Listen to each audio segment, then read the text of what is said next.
Streaming. Go here. Are we live yet? There we go. And we are live. Very nice. Welcome back, everybody, to Kingless Chronicle.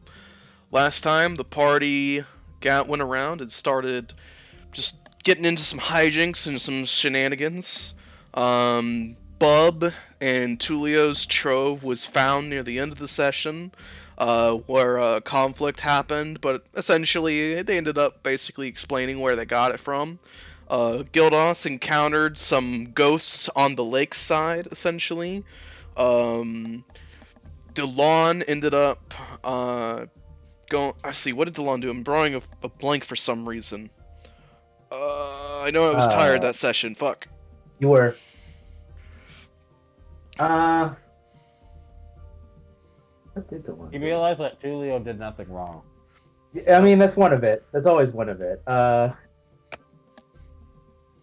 I went shopping. Oh yeah, DeLon went shopping in the public square and bought a lot of things. He met a halfling, the first party members to meet a halfling in the campaign. They got a lot of free, basically really cheap or free stuff from the halfling, including a bag of cookies and some other good nifty stuff. It was a really nice chap. Yeah, halflings are very, very social people. They love to help each other out. Unless they're greedy and skeevy. Then they're some of the greediest, skeeviest people you'll ever meet in my setting.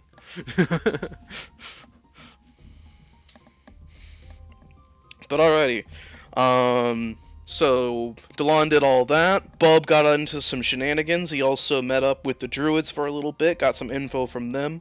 He's still been training with the elemental, about to learn primordial. The treasure trove was found, and I believe that at this current time, whoever's managing the party cart could probably logically put the items in the cart for now, essentially, just for posterity's sake, because I noticed they weren't in there yet. Whoever's, doing it, like, you know his name. I'll do it. I know it's usually you, Rim. I know it's usually you, but like I know that sometimes other people touch the cart too, so I don't really always know who. Rem's the main guy. Rem's the main guy, but I'll do it for the sake, because I remember it's just in the Reforge. I can just copy and You paste. shall be the card keeper for the Elven Village. This is your duty. Honestly, I think it's kind of nice that sometime in a group where somebody's like managing the cart and some of the resources. Yeah, a dedicated person to manage those things. Kind of nice. Makes sense too. Having my darts on my eyes. Here's what was in the cart again, essentially, if you need it. I will further stat out the Armor Sunderer a little bit in a little bit later, because it has actually some unique requirements, essentially, some unique stats on it. Imagine using weapons. Most people in the setting use weapons, Bub. Imagine being a dirty furry, Bub doesn't need to spend. Bub is a furry with life hacks. He doesn't even need to spend thousands of dollars on the fursuit. He just transforms instead. I'll say, natural weapons are weapons still. That's true. Reminds me in my Saturday game.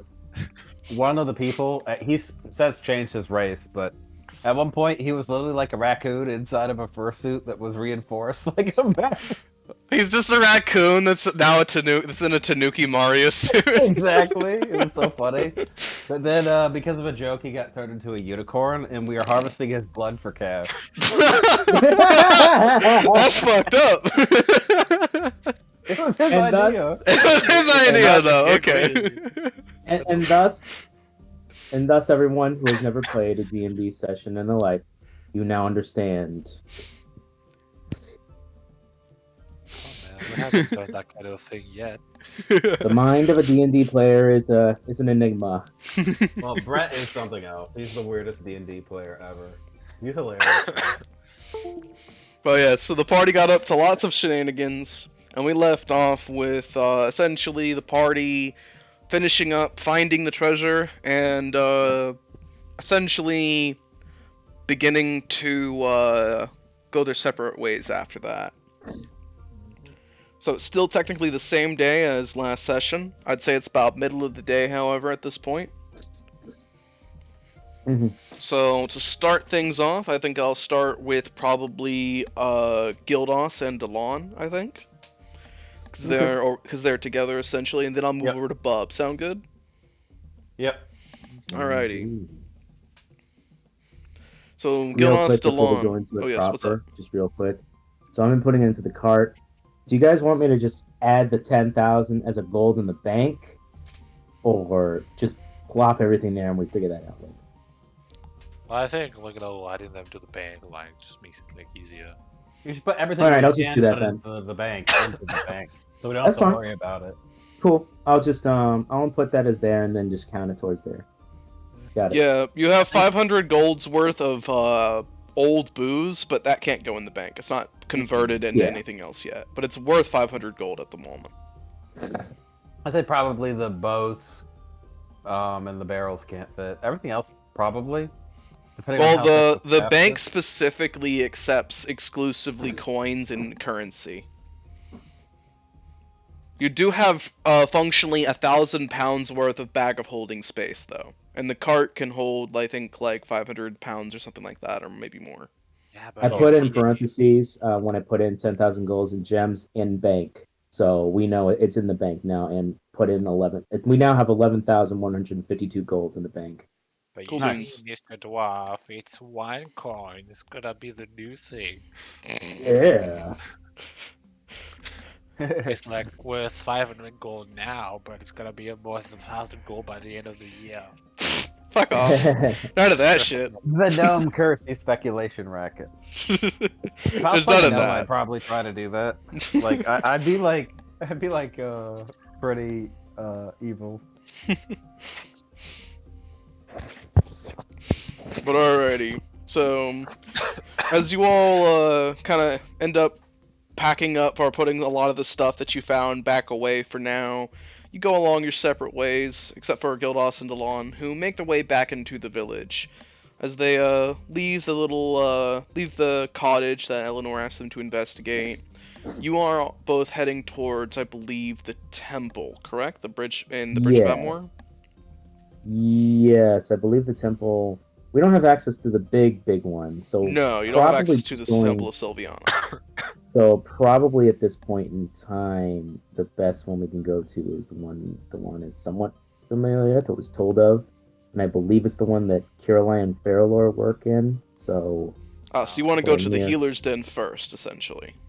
I mean, are they not in the temple? Am I misunderstanding? There are Well, two essentially, temples. Yeah, there's the main temple, which is Hmm. essentially we can't enter it beyond maybe the lobby. There's the Healer's Den where Caroline and your aunt are working at. And then you have the other temple where Galalier is working. Yeah. Okay. So, Yeah, that one Next. eventually I'm gonna go to, the one with Galileo. So I think probably just going to the other temple now is better. I've been to either of those, so I can literally guide you there. Oh yeah, please Alrighty. do. Yeah, Yeah. I'll just take the Healer's Den then. Alrighty. So Gildas, you take point, and you begin heading for the Healer's Den, because you've been there once before. As you make your way over, you see a few wounded orcs that are being patched up by the healers, as well as some wounded elves as well. Hmm. You also see a few goblins here as well. When they see you, Gildas, you see them glare at you. The bad way, the good way. In the bad way, as if they don't agree with you, or something along those lines. They don't say anything, but they are glaring. Let them play all they want. Honestly, I Hmm. was gonna see if there's anybody around. Well, just go to the orcs. Actually, Go for it. I asked them in Orcish, what happened here? Or what happened here? You know? So as you Weird. approach and ask them what essentially happened to them, one of the orcs actually rises up from his seated position, stands up. You notice that he's a head taller than you, Gildas. He looks down at you, even though he's favoring one leg over the other. He's still with one hand around his waist, essentially. The healer pestering him to sit back down. He just kind of blows her off. He looks you right in the eyes, Gildas, and just grumbles, "None of your business, weak-what chief." Oh, well. It's not my business. It's not my business. But I'm not involved. I'm not involved. So I'll give him a nice big pat on the shoulder. You know, the one that kind of hurt. You see him wince a little bit and grit his teeth, literally growling at you.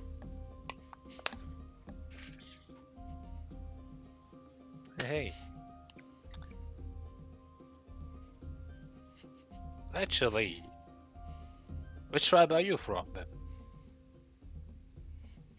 He, as you say that, he hocks a thumb to himself very proudly, wincing a little at the effort as he hurts his shoulder. The elf tending to him crosses her arms and just sits down, essentially, waiting for him to finish. She's done fretting over him while he's moving around. As he does so, however, he just gives a big old feral-looking grin.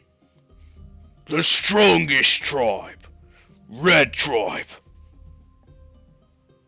I thought they were cardinal direction, not colors.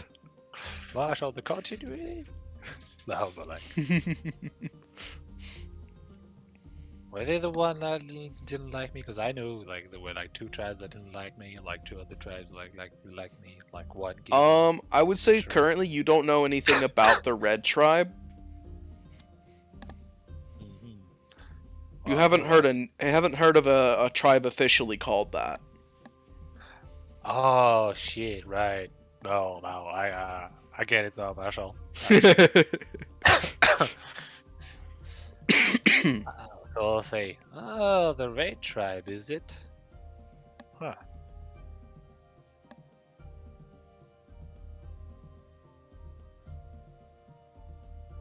Well, I've heard your war chief is in town. Pity I can't see him right now. He doesn't have time for the likes of you. And why not? Am I too good for him?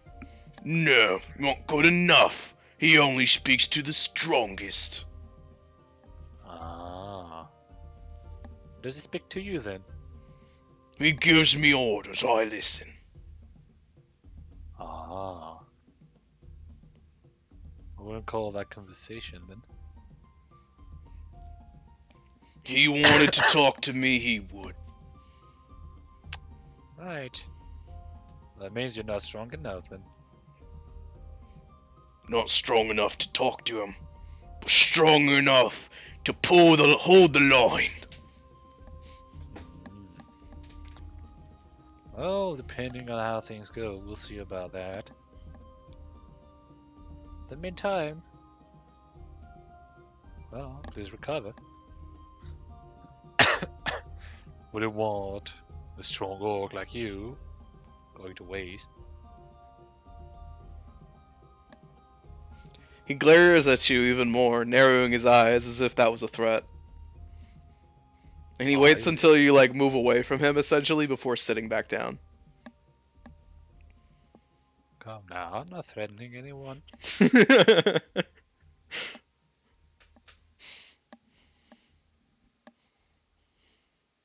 But yeah, we'll just go back to Dalan and say, well, how about that? Orcs from the Red Tribe. The Red Tribe. You said you've heard of it before. You're thinking it. Well, unless you speak Orc, yeah, but... Oh no, he was speaking Orc? Yeah, well, oh, okay, I'll just say, what was that all about? Well, I've heard. Well, who was it that said the Red Dragon move was in town actually? Because like, I need to get that was actually something that Delan was told by a merchant, if I recall. Yeah, it's heavily been implied by lots of characters that he's in town. I believe Eladir mentioned it. Yes, Eladir Um, mentioned it to Delon because she trusted him that he wouldn't do anything stupid with the information. yeah.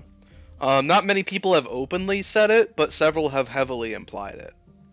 Yeah. I mean, don't they say the rumor mill like Yeah. is working? Like we probably heard about it during our little like Or stay outing here. Yeah, anyway. most definitely. Yeah, this is like heaviest to the ground. I'll say, well, if I'm the pink war chief of the pink tribe because I'm pink, I will Mm. have the red tribe, and logically, someone red must be at the helm. And well, Snacks isn't really the war chief, so Mm. that only leaves our other red friend. Yes. They have been speaking of him a lot lately. He has quite an influence over people here. Or should I say, ones that follow him.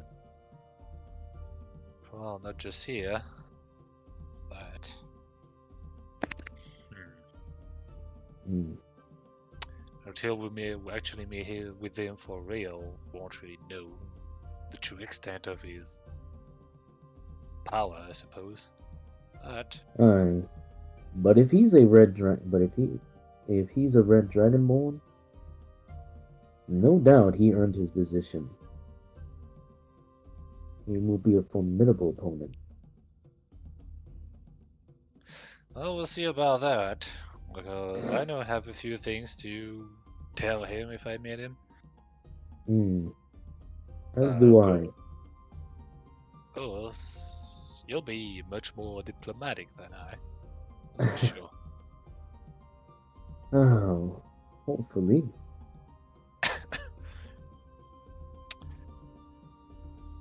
Anyway, what was it you wanted again? Yes. I'm looking for a token of Sylvana. That's what I'm trying to see if it was around I could purchase it. I know there's one at the other side of the temple, but I figured the Healer's Ward would most certainly have one of these. Well, I'm sure if you ask around, they'd be willing to give you something. Although, in my stay here, I didn't really pay attention to any souvenir Hmm. aisle, I guess. But more, Hmm. well, it's best you see for yourself, really. All right, Like, it won't be long. And I'll look around, see if I see his family anywhere. He can maybe just quickly ask. You're good. So as you look around the area, Mhm. you find that there are a lot of healers here. Most of the healers are very beautifully dressed with Mhm. long flowing gowns, but all of them wear white cloaks essentially over their heads, which hide most of their features except their faces. You would see their face if you were close to them, but it would be a little hard to tell what they look like unless they were close to you. As you're looking around, you don't see any of your family directly in view, Mhm. but you can tell that these are healers that heal on the front doorstep. It's very heavily implied just from all these people here.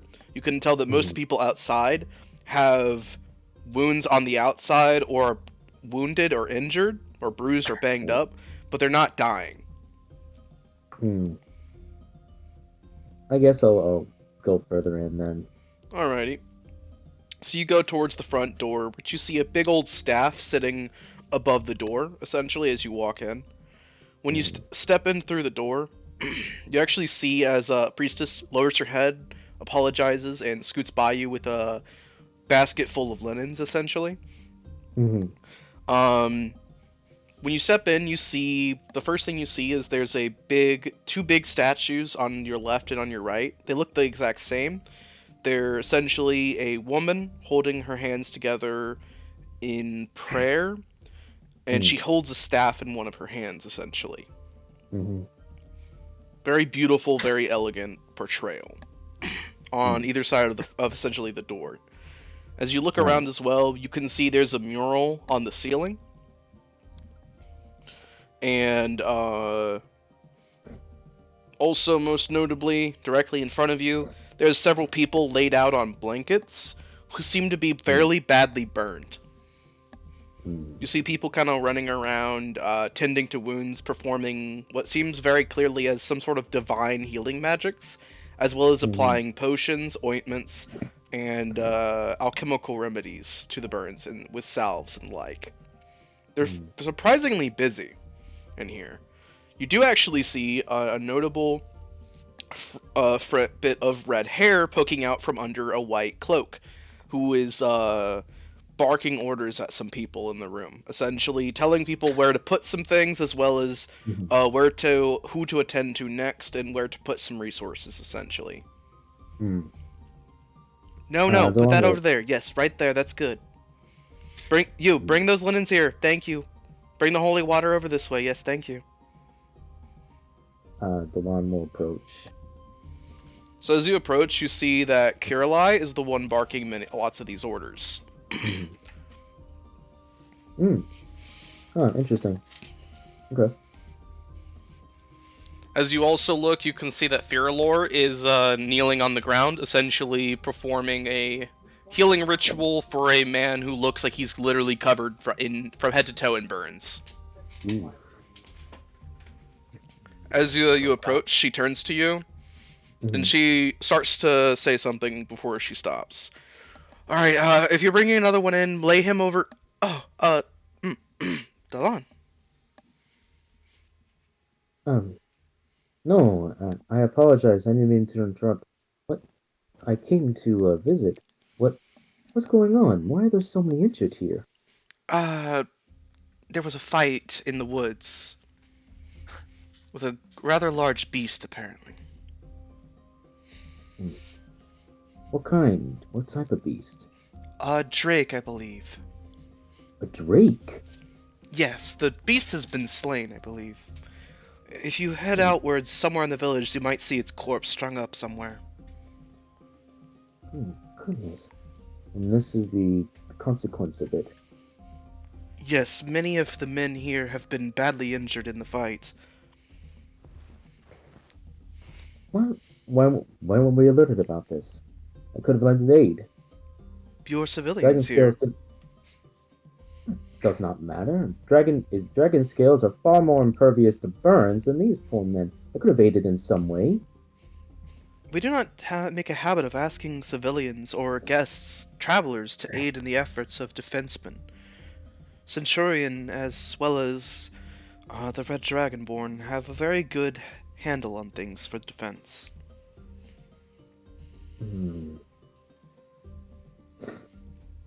Give me one moment.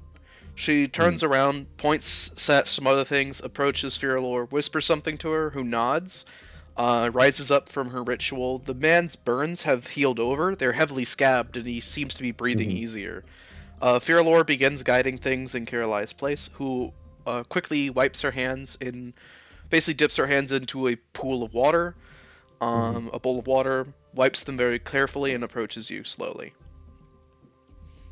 Okay, we can talk a little more freely. Let's go over there then. Cool.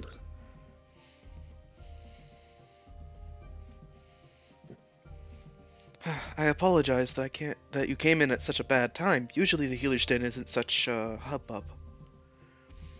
No, my deepest apologies that I was not alerted to such a situation. If I could help and do so and heal these men, I would, but I'm afraid I do not have any. I was not blessed with the power of healing. She gives you a surprisingly warm smile. Do not fret over it, Delon. You may not be blessed with the powers of healing, but many of us here are, and I guarantee you, many will live. That does comfort me. Still, I feel like such a heel to ask, but I came here originally just to check up on both of you and ask if you had any symbols of Sylviana that I could take with me or take on my journey. Oh, of course. We sell them, actually, charms or pendants of Sylviana, blessed with holy power. If you are a follower, if you pray to it, it helps. It's a conduit for Sylviana's blessings herself. Oh no, I am no follower of Sylviana. It's not for me. One is for a good woman I know back at home who's helped up my family for a long time, and I thought she could use a trinket of home. Getting a trinket of Sylviana for a woman back home, eh? No, that's not the context. She helped raise me. Ah, I understand. Can't help a girl for looking for some gossip. Would you like 2 of them? There you are traveling with another lovely woman. What are you suggesting, Lady Caroline? Well, I mean, all of us elves practice to some extent, and a gift of a charm of Sylviana could be quite nice. I feel as if there's a second meaning towards it. They're like the old world. I'm actually gonna roll insight. Of a certain type. Fuck it. Yeah. Dylan's gonna roll insight because. Go ahead. I mean, he's gotten big before. I'm busy with I'm actually busy doing things. Oh man, I cannot add on to this after that. Like, I'd be nearby, but like not. Oh no, that's not good. Ah well. So you get a 4. So with the 4, she just seems to be very interested in helping you get a gift, maybe for one of your traveling companions as well. You can't tell if she's hinting at something else. I'd say that you could, because Delon's pretty social. I'd say you could tell that she definitely is hinting at something, but you may not know what exactly. Mashallah, what a no. Yay! 23. So Galas, from the corner of the room, you hear her say that. You see her like giving like a little bit of like a smile, maybe a quick wink as she says it. Essentially, she clearly feels like Delon and very likely Eleanor are an item, and they're trying to keep it hush hush. So, with that as confusion, I was gonna sneak up from behind, like, sling my arm around him and say, "Calm down. Would be a perfect gift for, your little moonlight stroll tonight. Just think, a nice landscape, the moon shining down on the lake, and you just kneeling down, offering this trinket to her. Like, ooh, a moonlight stroll. That's a lovely place to give such a gift. Oh my goodness. The lake is an excellent place for that. My word. That is not what I meant in any fashion. I just want to make sure she's safe in the... You even incurred that there's a possibility that she might slip into 1,000 years. We cannot possibly wait 5 years, up to possibly 100, for her to disappear and move on. Now we got him all frustrated now. Caroline actually does tilt her head in mild confusion. I wasn't trying to make a big deal of it. If you wish to keep it private, I fully understand. But I'm just trying to help you. That is not what... How much for the trinkets? They're rather cheap, 10 gold a pop. All of the money that goes to them goes straight to the donations into the temple to help fund our healing processes. And it is a proper donation? Yes, then it's a proper donation. Yes, you donate 10 gold, and we will give you a trinket, essentially. A charm of Sylviana. Go on, think for a second. Two then. 1 for the gift, and 1 for your hard work. Alright then, that would be 20 gold. I would try to cut you a discount, but I'm afraid I can't do so, lest we sacrifice the integrity of the temple. And I wouldn't ask you for it. Doesn't mean as much if it was cut in half, especially a donation. Yeah, I'll just hand 20 gold. I'll just go to the cart and remove 20 gold. All right. So she accepts the 20 gold from you. She actually gives a genteel bow, stands back up. I will be right back. Simply wait right here. I will retrieve 2 charms for you. She steps into the back room, comes back about a few minutes, just about 2 minutes later, and you see she has 2 little parcels wrapped in gift wrap, essentially. Mm. Here Thank you are. And you're sure there's nothing we can do to aid in this measure? No, you don't need to worry about it. Honestly, the worst of it's already been handled. Most of the worst victims are being mended or tended to right now. If you step somewhere into the public square, there might be the creature strung up somewhere, or perhaps a piece of it on display. I would recommend not getting into a tussle with any of the guards or any mercenaries that might be around. They might be on edge still. I see. But I implore you, don't let this small extrication stop you from having a good time. We are all perfectly safe, and we're all doing quite well. The threat has been handled and avoided. If you say so, then I shall take your word for it. Please, give my regards to your sister, of course. Of course. As you say this, you actually see Fairlie look up, give you a warm smile and a little wave. Delon gives her a proper bow. Kirillai actually bows back to you. We'll see you later tonight at the house, all right? We might be a little late. If you see Bernard, let him know that he can go ahead and get dinner ready. We'll be a little late. Understood. Thank you. Of course. I will get my way out at this point. Alrighty. So with 2 gift wrapped parcels with charms of Sylveon inside, and some information having got, you step out of the healer's den. You actually see that when you come out, a lot of the orcs are either wrapped up in some bandages now, or like are like asleep, kind of a thing. You see one orc has like a bag of like ice on his forehead, and he has like a big old welt, and there's one of the healers is sitting next to him, but she has like a very indignant look on her face. Yeah.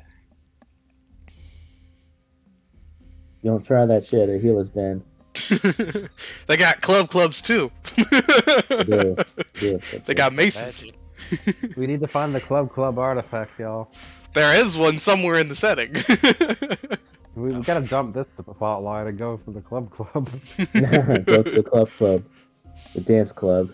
No, I want to at least go to the North Forest and do the meeting. We'll definitely go to the North Forest. Yeah. Yeah, okay, so we made our way out. Delon will look to Gildas and say, well, that ugliness aside, I suppose you wanted to go to the spa, yes? Right. I mean, now would be the perfect time to relax a bit before. Aye. And if you don't mind, I think I'll join you. Use it as well, so I'm told. By all means. Okay. Only issue is I'm not exactly sure where it is. I mean, I think Alia said that it would be past the waterfall, I think. Delon's actually gonna see if... Is Velocity near Delon at this point? Valesse's probably wandering the streets somewhere. Yeah, Velocity's just chilling. He's doing whatever he wants. Unless you That's specifically cool. wish to have him Nah. with you. He's probably just chilling No. somewhere in the city, getting free food and apples and stuff. Yeah, I just imagine literally Delon said at one point, it's like, no, have fun. Just explore your heart's content. And Blessing's like, cool, that's what I'm about to do. Veloce So is that's what walking he's while doing. while the song. You can tell by the way I walk, I'm a woman's man. No time to talk. Yeah, really, Veloce is in his hometown, really. Yeah. So yeah, he's like, perhaps a local then. The spot would most likely be water. So near the waterfall wouldn't be a bad choice. I'm actually gonna say if there's any like guards nearby or anyone like that. There are plenty of like guards and mercenaries around at the moment. Yeah, he'll just walk up at it quickly. All right. Excuse me, pardon me. So as you approach one of the guards, he looks to you, slams his fist essentially on his chest in a Spartan-style salute. Hail! Hail! Delon will actually do the same. Pardon, I apologize, but my compatriot and I are looking for the spa, but we do not know the whereabouts. Do you know where it is? He like seems to pause for a moment. He looks like left, right. He leans a little forward, looks down the way a little, and then he nods very subtly. Head past the lake. Keep going. There's gonna be a very fruity smelling, very pleasant smelling aroma of flowers. Once you head that way, you'll see the beautiful water. You'll see the beautiful spring evenings, the beautiful girls. Delon's kind of like, okay, roll insight. Very like a roll insight. I know, what's his name? Gildis is gonna figure it out real quick because he has baller insight. Yeah, it's a 12. That's not bad. That's enough to get it. At least an idea. So with a 12, Delon, the way he acted, it's like he's not supposed to talk about having gone to the spa as on duty, kind of a thing. But he did send you in the right direction. It's clear like it's not something that he's supposed to have gone to as a guard, right? Or at least not admitted to it on shift. Right. So Delon will actually then go, thank you very much for the directions. Have a wonderful day. And I'll leave it at that. He gives you another salute and nods. Alright, Delon will approach Gildis. I believe we need to go past the lake. We'll get a nice sweet smell and the sound of women. And that seems to be it. That's simple then. Supposedly. Well, let's head to the lake then. Actually, Marshall, there's probably like signposts as well, around the city, because there are a few actually. Yeah, it's not like the other Elven city, because there, figure it out. You actually have other people, not just elves. Yeah, if you look, most of the signs are in Elvish. A few very specific signposts are also in Common, like the one for the inn is in Elvish and Common. The one for the library is in Elvish and Common. Like, important buildings are in Elvish and Common, but anything outside of that most travelers wouldn't really, be interested in seeing, is only in Elvish. Well, you know what, actually, as we go along, the path and all that, look at the signpost. The ones that are in Common and in Elvish, I'm just gonna, essentially engrave in my mind, how it is in Common, how it is in Elvish, that'll have, a translation for that. Sounds good. I may not know how to pronounce it, but if I see it written, I know, it's that. Very nice. So you're taking this as an example to learn some stuff organically through osmosis. Very nice. Yeah, keep that tacked down in my notes. If you want, Delon can also help you. He knows Elvish and the advanced Sylvian, which is even more dumb. Well, yeah, if anything, actually, when I do that, I turn to you every time, I do that, and it's how do you pronounce this? by the way. So like then Delam will just pronounce it the way that he's known it and that he's heard it. Uh-huh.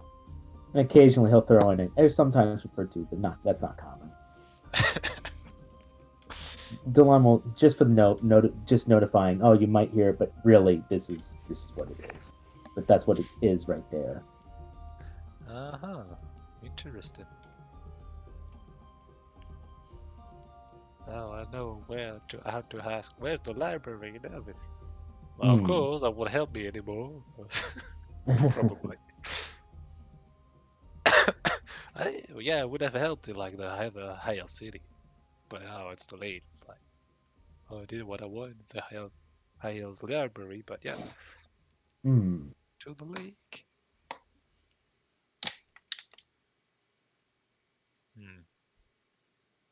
Alright, so you begin heading your way back towards the lake. As you do so, you find that the path to get here has some people leaving, like heading in the opposite direction you're in, looking very relaxed or pleased with themselves. A few other people are walking down the way. There seem to be some that are younger that seem to be talking and like pointing down the way. Then they like kind of shake each heads and just kind of turn around. But eventually, as you get closer, you start to smell flowers in the air, as well as you hear the fallings of what sounds like spring water or something. As you get closer, you hear melodic, almost symphonic giggles, or like almost cherubs, like not almost like it's very fey-like, like laughter or musical harmonic laughter. It carries on the water itself, actually. Not in the air, it's on the water. And eventually, as you get closer, you find a building that has surprisingly high walls, a very big, ornate door, a signpost that says in Elvish, hot springs and massage area, essentially. And it says that it shows the prices as well as what services are offered.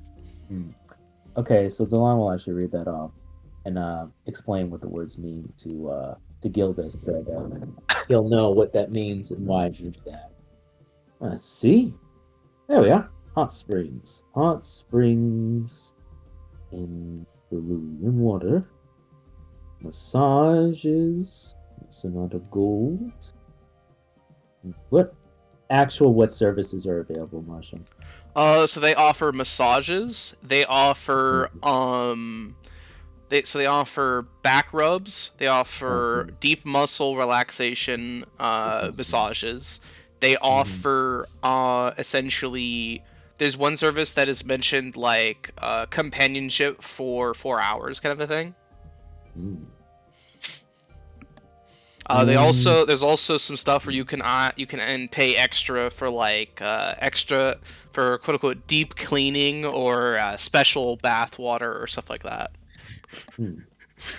Honestly, without raise that alone, like I just raised the biggest it's like say, Tyler, those are not the words I would expect out of your mouth.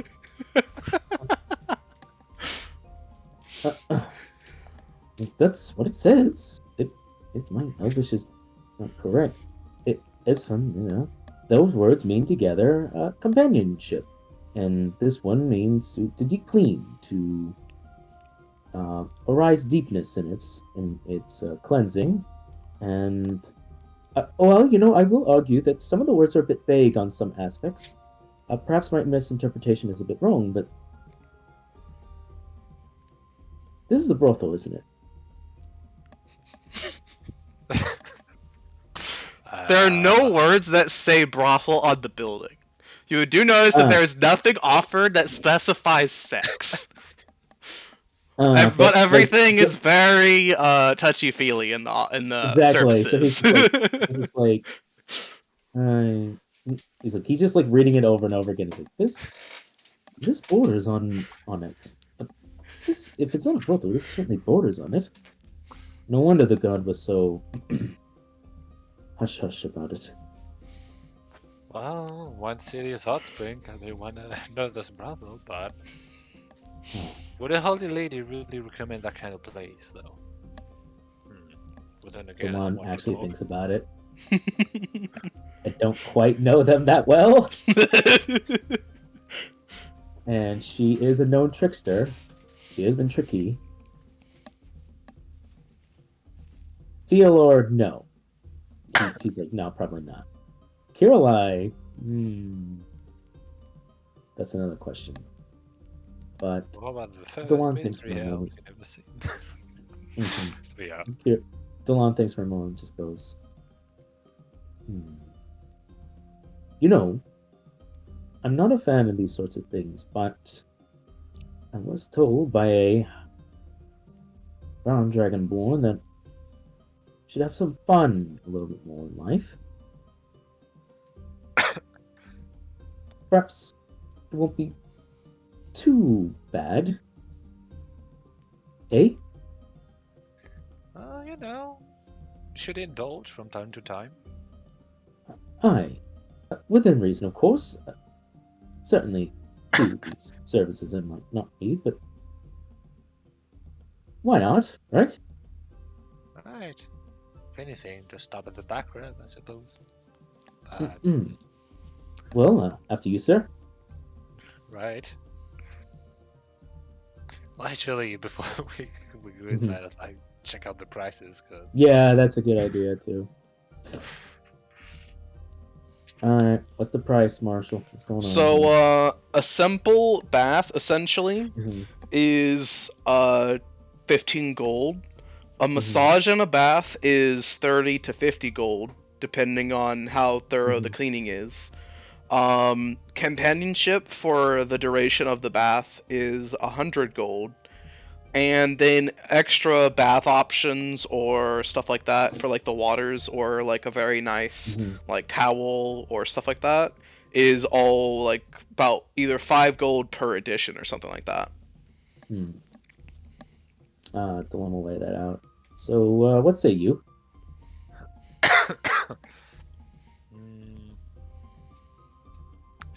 I think I'll go with the muscle relaxation plan.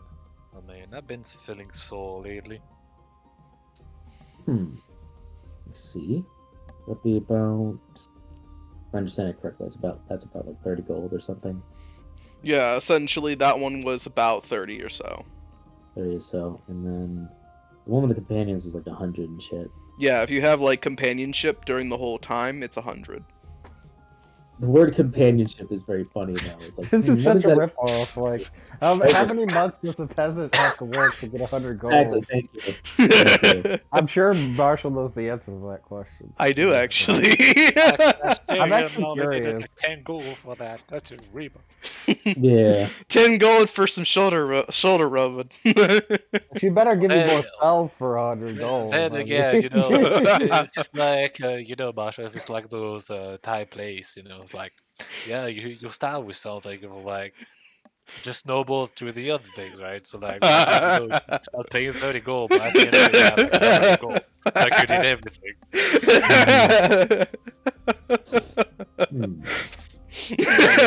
Like small. Delon actually thinks for a moment and goes, that seems good.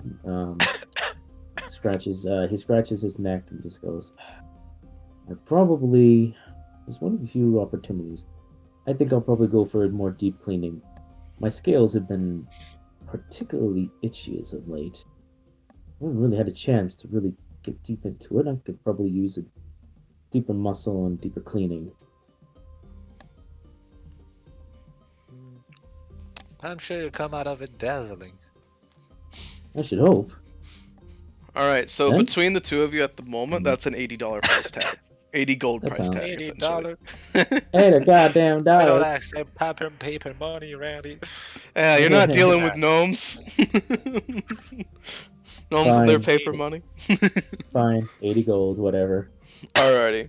They So, want after reading the prices outside, you step inside, ready to spend the money. And when you step inside, you find that there is a very beautiful woman in a bathrobe inside, though she looks like she's made of water. Oh. Eh?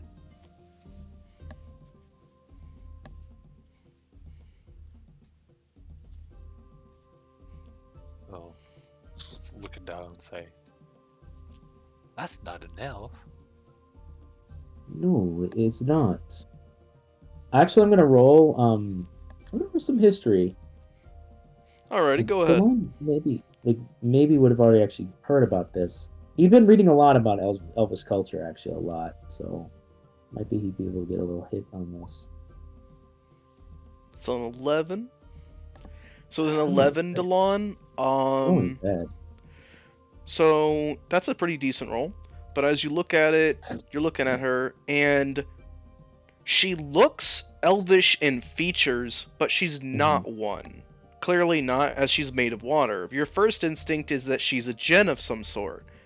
But if she was a djinn, she may not be 100% water, like she is here. She actually seems mildly amused at all the staring and the curiosity. And as you're about to come to the conclusion of what you think she might be, she raises a hand to her face, basically covering her mouth, as she just gives a little smile and a giggle, and just says to you, "First time seeing a water nymph?"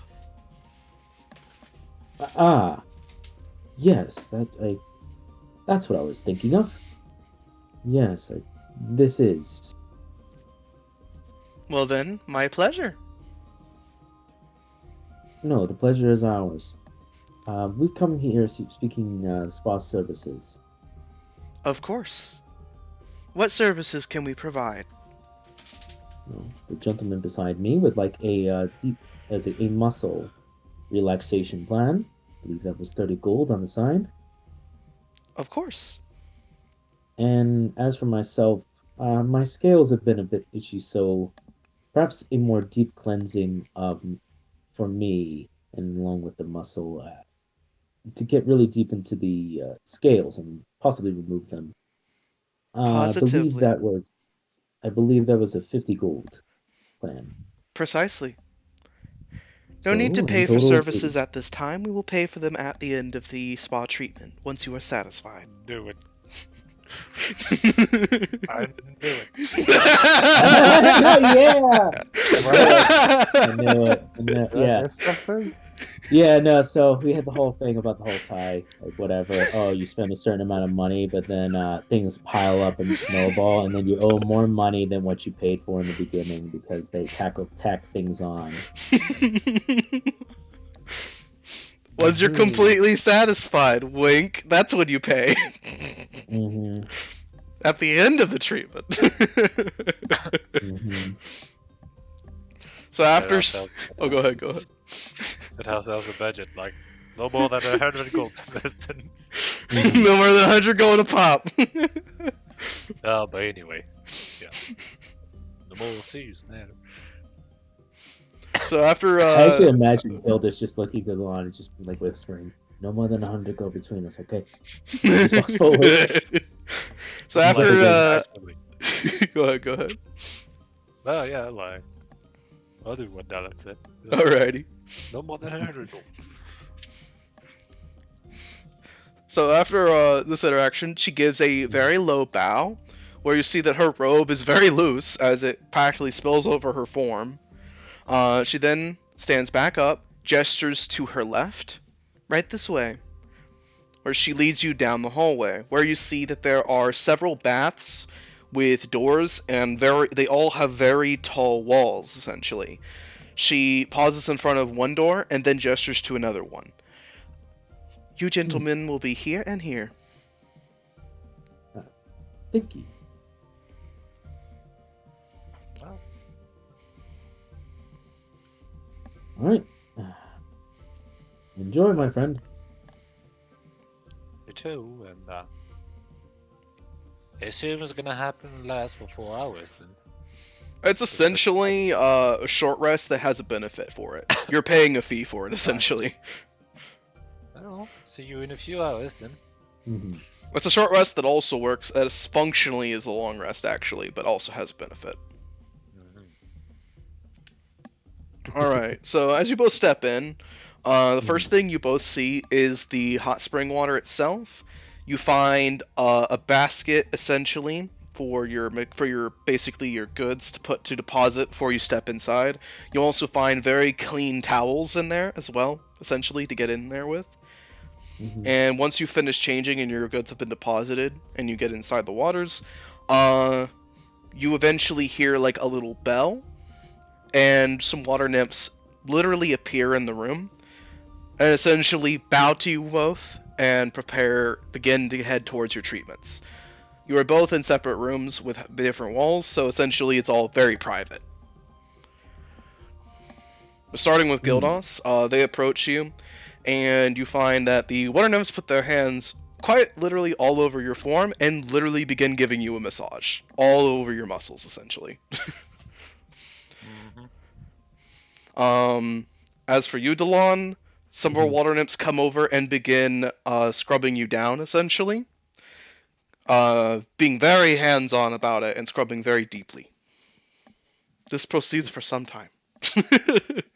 This proceeds for some time. Meanwhile, in Delon's mind, I'm a married spud. I'm a married spud. Oh, king and country! Just give in. So after all that, when the massage for you, Gildas, is finished, your muscles feel not only reinvigorated, you also feel like you have enough energy to run a whole marathon and more. So you've officially had essentially a long rest in 4 hours. And also, you feel quite confident. You have essentially a +1 modifier on social rolls at the moment. And so essentially on any charisma check you make at the moment, you have a +1 modifier temporarily. You also have a +1 modifier on athletics and acrobatics rolls at the moment. Yay. Not that I would need any anyway, but charisma thing is nice. Mm-hmm. As for you, Delon, when you finish, essentially, you feel the same levels of reinvigorated, essentially. As for yours, you actually get a +2 to charisma mod, essentially, as you got a very deep cleaning. Yeah. So any social rolls you make, essentially, you add a flat +2 to any charisma-based rolls you make at the moment. For a little bit. I'm also assuming that the scales kind of, they're not as, basically the newer scales basically pop out now. Yes, essentially. You are very lustrous when you finish, essentially. Damn. As you collect your goods and essentially prepare to leave, you see as the water nymphs all bow and essentially say, "We hope you visit again." When you return to the main chamber, the main water nymph there gives you both a bow and then rises back up. Was everything to your satisfaction? It was. Yes. Quite. Most excellent. If you would, please deposit your 80 gold within this box here. As she just gestures with 2 hands to what looks like a box with a slit in the top for putting gold in. Okay. It's very likely that these water nymphs have no need for it, essentially. That actually will tilt Delon's head. Like, what? Simply deposit your gold within the crate there. Like, yeah, he'll just do it, but he is kind of like, but usually that's payment, but whatever. So after doing so, she gives you another bow and a very warm smile and waves essentially as you leave. Please visit us again. She also hands you both a small gift wrap parcel, essentially, with a coupon on it. Hey. Hey. The parcel is essentially some bath lotion, and the coupon is for like half off your next trip, essentially.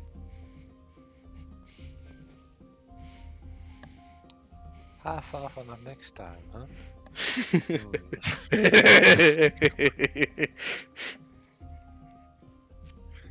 Nah, come now. But the soap is a nice addition to what we have, wouldn't you say, darling? Yes, a bit more hands-on than expected, but I can't say that they didn't do their job. Actually, stand still for a moment, will you? Like, Hmm. so I'm gonna approach you, like, see if I can see myself in the scales. I would say You know? probably you can. They're very reflective at this point, very shiny, like looking at metal, kind of a thing. Uh-huh. Watch how I glitter. Much I like with it. Right. Why, darling, I could almost groom myself just looking at your scales. Just hand me a brush and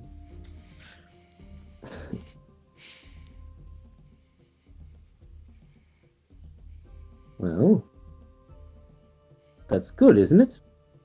of course. I mean, I did say you better come out of it dazzling, and well, look at you now. And you look far more relaxed. Well, there I am. Yes, haven't felt that relaxed in months now, even maybe years.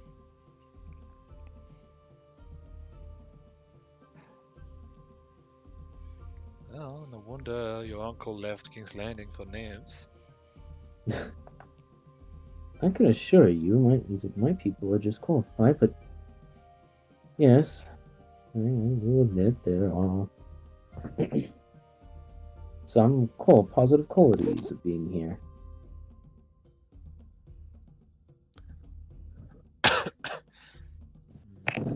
Yeah, so if the water nymphs don't have use for gold, then yeah, given the suggestion and all that, it's probably going back to the temples in a way. Is what I would assume. Hmm, indeed.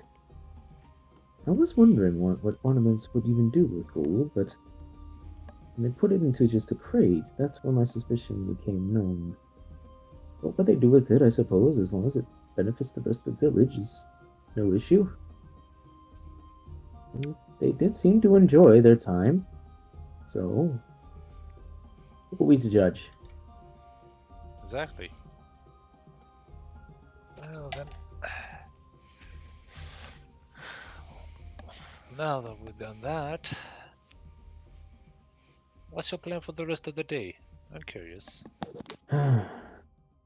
Well, should be told. I do have something I must do on the other temple. Caroline asked me to do something a few days ago that I haven't exactly been eager to do, but I believe it's best that I go and. She thought it best I go and speak with someone in the temple of Amor or some such. So I suppose I'll be going and doing that. And then afterwards, I will be making sure that Eleanor is alright on the beach. You? I see. Well, the Temple of the Bridge of the Moor is a pretty nice place, so I'm sure you'll enjoy it. But as for me, I'll make a small detour to your uncle's manor, get me some of my belongings, and then head to, well, the Adventurers Guild and use up all the parchment I bought today, as I have plans for my tribe. I need to draft and all that. Then, once I'm done with all that, go back to the manor and spend the rest of the night there. Most likely asking your uncle for his opinions, really, on certain things. I Now, see. I would ask you as well, but you'll be busy tonight, so Hmm. I don't want to trouble you. It's no trouble, but I understand. My great uncle, he's a very knowledgeable man. I'm sure he can answer you amenable questions, possibly even more so than I. I nod. Anyway, And I'm sure he'll enjoy the conversation partner. I hope, and you as well. Mhm. Hey, your uncle seems like a nice man. So, He is.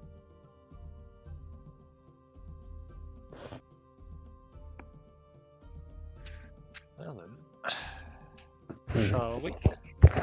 For sure.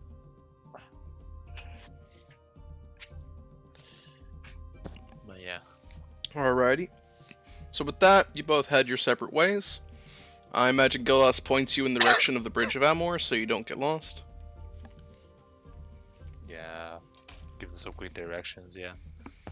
Alright, sounds good. And with that, I will briefly segue over to Bub. Bubbery. Briefly segue. Okay, what's up? So Bub, what are you getting up to at this time? So you Um, basically just left the area with Delon and Gildas and Tulio with all the gold. Excellent. Okay, so well now that that's taken care of, basically the only thing left. It seems like all the like big spiritual enemy and spirits are to the north.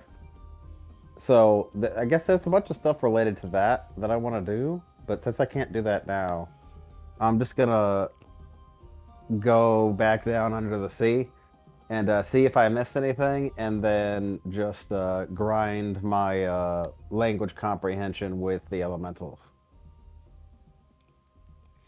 Alrighty, so you're going to essentially head over and learn more language stuff with the elementals, correct? Yeah, like I need to learn as much as possible while I'm here, I think. Because not all elementals are friendly, Sounds as good. I've learned. So you begin heading over towards the big old water elemental guardian once again to learn more about them, correct? Yeah. Alright. So do you want to learn about them in character, or do you just want to try to make a roll and summarize it? I mean, I'm just trying to think. Like, I don't know that much about elementals. Like, I think I know enough.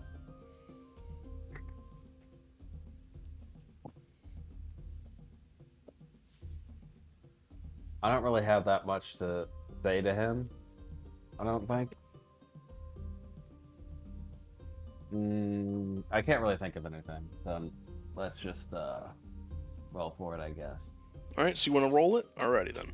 I ask because I know you're one of those players that does enjoy rolling it sometimes. Yeah, I mean, I'd be fine talking through it. I just can't think of anything right now. That's fair. You could just ask, like, which elementals are bad, kind of a thing, or what to avoid in some of those, or Yeah, something like so that. actually, I do have one question. Alrighty. That will be highly relevant. So, Rocktopus, go! And I swim under. Alright, so you swim back under. You see that, now on site with you specifically, Bub, the smaller water elementals don't swarm around you. They just kind of, like, continue on their set rotation. Oh, And when you reach the big one, he pauses in his back and forth, crosses his arms over his chest, and essentially looks at you. hello. He speaks to you in primordial, the water around you reverberating with his every word. Hail.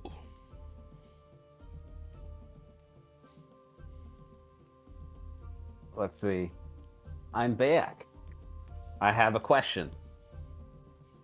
Ask and you will receive your answer. I'm assuming I'm doing this in Primordial if possible. Yes, I'm But assuming we'll as see how much. complex I can go, but If you want to make a more complex sentence, I would say at this point make me a intelligence roll, and we'll see what you can get out of it. so my question is gonna be, why respect the Moon Druid? You said elementals are usually hostile.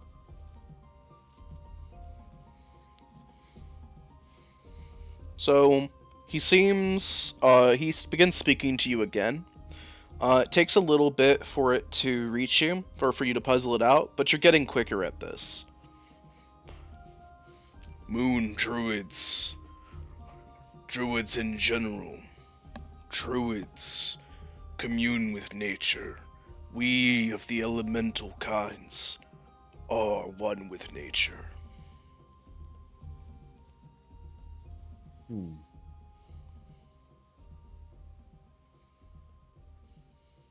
He seems to nod, and I'm gonna say, what elementals should I avoid or not communicate with? Fire elementals are hot-tempered and aggressive.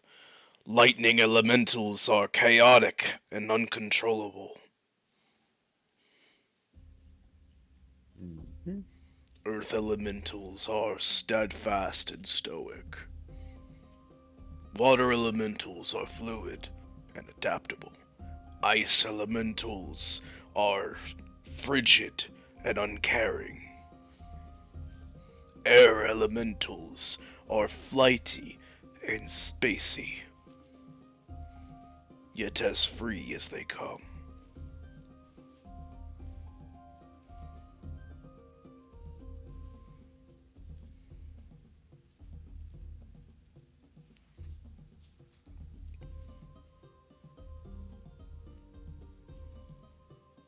Avoid communicating with fire, lightning, ice.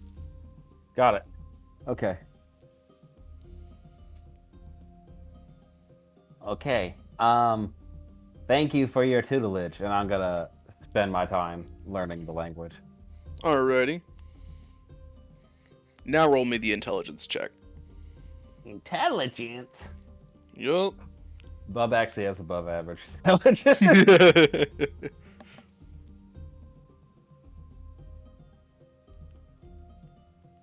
Hold up. I wish I could guidance myself. Too bad. You may have 8 arms, but even 8 arms can't pat you on the back and tell you, you can do Actually, it, no, bub. I totally can guidance myself. What am I thinking? Unless it says you can't.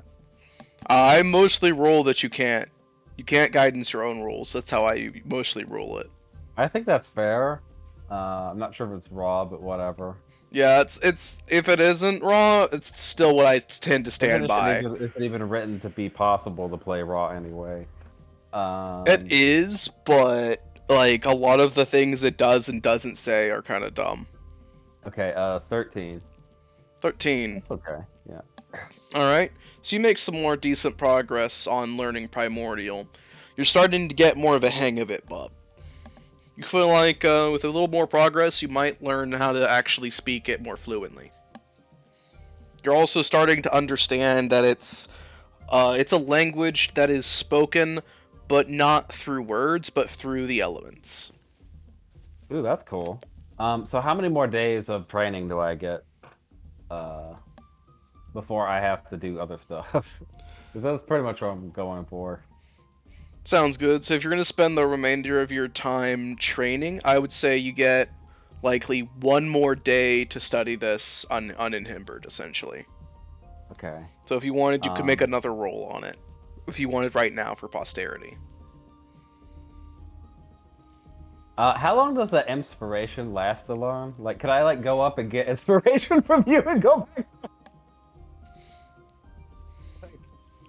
How long does the night's inspiration last? Is it literally until your next roll, or how does that literally actually until work? my next roll. Until my next roll. Yes. So it's not like limited by time. So No. the next day I say, wait, would I know that you even have that? I think I would. You would actually. Delon's used it You would. before. I've used it a number of Delon, times. I'm learning Primordial, and It's hard. Can you give me Some motivation. inspiration? I'd be happy to. I need to be inspired. I need to be motivated so I can pay attention. Yeah, there is no time limit on it. It's just the creature may roll the die and add a result to damage, ability check, or saving throw. Before or after is implied, and declare the results as a roll. So basically, there's no actual time limit. Yeah, just pump me full of it. All right, you get one d6 right now. You can get 2d6 when I hit level 9. Okay. 3 at 14 and then 4 at 18. Okay. So you get 1d6, buddy. Okay. Cool. He told you an inspiring story that warmed your heart. Hooray! All right, I'm gonna go down and try the now. Power of friendship. Give me advantage on ability checks, but no, it's an intelligence check. I don't have any spells that can do that. Unless I can polymorph into something that does. No, just roll a 5e d6 creatures that get advantage on intelligence checks. I'm pretty sure there's something that exists that does, but it probably doesn't breathe underwater. That's the problem. I know for a fact that there are. I think gnomes are one of them, actually.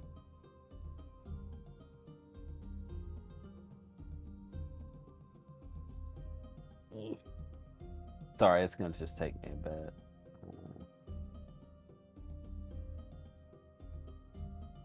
Yeah, I don't know. I think I'm just gonna go down and try. And spend all of my inspiration if I fail. That's my plan. Alright, so go ahead and roll an intelligence check, essentially. Heart of the card. Oh, yes. Here we go. And it's a d6? Yep. Oh, damn it. It's not a 20. So you got an 18. I mean a 19. You got a 19. I feel blue balled that I didn't get a 20. So you get a 19, Bob. And with a 19, you will learn, you will officially learn the basics of Primordial now. Good. Some of the more complicated, more, like, chaotic Primordial might still be difficult for you to learn, but you have a basic understanding of Primordial now. Cool. You understand that it is a language spoken through elements, that the vocal sounds that you have heard that are deep and long and bellowing, that the reason why it takes so long to communicate is that it's not actually an orally spoken language. They have to spend time using the elements to communicate with each other. Well, that explains a lot, actually. The only elements I can produce are, like, fire and lightning, normally. Is that enough for me to be able to communicate into it, like... I mean, you can also produce water. Manner? No, and earth. And earth, and produce water. I don't know what create wells and wood shit. counts as, but yeah. So I guess I could actually do a lot of elements normally, except for water. I don't have create water. Not yet. I have a low wisdom score. Well, I mean now it's average, 16. That's above average wisdom for in the world, Bub. You're pretty wise. Yeah. But it's like a decent wisdom stat for a druid. If you had a 14, it would be pretty sad. I started with a 12, so I'm doing pretty well. You are actually. Bub is wise. Yeah. But alrighty. Looking up smart creatures though. But yeah, so that's me for now. You can go back to them. Alrighty, sounds good. So I will segue back to Delon and then over to Gildos. Sound good? Mm-hmm. Yeah, sure.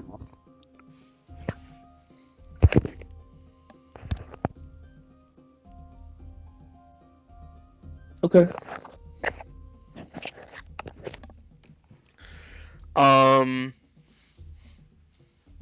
But okay, so as you head towards the Bridge of Amor, you find that there are some people here, some elves or some You find that there's actually, you see that Centurion is on the bridge itself, kind of like directing people left or right. He seems to be telling people where to go, and you hear him essentially say that yes, everything is fine, do not worry. Essentially, all has been handled. As you get a little closer, you actually see the reason why some people are a little worried.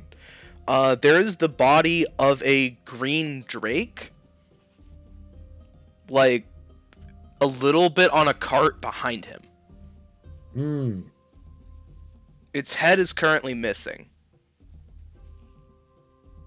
But you can tell the body of a green drake when you see it. I know many things about dragons and their kin. Their would-be kin, I should say. Yeah.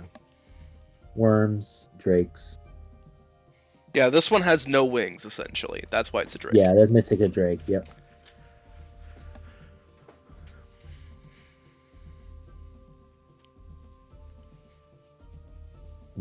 I guess I'll try to pass. Hail, Centurion!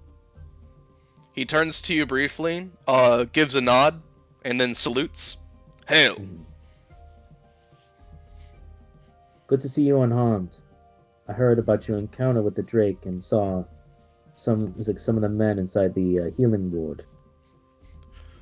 An unfortunate casualty, but from what I have been told, one that they could save. Yes, many were fortunately able to save many. Still, the green drake all the way here, that is troubling. It's very odd, I'll tell you that. We have seen drakes in the forest before. No, whether we were positive whether it was the green dragon simply messing with people, or if it was actually the drake or not, we have not truly known. But with this creature having been found and slain, I can confirm that those sightings were more than just trickery.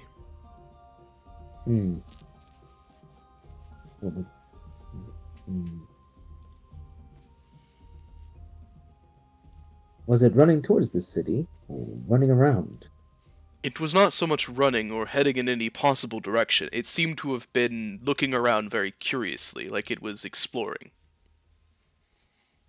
And as the drakes tend to do when they explore, they disturb the scenery, uproot trees, destroy farmlands.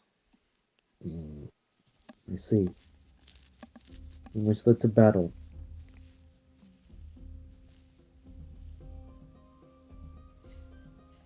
I also heard you were helped by a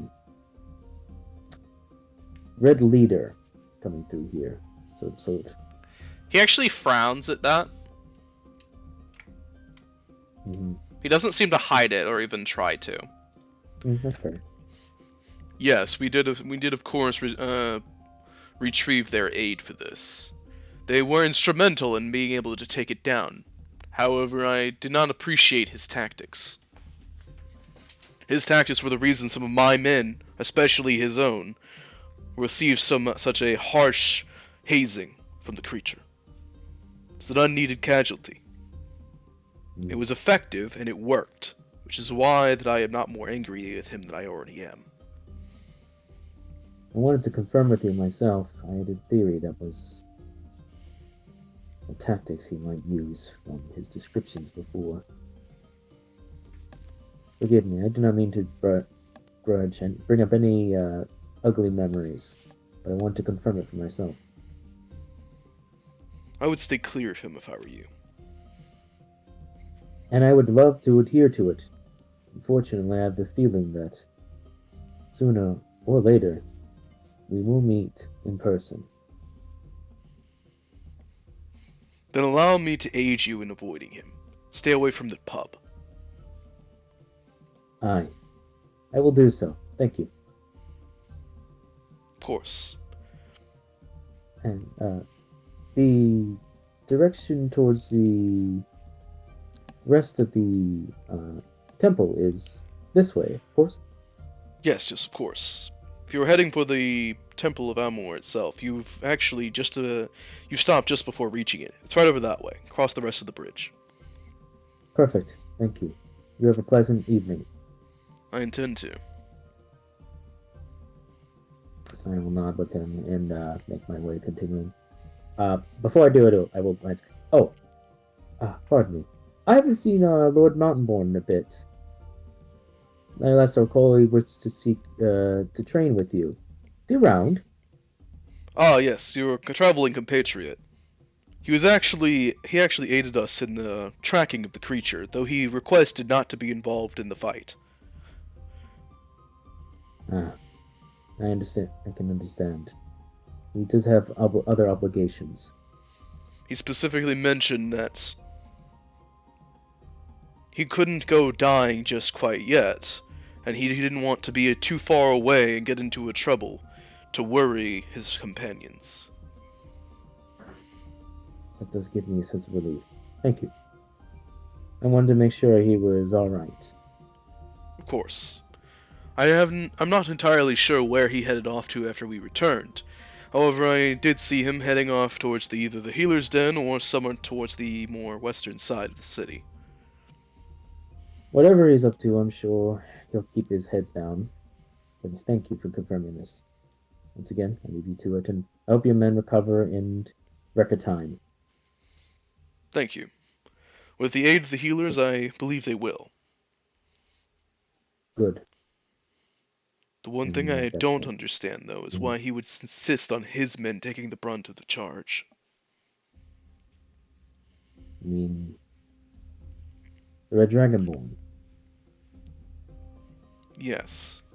He was very insistent on leading the frontal charge himself and leaving the flanking to us. The one's actually gonna roll, if you don't mind, I'll roll briefly, insight. I should get a bonus of this because it is a tactical thing. And you would know tactics as a Yeah, knight. I'll allow it. You can roll it with advantage. 13. So what exactly were you trying to figure out here with this? So, based on military tactics and his own personality, and what Delon's heard of him as a rumor, I'm basically, from what I assume, even with the inside roll, is he did so in a manner to put his people in the brunt because it's a matter of two things: pride and showing of numbers. It's also a matter of showing who is the strongest and who's weak.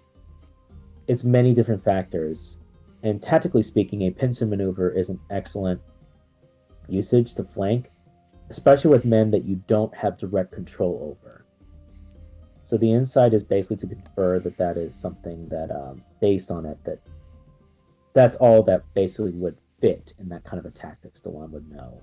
Yes. I would say as well as you know that,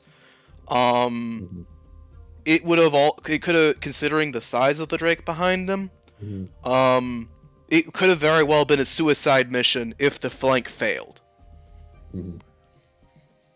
Which, considering that you saw a lot of orcs and goblins and the like, who all were wearing heavier armor, it's unlikely that his unit's good at flanking. Right. Meanwhile, Centurion's wearing leather, has a bow, and many of his men are lighter geared. Right.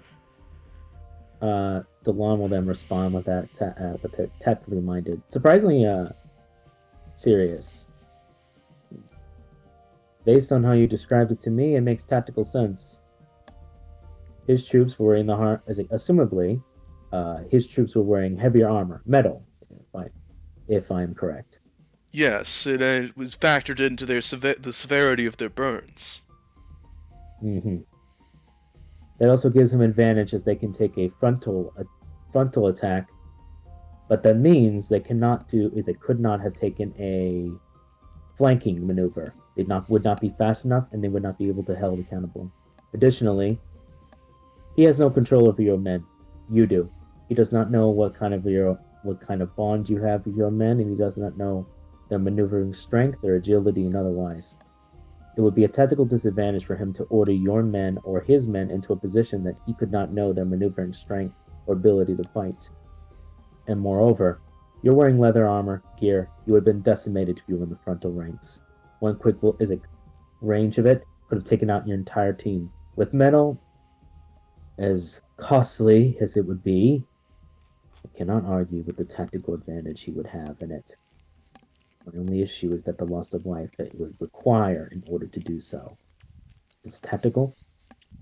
It is well managed, even brilliant in his mindset, but it is extremely ruthless, and it treats men as a means to an end, and accomplishing attack as quickly and as less costly as possible, regardless of the cost. Centurion nods at this, a hand on his chin. He then lowers his hand and seems to look in the direction of the city with a bit of a glare. Mm-hmm. Is this why his men follow him so devoutly? When he tells them to do something like this, he chooses to be right there with them. I saw his men fight. Mm-hmm. Not a single one of them wavered in the face of fear. When he said to hold the line, to stay ready, they did. It's unexpected from orcs and goblins, creatures who many times will throw themselves over each other to let the other one be the first to fall. Aye, but I've spent my time with orcs and goblins now. Thanks to one of my compatriots, I've even seen them beginning to be trained, getting strength. There's one thing they admire more than anything else, and that's power. Strength. Pure strength. Strength of will. Strength of muscle. Discipline. You can be unwavering in your desires, unwavering in your applications, and show results. You will have an unswaying advantage. They will follow you, and they will adhere to your plans. If they know there are consequences for the failure to do so, then they will respect you all the more if you go through with it. Still, at least from what I've seen. I understand a commander personally leading a charge, but if you're the single thing holding your unit together, I feel like such a tactic is beyond reckless. He seems to enjoy being on the battlefield. Delonska recalls something, I believe, what the Pearl Dragon told him about the Red Dragon. If I recall correctly, he cares for power, to conquer, to be the strongest and the mightiest of all. Pride in all those aspects, basically. Yes. It would make sense that his Dragonborn would have similar qualities. Something your Pearl Lady did also specify, or heavily hint at, is that the Red Dragon is... He loves to conquer and he loves to be the strongest, but he has a code of honor behind him as well.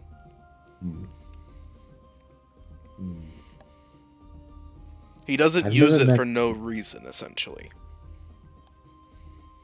I have not had the opportunity to meet the Great Red Dragon personally. But what I've heard of him from the Pearl Dragon is he cares for power and to conquer. He is a strong figure, wishes to be considered the mightiest of all, and for all those around him do not forget it. But there is from her words, a strange nobility. He has a coat of arms. He desires to win and beat and best, but on the terms of equal planes. He would not do so, and he would feel that victory would be sullied if it was not gained on it. On the terms that was equal, that all could see that when it was bested, it was done so in the most best way possible. I don't think a Dragonborn of his ilk, the one currently only known Dragonborn, what I've heard, would be very different from his master. Perhaps. I'm not looking forward to later this evening. The man gets on my last nerve. Delon will, I guess, leave it with a. I'm gonna roll a charisma and try to cheer him up. I'm gonna roll charisma. That's pretty good. It's pretty damn good, actually. It's a 24, I believe, because I have advantage on charisma rolls. Yeah, that would be 26 because you have the +2 mod. That's right, 26. But ugliness aside, you held your own and you stood against a mighty Drake. Very few can say that. And as much as your men issued, you stand tall. You protected your people, and they will be healed. And those the lives lost you will carry with you. And remember, you've grown stronger from it, and you will become a greater man because of it.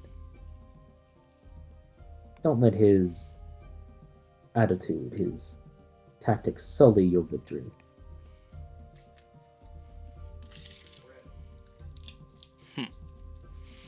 He just kind of closes his eyes for a moment, gives a bit of a smile,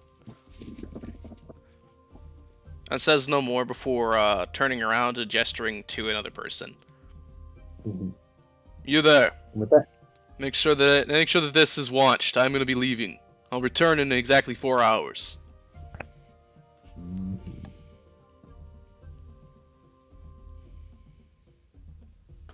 With that, I'll actually head to the temple. If you want to go to Rem, that's fine. Mm-hmm. So you head to the temple, and as you're approaching it, I will segue over to Rem really quickly. Yeah, absolutely.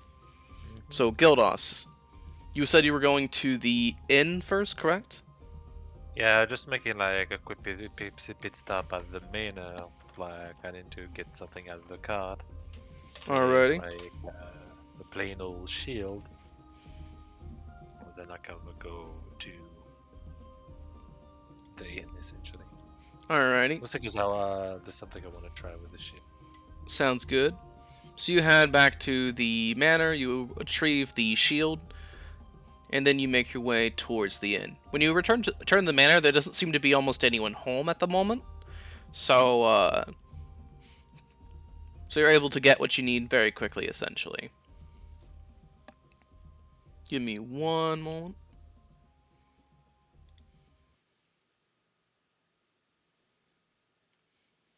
Oh boy, changing the music. Mm-hmm.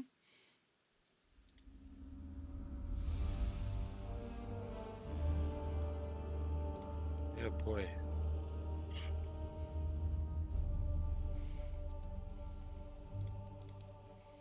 So as you make your way towards the inn, you find the first thing of note is a sign out front that basically says inn mostly reserved,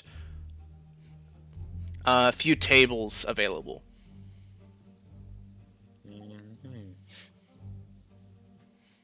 When you step inside, the first thing you see is to your left and right, 2 orcs are just standing by the doorway. They look at you for a moment. You notice they move their hands to their weapons, to the hilts of their weapons, but they don't draw them. As you look around past them, you see that there are a lot of orcs and goblins in here. This place is just filled with loud voices. They're all in cheering and in triumph, though. They're just laughing, carrying on, and having a great time. The other thing of note is a green drake's head is placed unceremoniously on the table. Specifically, this table. Mm-hmm. You can see a kobold is just kind of standing with no gear, just completely red. Just a red, basically naked kobold is standing, just looking very withdrawn, within very close proximity to where you can see the red dragonborn at the table, who is sat there. He has a pitcher of ale in front of him. His sword is essentially at his sword is on his hip, and there is a dagger stabbed into the table that looks like it's made of some sort of creature's skull, or not skull, but tooth. He seems to just be enjoying some meat and watching his men, essentially. Every once in a while, one of the orcs will mention something to him, and he gives a very confident smirk, nods, and will retrieve the dagger and begin telling a story or something. Further across the way, you can see that Eleanor is currently sitting at a table with another elf. Eleanor looks mildly annoyed at everyone here. The other elf seems to not pay any mind, and Tulio literally has his feet on the table. Leaning back, the chair he's leaning in, just barely precariously balanced on the two back feet of the chair, and he's just kind of got his hands behind his head as he's just got his feet on the table.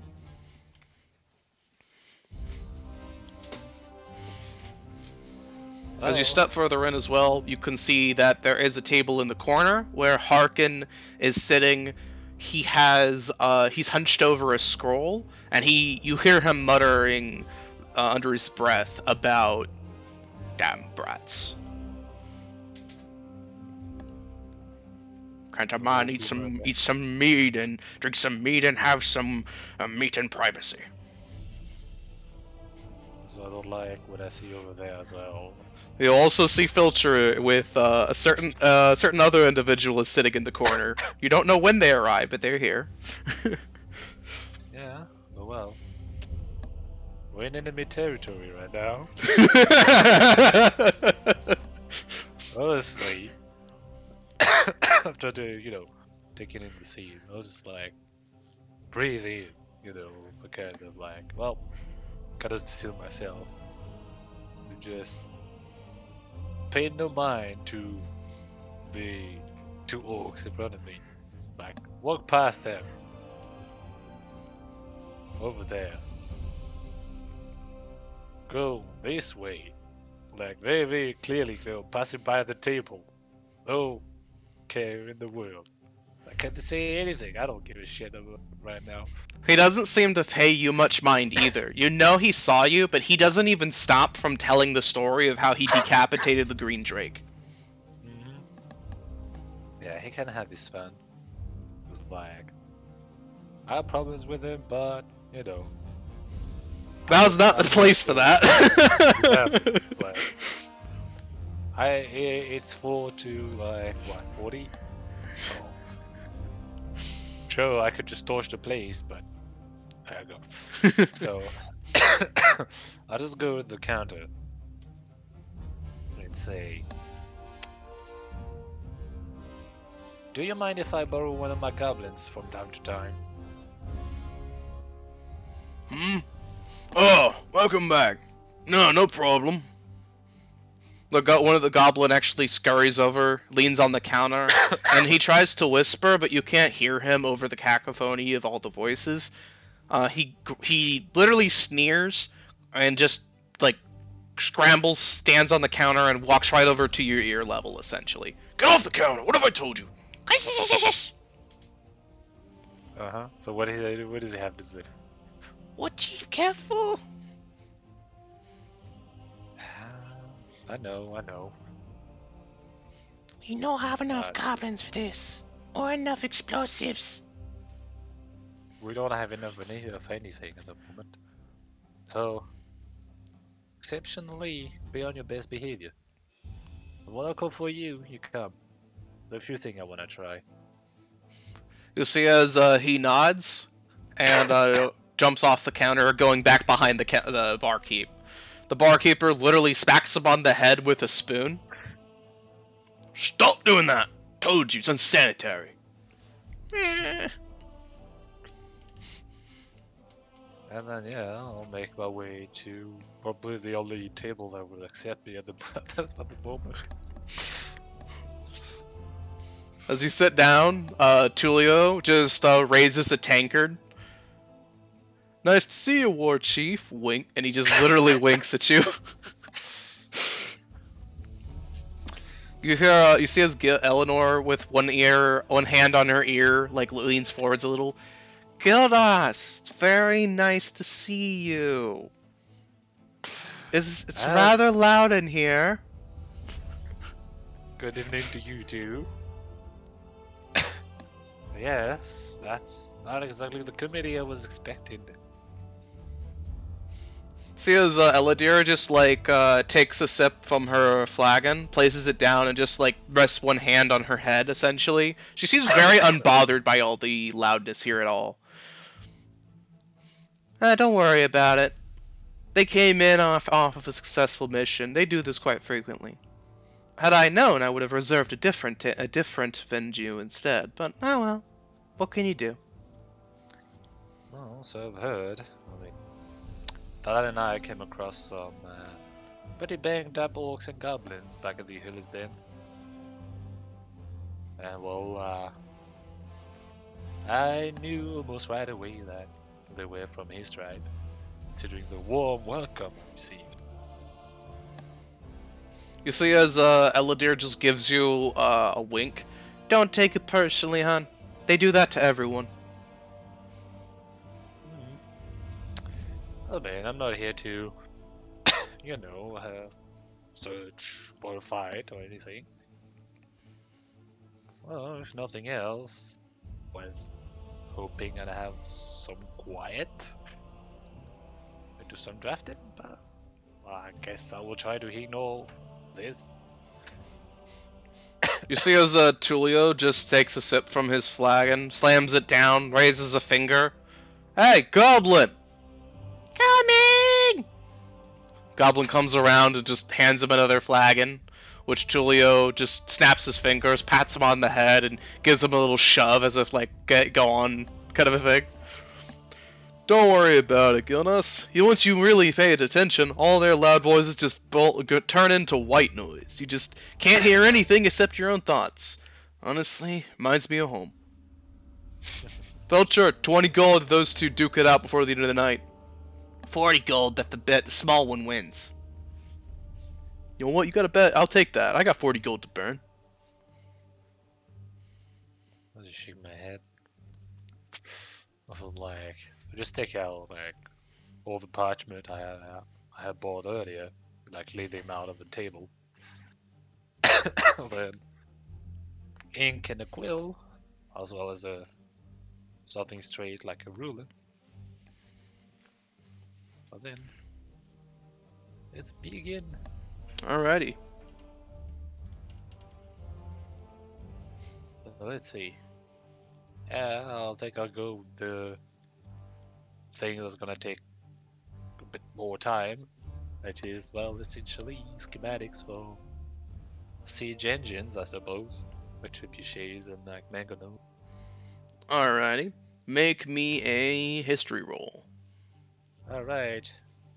Let's see if I can remember what was at home for my great grandpa when he was commissioned by the Reynoldian army. Well, that's a 5. 11, whatever. Alrighty. So with an 11, you make some very crude looking trebuchet designs based off of memory. You know that if you saw one from Riddled again, you'd be able to get it down better. But working off just from memory, it's been a while, so it's not the most clear or best design. But who knows? Maybe Goblin ingenuity can fill in the gaps. Well, I mean, just drafting things up. But a draft is a draft. Let's see. Yeah, then those probably. Let's see. Yeah, near the tribe, there's a mountain, right? It's the one they used for mining. Say that last part again. Yeah, there's a mountain by the tribe, right? That they used for the mining and all that. Yes, actually, there is a little hill that they've decided to mine into. How close was it to the settlement? Essentially, it's mostly on your land. Mm. So the settlement that your tribe is living on is built itself around that mountain little hole there. So it's not a big mountain, but it is a decent little like hill, like a decent little mountainside that they've just carved themselves into, kind of a thing. Right. So, to that, like I drew little schematics, and then like next parchment, I was like, draw like the lay of the land, like quick, like the hill and all that. And then, guess from memory, it's like essentially be like, okay, well, put like defensive positions there, like essentially potential like mangonel like positions, like then like since they have like powder cakes and all, I go like there, like this place, you put like the stockpile essentially. Then yeah, is it a rocky hill like forest hill, like what kind of It's a is? tundra-y hill, so there's a lot of like little frigid, snowy stuff on it with a little bit of grass. Very dirty, muddy, icy. A little bit of grass. Right. Well, let's see. Goblins are known like for ambushes and all that. So put down some notes as well, like over there, like cover like the whole like machines, like grass and all, like essentially camouflage them so that from a distance you can't really. Essentially, they would blend in with the hill formation and all that. Sounds good. Then, here comes the part where we're drafting up Goblin's armament. So I'll call my goblin. So he comes running over as soon as you call him. He was actually at that time waiting on some of the orcs who unceremoniously kind of like shoved him away after he deposited their drinks. He runs over, straight over to you, Gildas. Just All right. So I want you to grab a broom and come back. Okay. he walks off, and you hear him muttering about. Cleaning up messes again. Didn't even make the mess this time. Not my fault. He does come back with the broom though. Okay, what, Chief? All right. Now I want you to hold it up like a spear. He immediately does so. It's very poor form, but he does. It's a very passionate spear form. Like All this? right. So for like maybe 5-10 minutes, like the table could just see Gildas like essentially taking notes like on the parchment, like looking out at the goblin, occasionally standing up, like adjusting his position. You do know By that the the time, goblin seems to be kind of seems to constantly fiddle with the broom or like get bored and flail it around a little bit. So you have to tell him to hold still. yeah, well, I will. Like, yeah, I would think like actually adjusting his position would like be clear enough message, but this is a goblin, so after the first few tries, I'll say, how do I tell him? Soul still, please. Okay, what, Chief? All right. And once that's done, I'll turn to put the broom on the floor. But next, I will hand him over the shield. So he takes it from you. All right. Like I'll tell him to, hold it like he would block something. He does so. He's actually quite good at this. Mhm. But again, this is a human-sized shield, right? Yes, So, it's a little big for him. right. But even with a So, bigger than average shield, he's still pretty used to using it. alright. Honestly, that's perfect. So I'll jolt it all down with a like, not at him, say. You're good now. You can return to your post. Okay. He goes to run off holding the shield, then runs back, places it on the table, and runs away again. Now then, I got my my notes, my proportions, and all. It's time for Goblin Alberts, Goblin Gazabs. Let's go. And so, yeah, next page. Essentially, like, most likely already worked with that kind of stuff, like at the forge. But like, it's been mostly like for human-sized people. Like at best, like Goliath and Minotaur would be the biggest ones. But like, instead of like sizing up like a normal halberd, we would be more like sizing it down just a little bit, so that it wouldn't be like as cumbersome for a goblin to wield. So let's say like usually like you have like a 2 meters pole, right? hmm Like instead you'd have maybe shave off like maybe 30-40 centimeters. Sounds Alright about then. like sounds about like accurate. And then next page essentially stuff for, well, we talked about, rules for shield and all that for like another certain book, right? hmm So it would be essentially Goblin Tower Shields. Interesting. Yeah. Then like put that down. Then next few pages is essentially drafts for like different goblin tactics, I guess. I come up with like was my inexperienced war chief ass. So essentially, first idea would be when you have a oh wait, I'll later. Essentially, for the frontline goblins, you'd have, well, it's fair to say that like for one orc, you'd probably have like 3 goblins, right? That makes Or sense, like yeah. at least 2. So essentially, you'd have like 2 rows of goblins. You're like, first row will be the front line, where you have, well, yeah, no, let's make it 3 rows, actually, yeah. So you got that first row, that would be goblins with tower shields, right?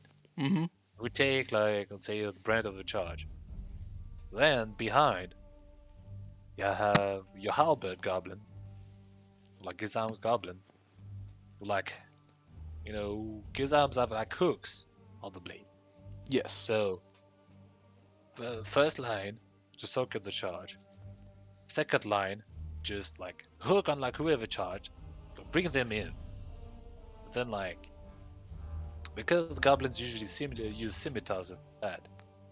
Well, now that you have like your hooked orc, minotaur, like whatever human, down on the ground, the third goblin that's behind with the scimitar will have like a much easier time going through like whatever the enemies. So they just wail on them, you know. Very nice. Looks even better, like than mounted. Like boom, just bring them down, like the goblins like protect like get the holes, and then boom. Yeah. Tulio will actually lean over while you're planning some of these, and he gestures to this tower shield design. Uh-huh. I'd recommend Doesn't he? having them plant some of those in the ground, and then having several of them hide behind them with bows. On about maybe a hill or something. Oh, actually, that came later, Tulio. As I was thinking, well, that may be used to shot bows, right? But it takes time to train a goblin with one. So instead of having goblins with shot bow behind tower shields or like pavais like that, I was thinking of phasing them out and using crossbows instead. That could work. That and a crossbow would essentially compensate for the lack of strength.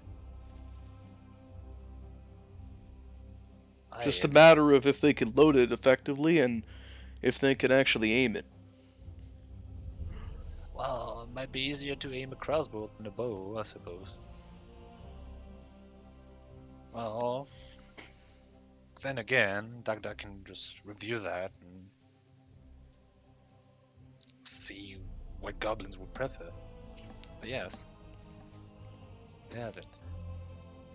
Like at our front lines, we essentially have like our fortifications. We more or less have our ranged troops, so like a rough idea of like how we want them. But then I want to talk about mobile forces, right? And they have hyenas, right? They do, though your tribe doesn't really have any currently.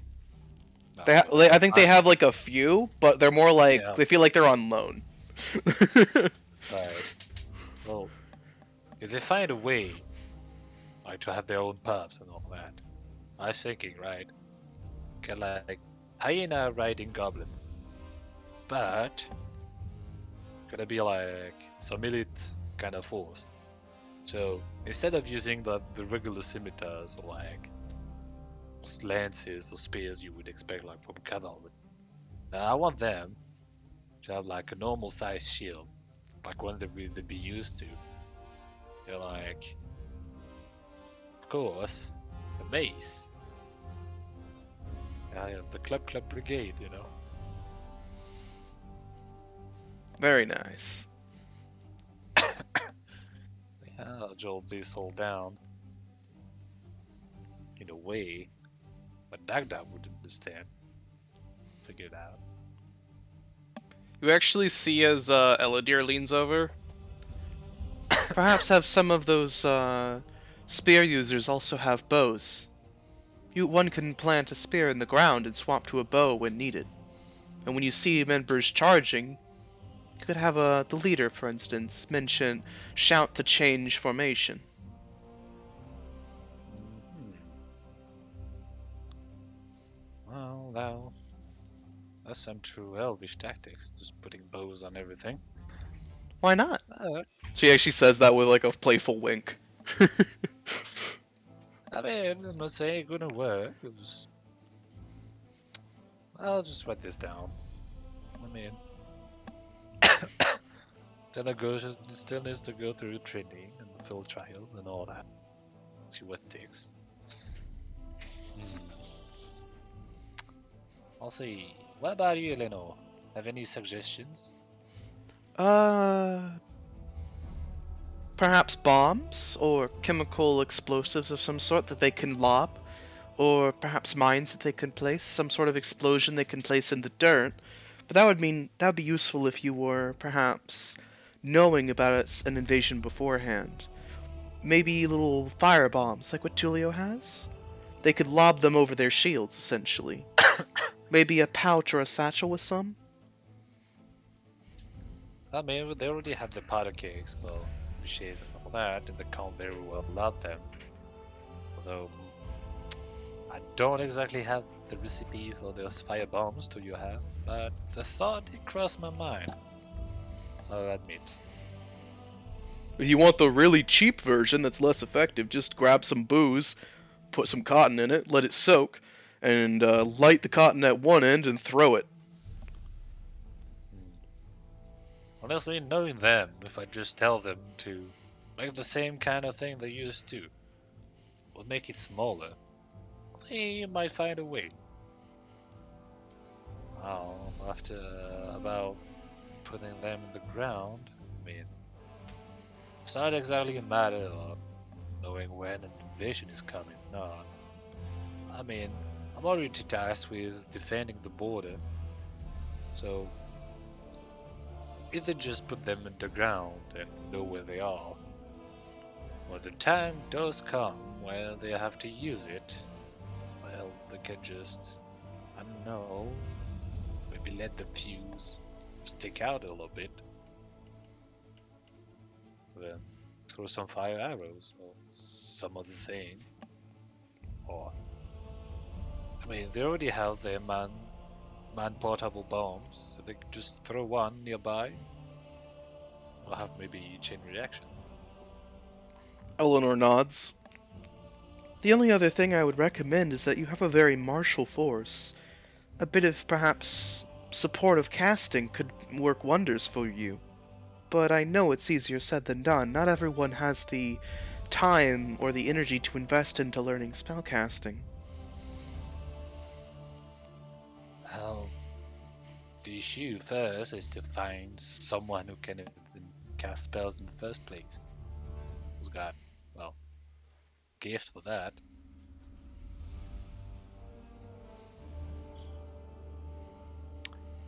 And again, if some of my goblins become clerics somehow, paladins, I guess we'll have like that problem solved. So it's like Elder raises one eyebrow. Goblin clerics or paladins. Now I've seen everything. I mean, why not? To be a paladin, you need a lot of fervor, right? And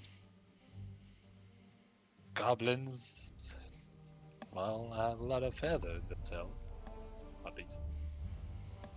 They poke their mind into something, get some surprising results. True, but they're rather heretical and blasphemous creatures. I just can't see it. Ah, you'd be surprised. It's like, well, just need a little bit of guidance at the beginning, but once they learn about the teaching of the goddess, they put their heart into it. You'll have surprisingly polite goblins at the, well, a few weeks in, really. And just look at the goblin at the counter. That looks like something you see every day, does it? I've seen goblins that act similarly when their boss is in the room. But you're right. Your goblins are a lot more civil than most. When you tell them to do something, they do so. Many goblins will argue a little bit before doing so. And admittedly, he jumps on that bar counter, but he doesn't do it as much as other goblins. I mean, look over there. She just gestures to the goblins at the other side of the room who are literally standing or sitting on the table while eating and talking to each other. Like if you were just sitting with like a leg up or like sitting on the edge and just talking to each other. It's like the table is just another chair to them. Besides, what is a god if not the boss that looks after you at all time? So, you see it like that, then the goblin will behave well at all time, logically speaking. See, as like Eladir just nods. Makes a certain amount of sense. Eleanor kind of tilts her head and drinks a little while mumbling into her drink. Not all gods are authoritarian, though. Some are just kind of passive. It's not a matter of being one or the other, and all matter of presence, you know. Eladir simply grins and kind of like raps Eleanor on the head. Stop thinking with all this up here. Think a little in here instead. And she just like pokes her in the chest, essentially. Hmm. While we're on a little bit of theological tangent, Tulio, I wanted to ask, Hmm? just between us, say, I don't know, shit, what was the word again? Right. Say, hypothetically, what would it take for you to walk the right path again? Well, first off, Chief, I'm nowhere near drunk enough for this conversation. Ah, it's just.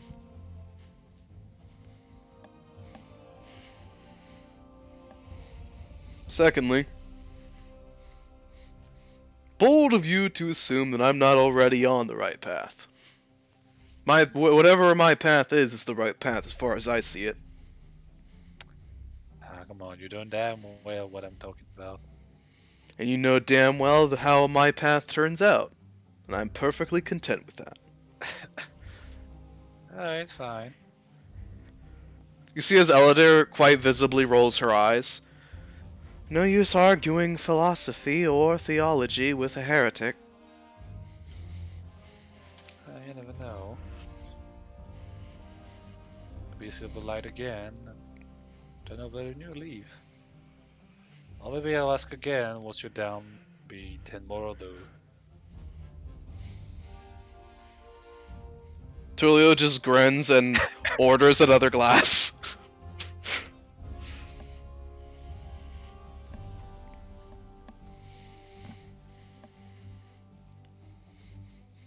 As you're enjoying your time at the table, you actually see as one of Snacks, something falls over essentially, like a barrel is knocked over, which there's actually a barrel of grog in the room, which a lot of the orcs have been drinking from.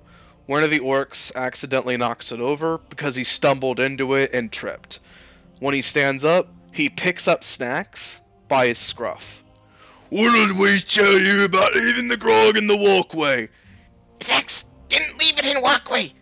You big oof, you walk in and trip. Snacks did nothing wrong. Hands off.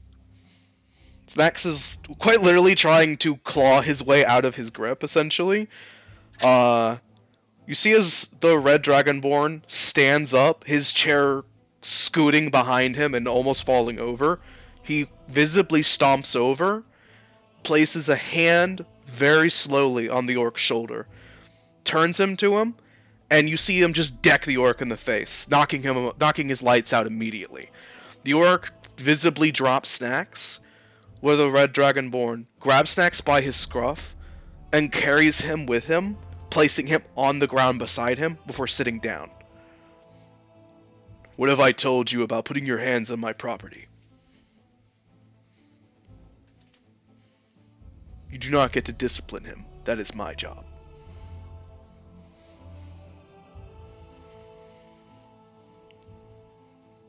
He turns to Snacks, gives him one look. You have done nothing wrong. The grog is where it was. Yes. Thank you.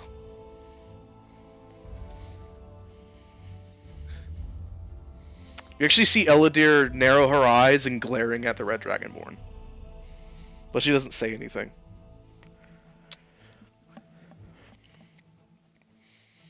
Not quite the fall from grace. Last time we seen him. Took the poor little bugger's gear. Refused to give it back to him. All of those were his trophies, well earned.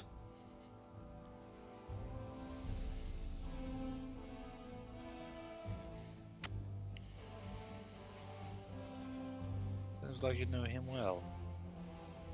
I trained him. I found him.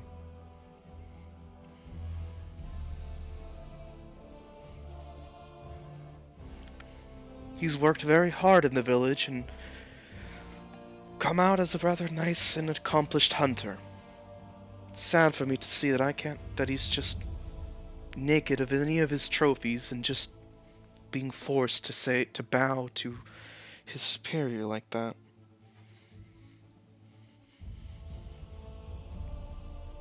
If I may ask, why now? I mean, if he's been training with you, must have been quite a long time.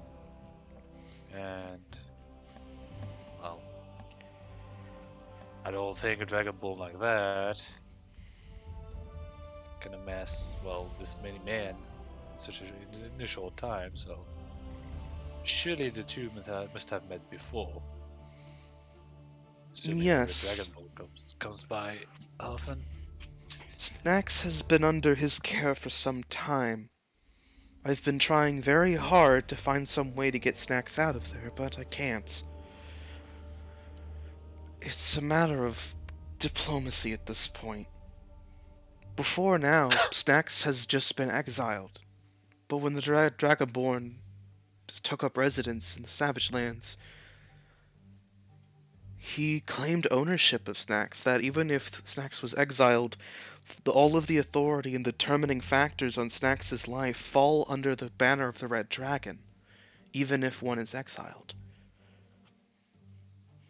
He doesn't mistreat Snacks, but he does not let Snacks do anything that it wants to.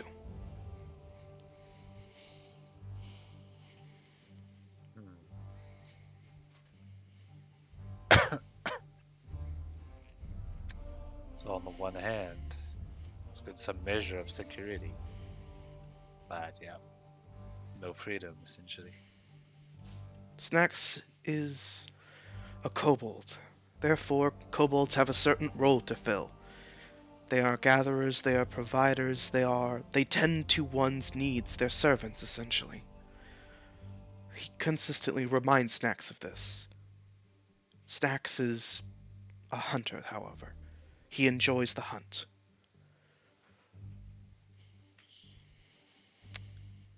See, that's why I don't understand that Red Dragonborn likes strong people.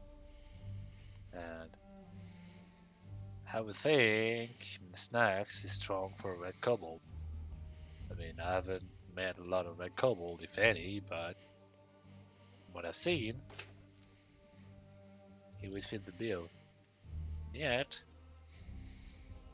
he's not naked all the time and acting as a pet, essentially. Well, quite the waste of talent. I strongly agree. Snacks is clever, resourceful, and rather wily in his own way. To just refuse to let him use any of his talents is a waste. I've pressed him on it multiple times, and I've been told to cease communication with him, lest I cause an incident. Oh, well, it's just... Mr. Red over there is so far up his ass, he won't see what's right in front of him. You actually see an orc Well, stand up and start walking towards you, Gildas. What the fuck you just say? Oh, you heard me. But I wasn't talking to you, my dear friend. Why, I wasn't talking to anybody. Right, you're just a little birdie, cheeping and cheeping. Oh, pretty Exactly. sweet words, no substance. Calm now. Will a singing offend anybody? Really? Would Oh, someone be no. as petty as that? Heard of people shooting down songbirds for being annoying. Ah, but that's people with no taste. Surely you're not one of those. He narrows his eyes at you. You could smell the booze on his breath.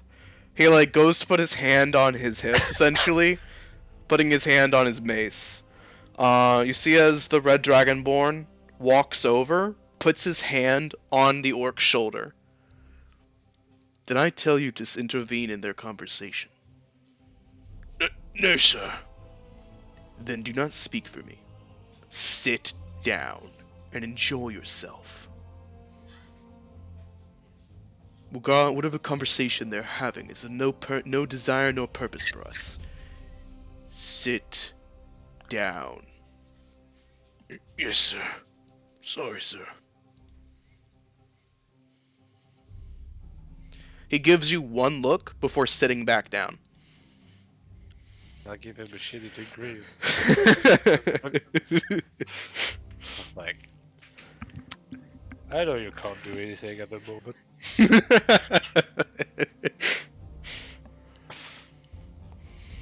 And I know I can't do anything at the moment either, so.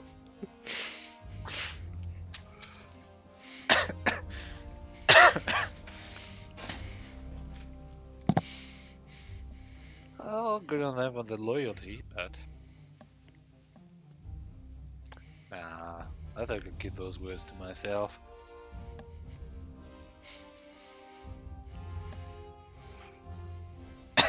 Turlo just shakes his head. Damn it, Filcher, I owe you 20 gold. Damn right you do. You're lucky I didn't raise the stakes.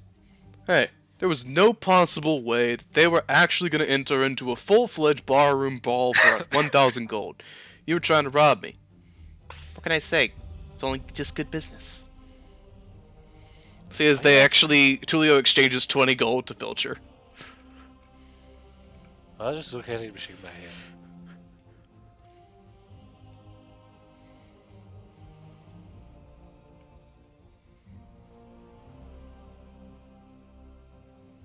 Actually, I said do so. I'll just turn to Filcher. Hey, why are you here? Why wouldn't I be here? Wherever there's profit, wherever there's money to be had and a profit to be made, you'll find gnomish Filcher. Why is he here? I don't Him? To Genja, man.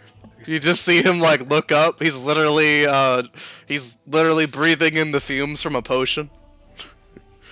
Hey man, you want some of this? Just 10 gold. No thanks. Missing out. Way long. Missing out, man. Besides, if you're asking why he's here because I asked him to be. Well, man, you seem two peas in a pod anyway. It's just One's good here, business. the other shouldn't be too. It shouldn't be too far.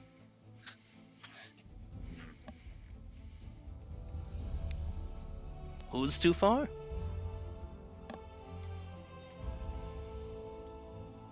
Well, I mean, you heard me, Marshall. Unless you didn't understand, but like, yeah, said if one's nearby, the other isn't. He's got you there. Ninja man. Yeah, I know you tend to follow me around like a puppy, Shiza. What can I say? You know how to sell these really good potions. Eleanor sneers and rolls her eyes but doesn't say anything else. Besides, if you must know, I'm putting on a very specific bid on that Drake head. Oh. So it's not that shady a business I thought it would be. Now, you see, I happen to have a good tip-off there was a Drake in the area. I wasn't that interested. Who's gonna possibly kill a Drake? Then I heard you lot were in town. Well then, the odds of a Drake being felled suddenly increased. So I wanted to be in the area, say, if it fell. If it fell and its body was left, I was gonna hire some people to harvest it. And if it was cultivated, I was gonna ask to buy the head wholesale. Know some people who'd spend a lot of money to get their hands on a Drake head.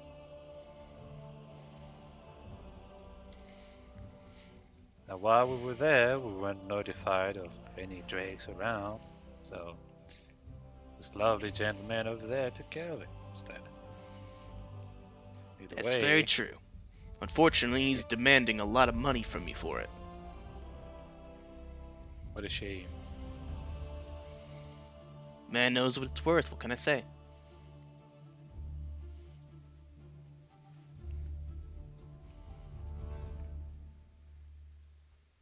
Speaking of business, however,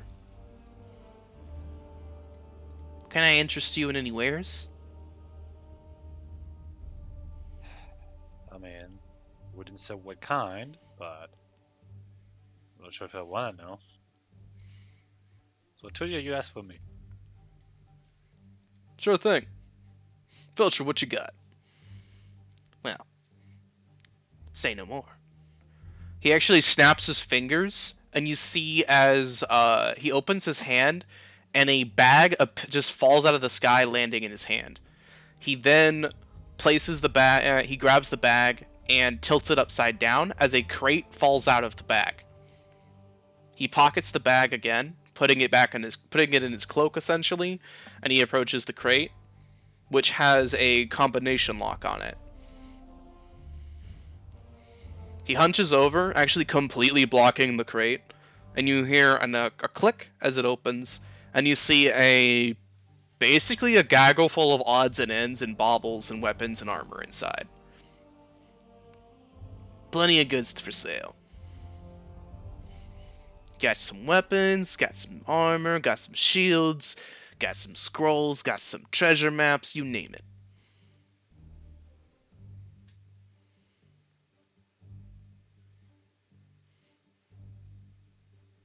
I see the issue is, do I want to buy from Filch? The answer is not very likely. Not at all.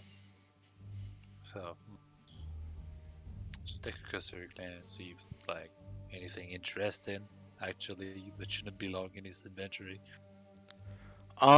Stuff that shouldn't be in his inventory specifically. You see what looks like a spear with a red blade at the end is in the chest. You also see a blade that looks like it is in the shape of a zigzag, and it looks like it has a light. It looks like it is has a lightning bolt carved into the hilt. We found the living sword.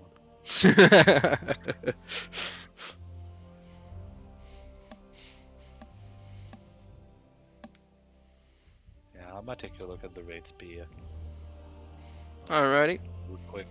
So, noticing immediately that your eyes fell on the spear with a little longer than anything else, he actually reaches into the chest, holds it up, and plants it beside him. It's basically double his height, so he couldn't wield it at all. But, he just plants it in the ground, essentially holding it, and gestures to it with his free hand.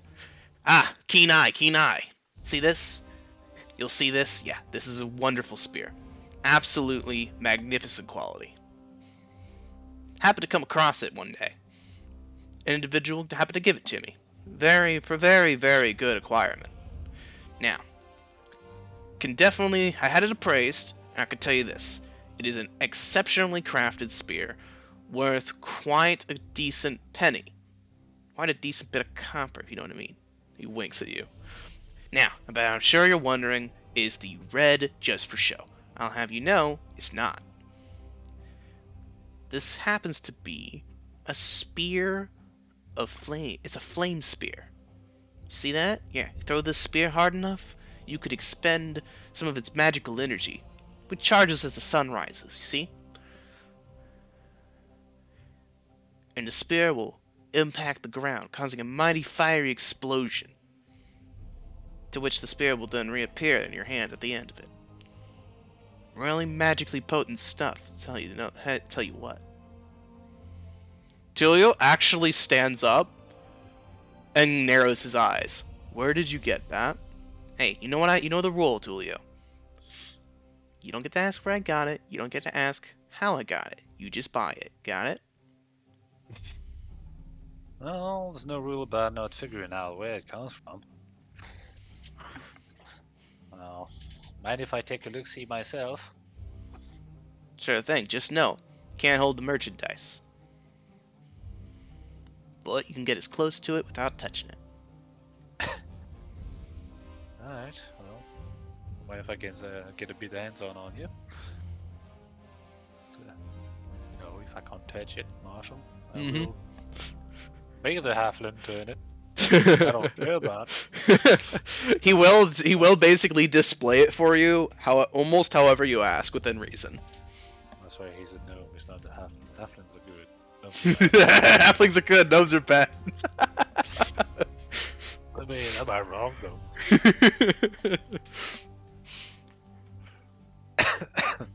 Yeah, let's go show him appraisal down. So, firstly, the quality of it. You like, the magic of it. So, without even needing to make a roll, Gillas, as a blacksmith, you can tell that this is a very well crafted item. It's at least potentially a +2 weapon.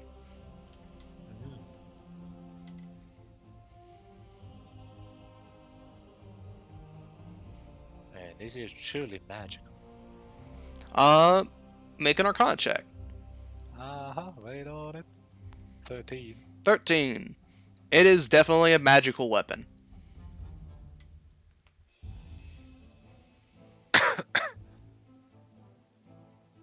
Well, you weren't exactly lying about makeshift weapon.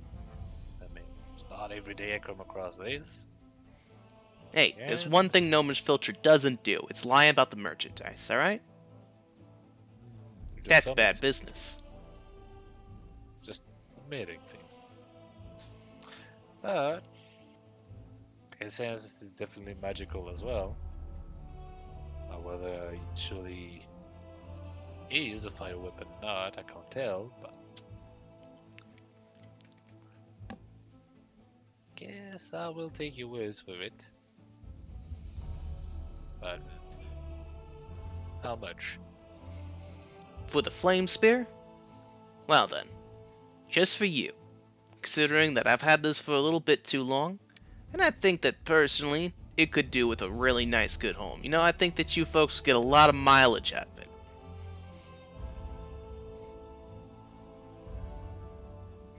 3,000 gold.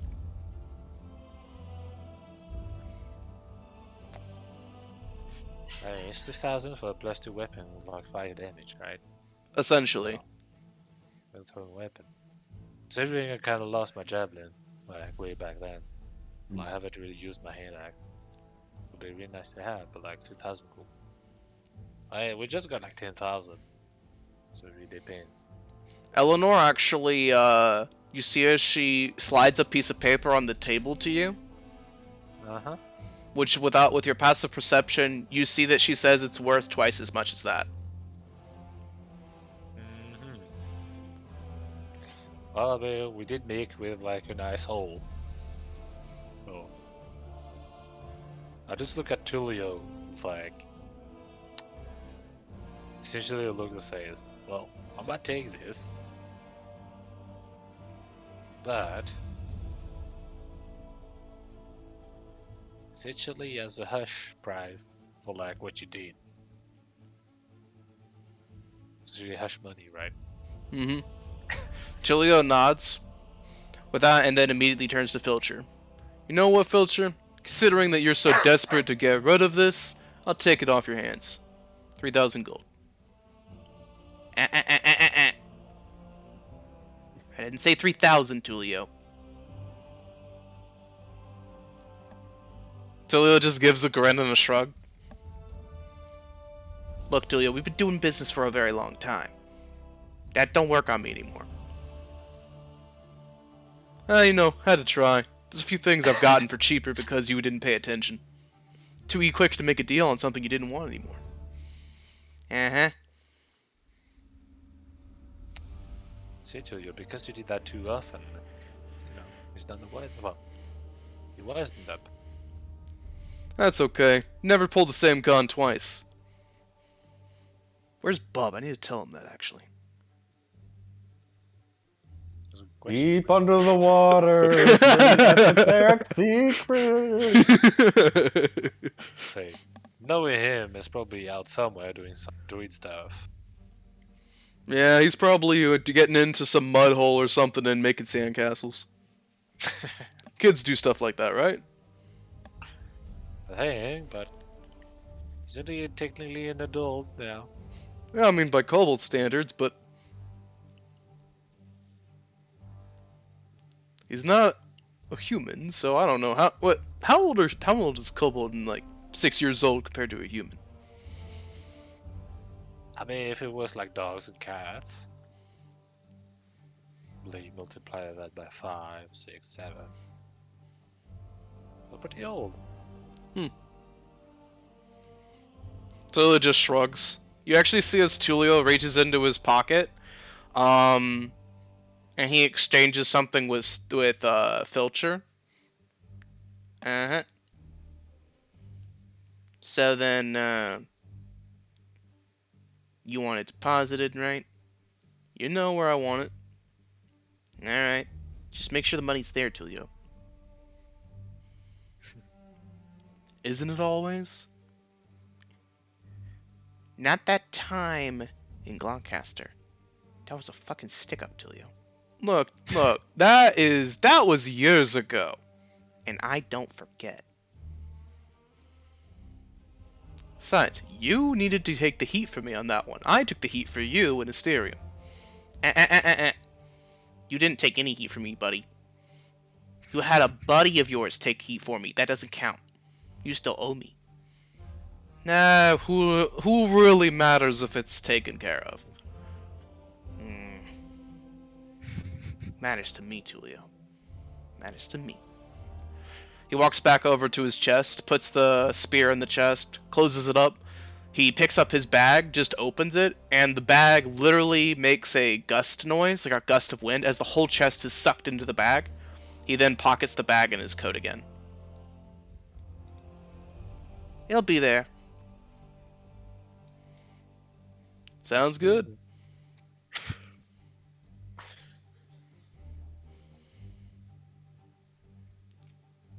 Funny man, do the magic trick again.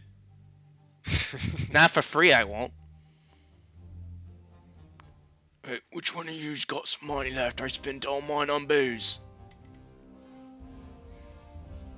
All the orcs are just kind of like shrugging. They don't have any money for a magic trick. 1 gold for the trick. Come on, who's got it? Who's got it? Which one of you's got... I owe you a gold, promise. I'm not paying. You don't pay me back anyway. You owe me like 4 gold.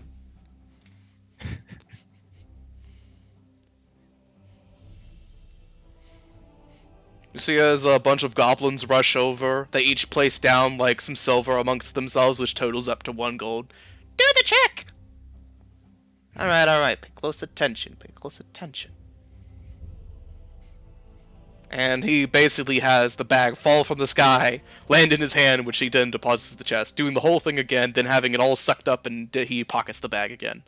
He also just holds his hand, he takes the bag of silver from them, which he just also pockets. All the goblins jump up and down, cheering. Yahoo! These goblins are good for something.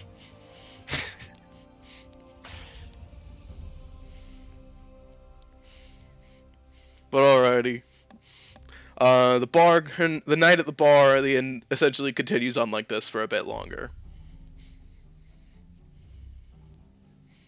And as this is going on, I'm going to segue to, let's see, Bub, is there anything else you want to do at this time, or should I segue back to Delon?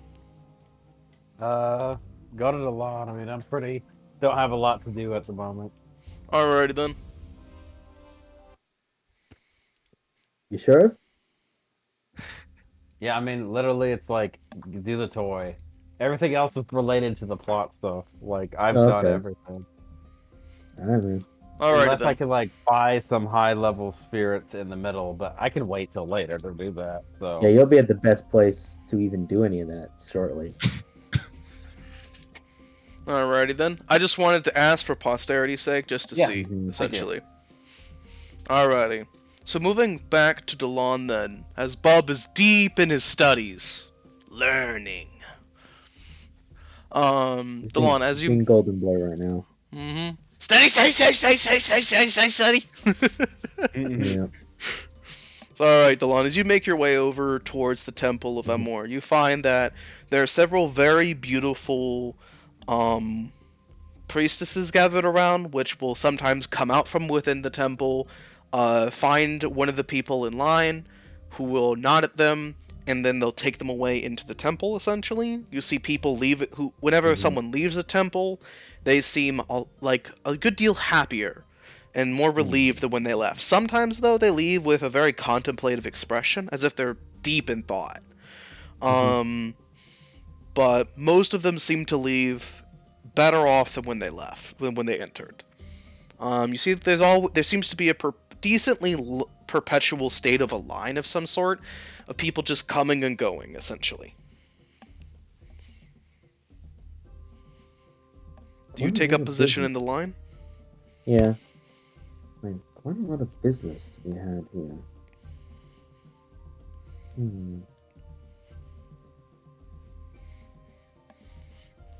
Alrighty, so as you wait in line, you wait for a bit, you see some more people come and go, and eventually, a very beautiful woman approaches you. She has a bit of a curious look on her face, tilts her head at you a little, and then uh, essentially gives a genteel courtesy bow, essentially, raising her skirt a bit to do so, but then lowering it back down. Welcome to the Temple of Amor. Ew. Thank you. You are most welcome. It is not every day we see a dragonborn come here, let alone a white dragonborn. Truly. Indeed. We see many people from all walks of life come to the Temple of Amor for guidance. But please, let us not talk of such things publicly. Did you have need of our services? Need is not the word I would utilize, but I made a promise that I've come here, so here I am. Alrighty then. Allow me to take you away. Please, up to you. She inclines her head to you, turns around, and begins walking basically to the right, essentially. She leads you to a bench where she sits down. You're very far out of the way at this point. It's a very secluded spot. Please sit. Or you may remain standing if you wish. I think I'll remain as I am at this time. Alright then, whatever makes you most comfortable. Now then, you mentioned a promise to head here. Many come here of their own volition. Why would you come here under duress? Duress is not the right word to say. Merely, someone brought concern that, while I don't necessarily agree with it, I take quite seriously, so, despite my own feelings on it, I decided to come here. They thought it would do me some good. I see. What concerns were those, if I may ask? They believe I am burdened, troubled, with a tired demeanor. I do not mean to sound forward, but I can definitely say that you seem a bit tense. Truly, I just came from the spa. I thought that would have been an idiot. Ah, you went to the spa. Very excellent choice. I personally recommend their massages. They're very relaxing. I did. I had a deeper one. My scales were itching, so I acquired one. They were very hands-on. Yes, they're quite thorough.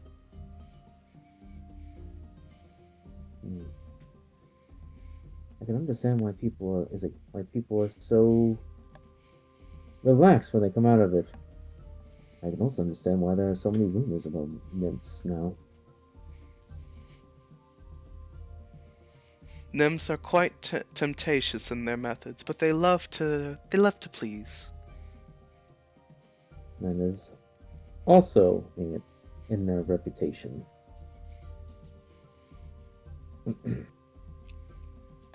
But I suppose then you believe that did not work. I believe it helped you put you at more at ease, though I have not seen you beforehand. The spas have a calming effect on almost all inhabitants who partake. But I can tell that something is weighing on your mind. In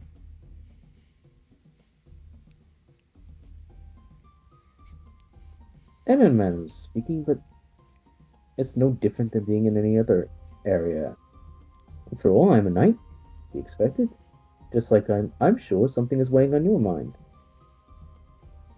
By the way, I've not gotten your name. Ah, yes. Apologies for... I did not mean to be rude.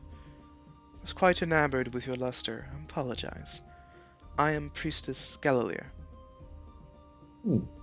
A pleasure. I am Sir Delan Vasilius Guillemay. He bows appropriately. Gilame. Hmm. I know of, are you by any chance related to a Bernard Gilame? Aye, he is my granduncle, brother to my Truly? grandfather. Well then, welcome. I've spoken to him on several accounts, as well as Lady Fairlore. Hmm. They've been of trouble of late. Or was this many a year ago?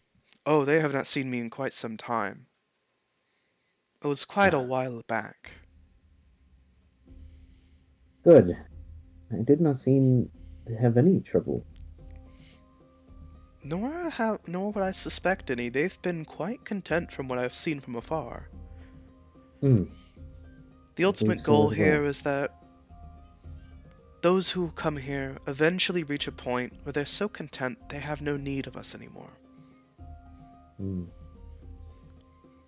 I see. So similar to a clerical business as well.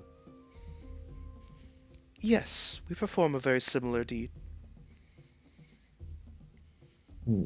Many come Interesting. here that are deeply troubled, or are rather aimless in their devotions or in their desires in life, or they have strong desires but they know not how to achieve them.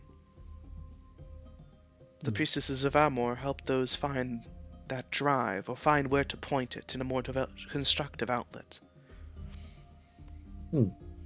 We ultimately just wish for everyone to be happier and more content with their life. It's a similar feeling in King's Landing, but a bit more open about it. Let's see. It's a noble goal. Indeed. And one cannot be a priestess of Amor without first yourself being quite content and prosperous in your own life. Hmm. One So cannot you are truly content in help that? or aid one without doing so yourself. Hmm. So you are also content. Oh, immensely. I see. That's wonderful. Indeed. How about yourself? Are you content? Hmm. I travel the lands. I've been able to do so for some time. Can't say I'm too troubled on many aspects.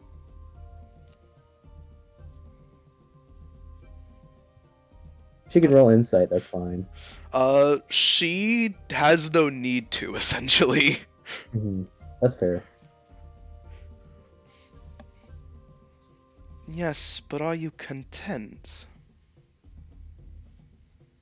Hmm.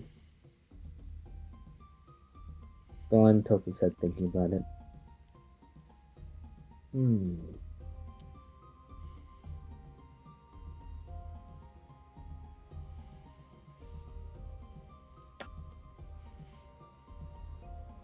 What does it mean to be content?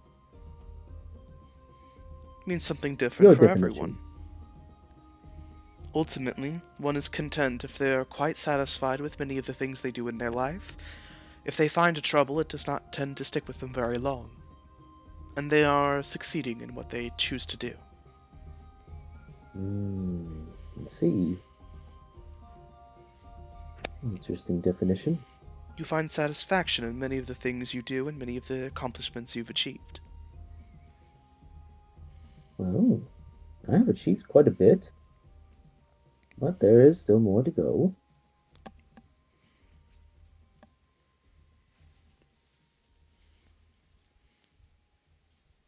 If there is more to go, does that therefore mean you are discontent?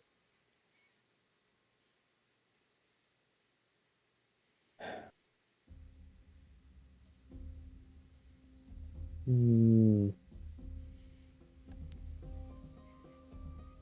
Not necessarily, just that there are improvements to be made. Things still to do. I see. You seem quite averse to answering with a yes or a no. It's not quite overly complicated. You can still be content and still climb further. wish for more contentment or perhaps seek more achievements.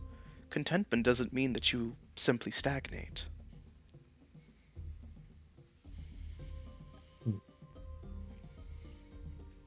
I'm well aware. I just. Hmm. Why?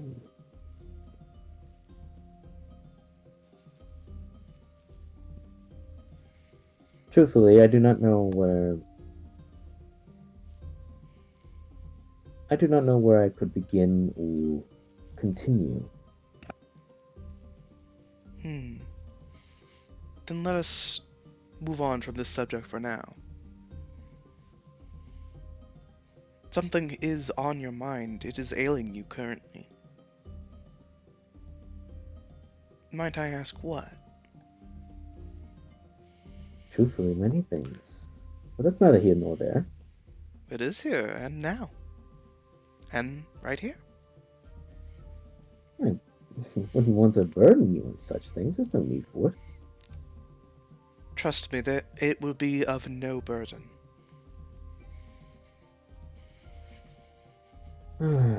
If you insist. Frankly, I think everyone is making a bigger deal than this truly is. Let's see here. Have you heard of the Kingsglaive? Of course. Oh, thank goodness there's someone who hears of the Kingsglaive. I've been all across the Savage Lands, and neither here nor there hardly hear of the Kingsglaive or want to even will its existence. Apologies if that seems a bit rash, but I've been traveling so long it's been quite difficult on that measure. I understand. I may not have traveled myself recently anyway, but I have been to the realm outside the wall, and I have heard of how the populace speaks of this legendary artifact. A glaive, or perhaps a banner? I know not much about it, but I do know it is of a large significance to the Southlanders, people beyond the wall. Have you heard of the Jewel of Sylvana? Oh, yes. All in the church know of its significance. Imagine that, but for the men and women of King's Landing through all the nations. Imagine that jewel is a jewel, represented that, not just for the goddess, but for the people. It cemented who was the true king, the true leader, anointed by the divines, bringing us all together in one concurrent rule through prosperity and defense against all that would come against us. I see. I can definitely understand why the reverence, then. Aye, and I'm sure you understand the feeling at its lack of appearance. I understand the emotions that can fly through one when they wish to see an artifact of radiance, and they cannot see it. It's not just that. It's more than just an artifact. It is everything. It's everything to Asterium. It's everything to Gloucester. It's everything to King's Landing, to Renal, to Nebulum, to even the Savage Lands and the Land of Monsters. It is anointed by all of the divines. It is the one thing that unites everyone. And the heart of Sylviana provides much of the same purpose for elves. From all walks of life. And yet it has been lost for quite some time. It is an equal tragedy, which is why it must be rectified. So, in pursuit, I've been searching for the Kingsglaive. But, well, despite my best efforts, I could not find it. I see. Such an item of significance, eluding one's grasp repeatedly. I know very similarly what that is like. Do you? Yes. Before I found myself as a mainstay resident in the Temple of Amor, I once went on a pilgrimage outside the walls. Hmm.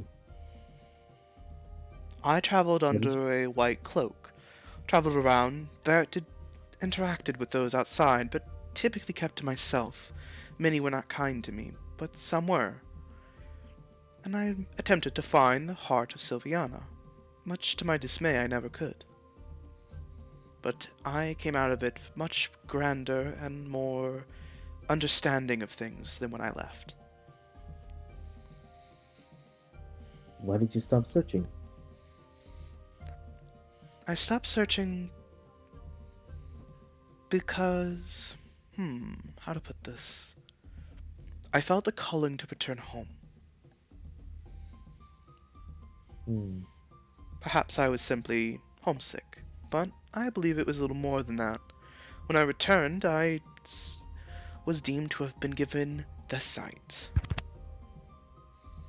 The sight. Yes, it's a sort of clairvoyance or a wisdom, if you will. How so? It's not so much that you perceive things that are not there, or you perceive things others cannot. It's that you have an innate understanding of those around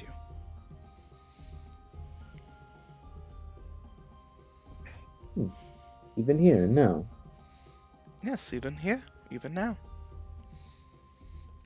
I see. cannot see the true depths of one's heart, especially those that keep things guarded, but I can tell when one is hiding something, or perhaps when one is deeply troubled. I cannot know why, or perhaps what they are hiding, but I can know if one is hiding something or if one is troubled. Ah, I can see how that gift would be particularly useful here. Using this power to help my kinsmen has brought me great fulfillment and joy. So in that sort of a way, my entire trip was not for naught, as it allowed me Hmm. to help even more people than when I left. Hmm. So I gained something out of it ultimately. I see. I do not know if it is applicable to your situation, but perhaps that story can aid you in some way. I am glad you have refined your position here. I truly am. And I'm absolutely delighted to know that you are satisfied in your choices. But no, I am not like you. I cannot give in.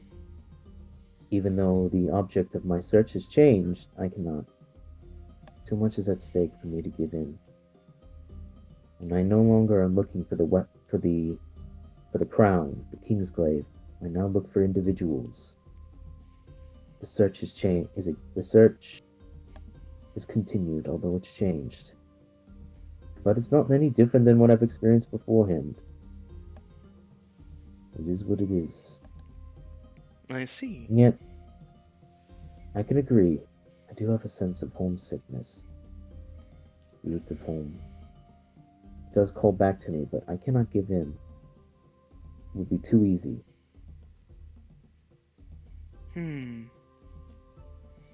Perhaps another bit from my own personal journey then. I did not feel the sense to remain until I had fully returned. When I did return, I had no intention of staying forever. I intended to take a step right back out and return to my journey, return to my pilgrimage. It was only when I stayed and I began to see and help people the way I did here that I fully cemented my decision to stay. I would never have gained that insight, gained the knowledge to do that, had I not eventually returned home.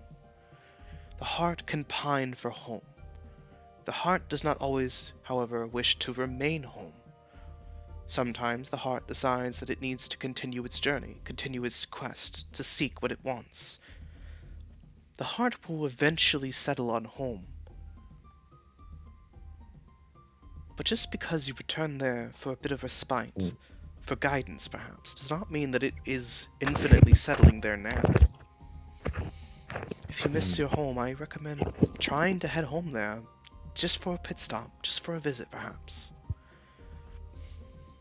Who knows, your quest might become even more gallant and even more prestigious and successful afterwards. Might reinvigorate you.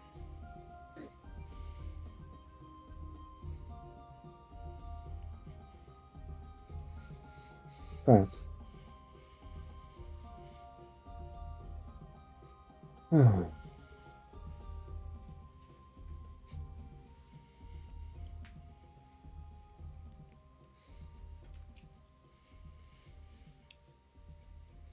Are there any other things that weigh on your shoulders?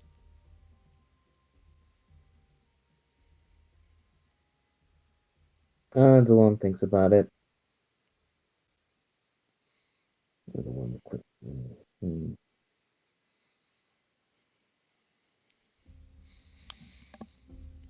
We've been searching, and I've partied with other compatriots at this point. It's been difficult leading them. I never thought I'd be leading men and women. I left that path behind me. I was once to be a Templar. At one point. I see. Templars have a very rigorous and steadfast duty. More than one time did I unintentionally cross paths with a Templar who I had unintentionally wronged simply by not knowing what I knew. At this time, at least. Are your duties now currently similar to those of a Templar? Not in some ways, but all my life I wanted to be a Templar. My great-grandfather was one, and I prepared my whole life.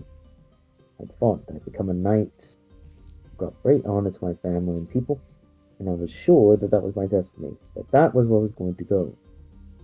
And I made my constraints. I was picked up as a Templar. I was so delighted in that they chose me to program. I stood by my brothers in arms. I trained with them, fought with them, sweat with them, bled with them. I trained to the very day until it was the final moments, and imagine you seeing a path in front of you, and you keep walking down it, and you finally get to the clearing you've been looking for. After all that effort, after all the winding trees, you're ready to set your clearing. This is where you're going to be. This is where you want to build.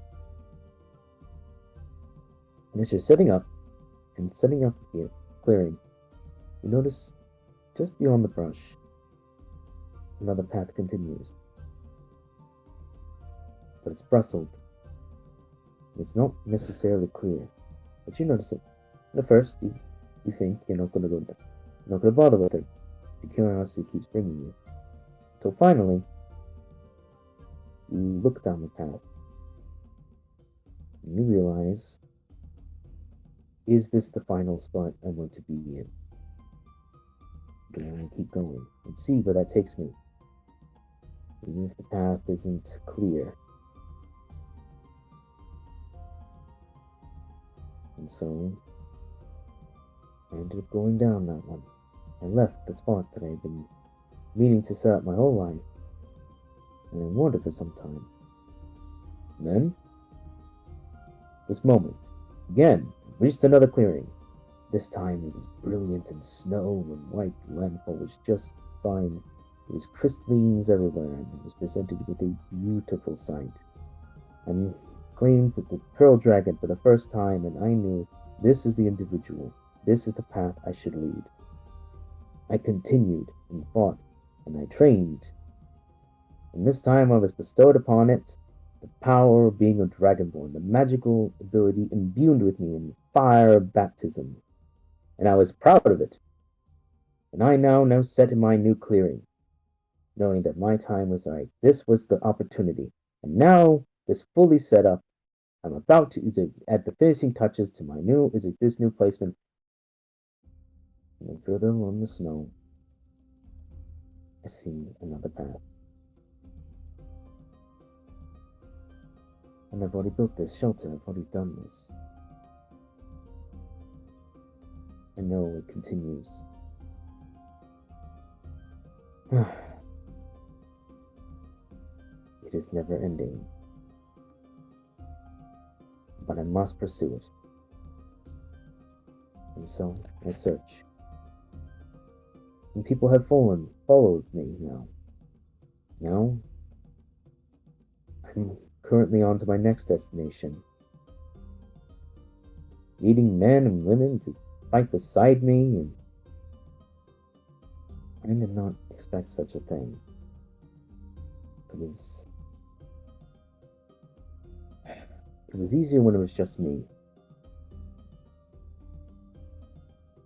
Much far easier, he chuckles.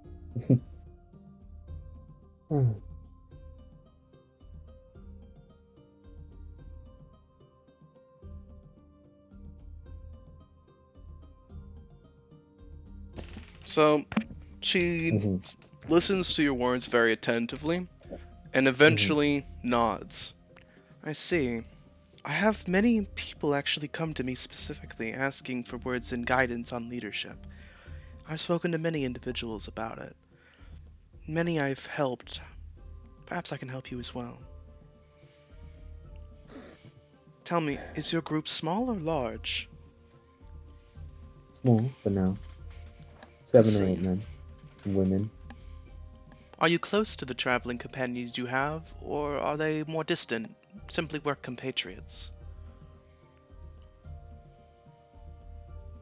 Delon thinks for a hard, long moment.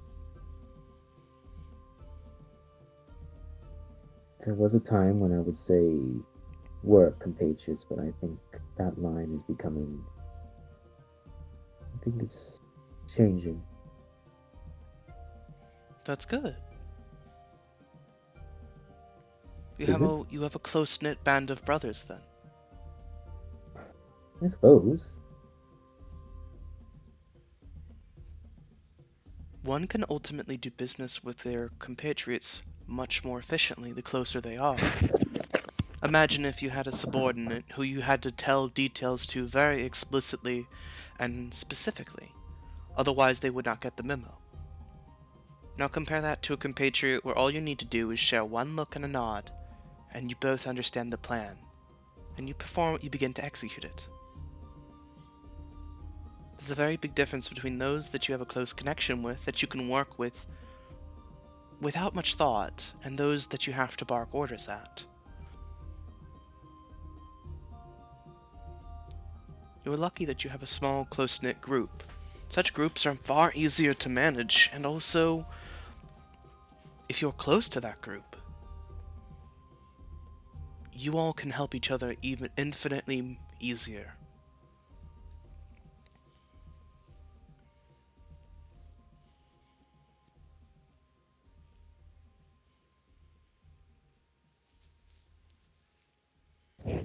Hmm. I suppose you're right in some aspects. What? I've seen them become injured. I see what's coming. I'm. I believe there is a lot of good in people. I believe that in my tenets and principles, and I will take no shame in that. I believe in them strongly, and that's gotten me into many different situations. But the darkness is coming. Things are more tense than ever. Issues with this Drake is just a small number of what may come. I don't mean to scare you or worry you, but the nations are on the brink of a civil war. There's no leader found in time, and there's another darkness coming, and I do not know how to truly combat it, only to protect against it. I'm just a knight of King's Landing. I never asked those companions to adhere to me in the way they did. But I know when I spoke, they listened. And I know when I gave advice, they heeded it. I will not abandon them in their time of need, but how can I be responsible for all these people?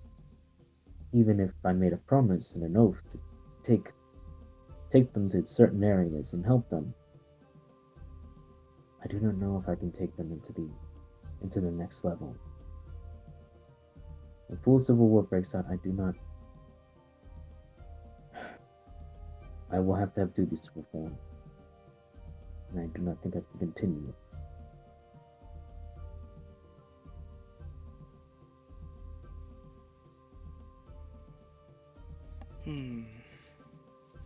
All who can understand and see dark times tend to believe that such things can be very disastrous, that they may not make it through.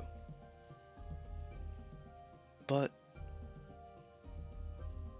it is not whether the dark times will come. It is whether what we choose to do with the time that we have in those dark times. And truly, if you're very concerned about your companions and where it will lead to them, I think it is wise to voice such worries to them. Tell them that you are worried for the upcoming future. Let them know that it is on your mind. That way they also can know to be careful in the future.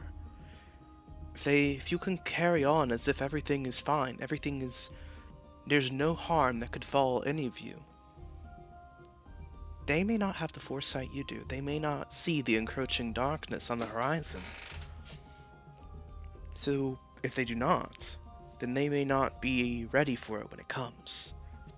If you are in the leadership position, then you have a responsibility to help them be ready when it comes, and to let them help you be ready when it comes as well. You're a close-knit group. I can tell this. I can tell you care deeply about them. You care deeply. So then let them help you as well. You need not shoulder all the burdens of every single man or woman in your group. It's a common thing many leaders do, where they believe that they must shoulder all burdens for their subordinates. It's akin to martyrdom. There is no need for that. You'll find yourself eventually cracking, shattering under the immense weight of so many burdens self-put upon yourself.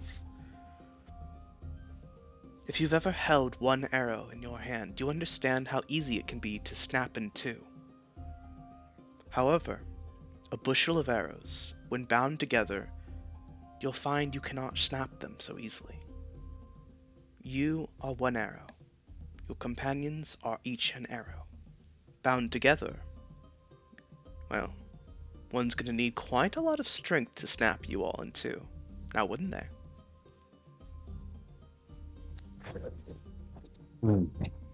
But there are those who will.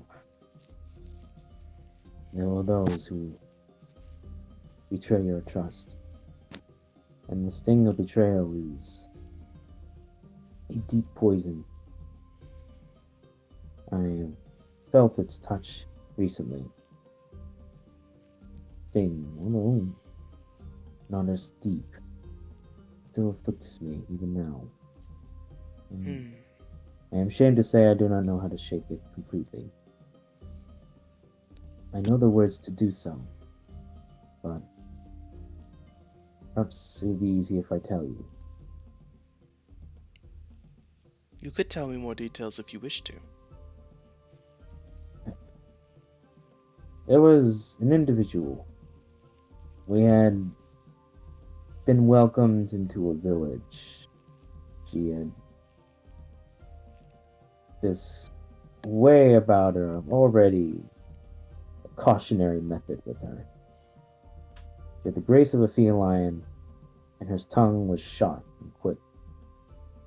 Already, you have your defenses up, but she was flirtatious and funny. I've met her kind before, and I've battled wits and duels and pool.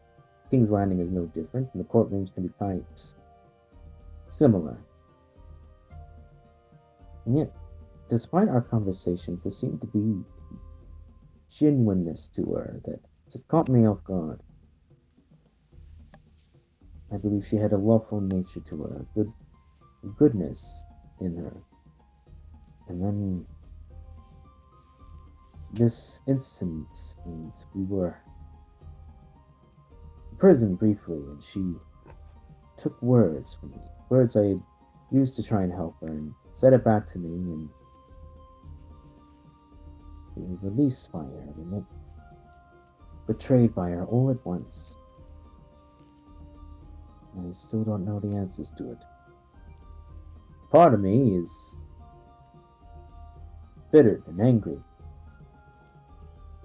The other part just wants to know why. I'm curious in that nature. I just want to have a closure of some sort. But the sting lingers, and I don't mean it for it to. I already know, or as I already know, my buddy felt it before.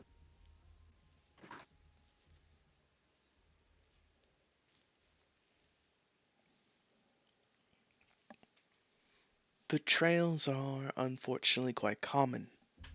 One cannot truly avoid them, not without making themselves forever and truly alone. But at that point, you've suffered a different betrayal, a betrayal of self. True aloneness is simply a betrayal of oneself. For the only one that is around you is yourself. And that is no life to live sometimes. However, your situation is an interesting one. Sounds to me that you had an effect on her, much like she had an effect on you. I worry if it's a positive one. You cannot know at this time. She has not given you the means to have those answers. Quite unfair of her, if you ask me. Girls should not leave a man with more questions than answers. A bit of teasing or fun game is all well and good, but leaving a man in the dark, confused, and crestfallen is no way to treat a man. Aye. However, I will give you some advice. You cannot know what she did or perhaps why. So for this time, I highly recommend taking the frustration or perhaps the energy that you have and channeling it into your goals, your desires to do some activities. Find that and let that take you to new places, to new faces, experiencing new things. And should you ever encounter her again, be fearless. Broach her on the subject. If she refuses to give it, do not press her on it, however, for you'll find that she will likely not give you the answer regardless. But if she seems willing to answer said questions, be open to her answers. That is good advice, and something I would probably do. When I was a boy, I had a similar betrayal, not the same, but I believed in another squire at this point, and he lied and caused an incident between us, and I took the blame. I believed in my honor and integrity, and I held strong. Because of that, he took advantage of it and took the blame on me. I felt this horrendous feeling, this feeling of betrayal, and stuck on me.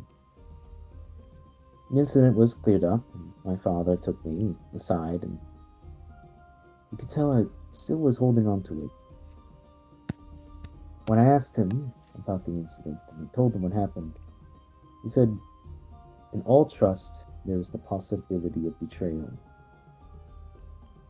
and that I wasn't prepared for it. And I asked if he was, and he answered that he didn't think anyone had clues, but wisdom teaches us to be more cautious and to proceed forward. And in my foolishness and youth, I asked if it was better not to. And he answered, "No, don't forget this. Without trust, there is no friendship, no closeness, none of the emotional bonds that make us who we are." And I asked, if he put himself at risk. And he just smiled at me and said, every single time. He left me with that. I know these words, and I hold them close to my heart. But the sting is still real. But you're right. I will continue to keep doing what I can. I suppose I was getting in my own head. I almost forgotten. Thank you. You are Thank you most very welcome. much. She gives you a very honest smile, very earnest. Mhm. I'm glad I could help you. And You've been very kind.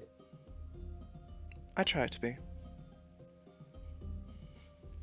Mm. One thing you'll find about me is that I am quite the bleeding heart, personally. If I do say so, that's not such a bad trait. It can be cumbersome at times, but I think that just shows off your more colorful radiance. I'm gonna roll with charisma just because fuck it. He just happens to Go ahead. do it. 19. It's not bad. 21, actually. Oh shit, you're at 21. So she just kind of giggles. Thank you. Quite kind words. Not at all. They're only truthful ones. I feel much better. Thank you. This has been actually quite helpful. And I'm not really allowed the opportunity to do something like this, and I will take the words to your heart. I promise you that. Of course. I'm glad to have been of aid to you. As she rises from from her bench, which you've been standing this whole time, essentially, she looks you dead in the eyes. Now, for the future, I'd highly recommend speaking more candidly about such feelings with your companions. If they are close to you, and you are close to them, you owe them to at least be candid with them in those regards. If they are candid with you, then you should be candid back. I will endeavor to do so. Thank you. Of course. And to you as well.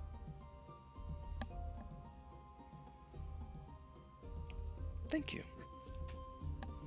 Of course. You've done me a kindness, and I will be here in a number of days. If you should ever need or help or requirement, please don't hesitate to seek for me. You know of my great uncle, so I am staying in his abode and around. I'd be more than happy to help. If I have something that I need acquired, or perhaps a creature that I need beaten, or perhaps a galoot who won't take a hint, perhaps I'll come confiding in you for a bodyguard. Perhaps, if I'm not busy. But I understand you're a soldier, a knight, and I understand they're quite used to standing for hours on end at attention, but please go sit down, relax, enjoy yourself. And if you have need of me again, you may of course come confide in me. There is no fee for this service that we provide.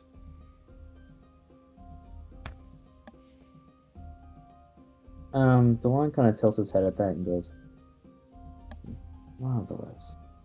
Simply marvelous. But people never cease to surprise me.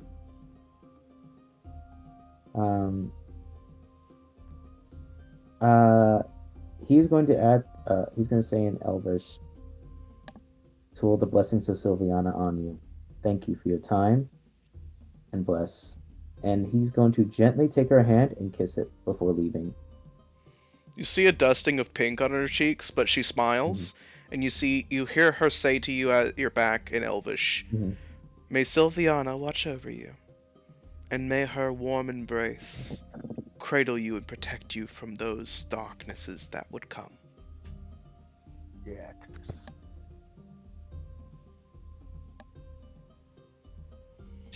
Yep. Alrighty.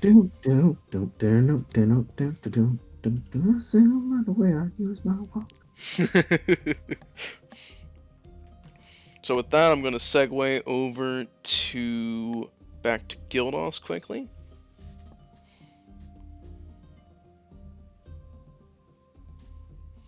So Gildos, I imagine at a certain point you've left the bar, correct? Yeah, man. Well, when the crew at the table leaves, we'll all leave at the same time. Like, go back on our merry ways. I know, I don't know, probably going down to the lake. To you looking for a pub. So I head back to the manor. Sounds good. So when you return to the manor, I'll say that you see Yorm is sitting at the dinner table. He has an apron on, his beard is all tied up, and he's just kind of drumming his hands up and down on the dinner table.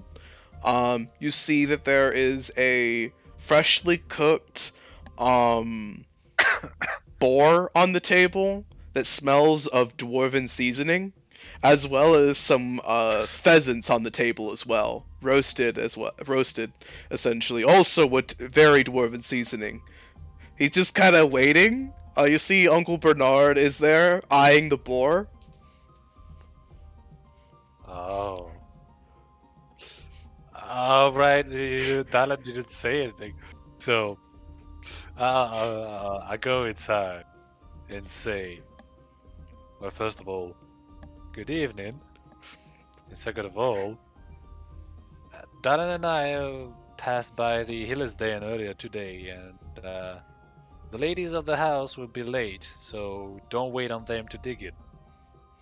Oh! Listen. Well then.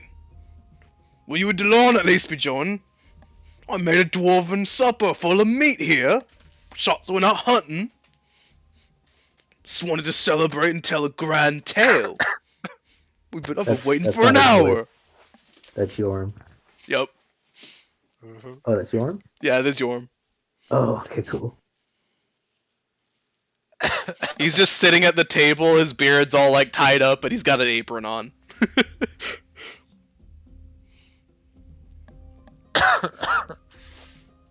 Well, it is dwarven cooking. Support. I don't think I've had dinner yet. Oh, I was gonna, get the shield back to the. I'll probably put the shield back on the cart on the way anyway. Like, take my seat. Say. The way, Yorm, how goes it? I mean, you've been away for a couple of days now. Oh, I'm doing great. Went out gallivanting with that Centurion fellow and his whole ranger group. Definitely learned a few things. Also taught them a few things. They didn't believe I was a crack shot. Could you believe that? Me, not a crack shot. I showed them. I'll you.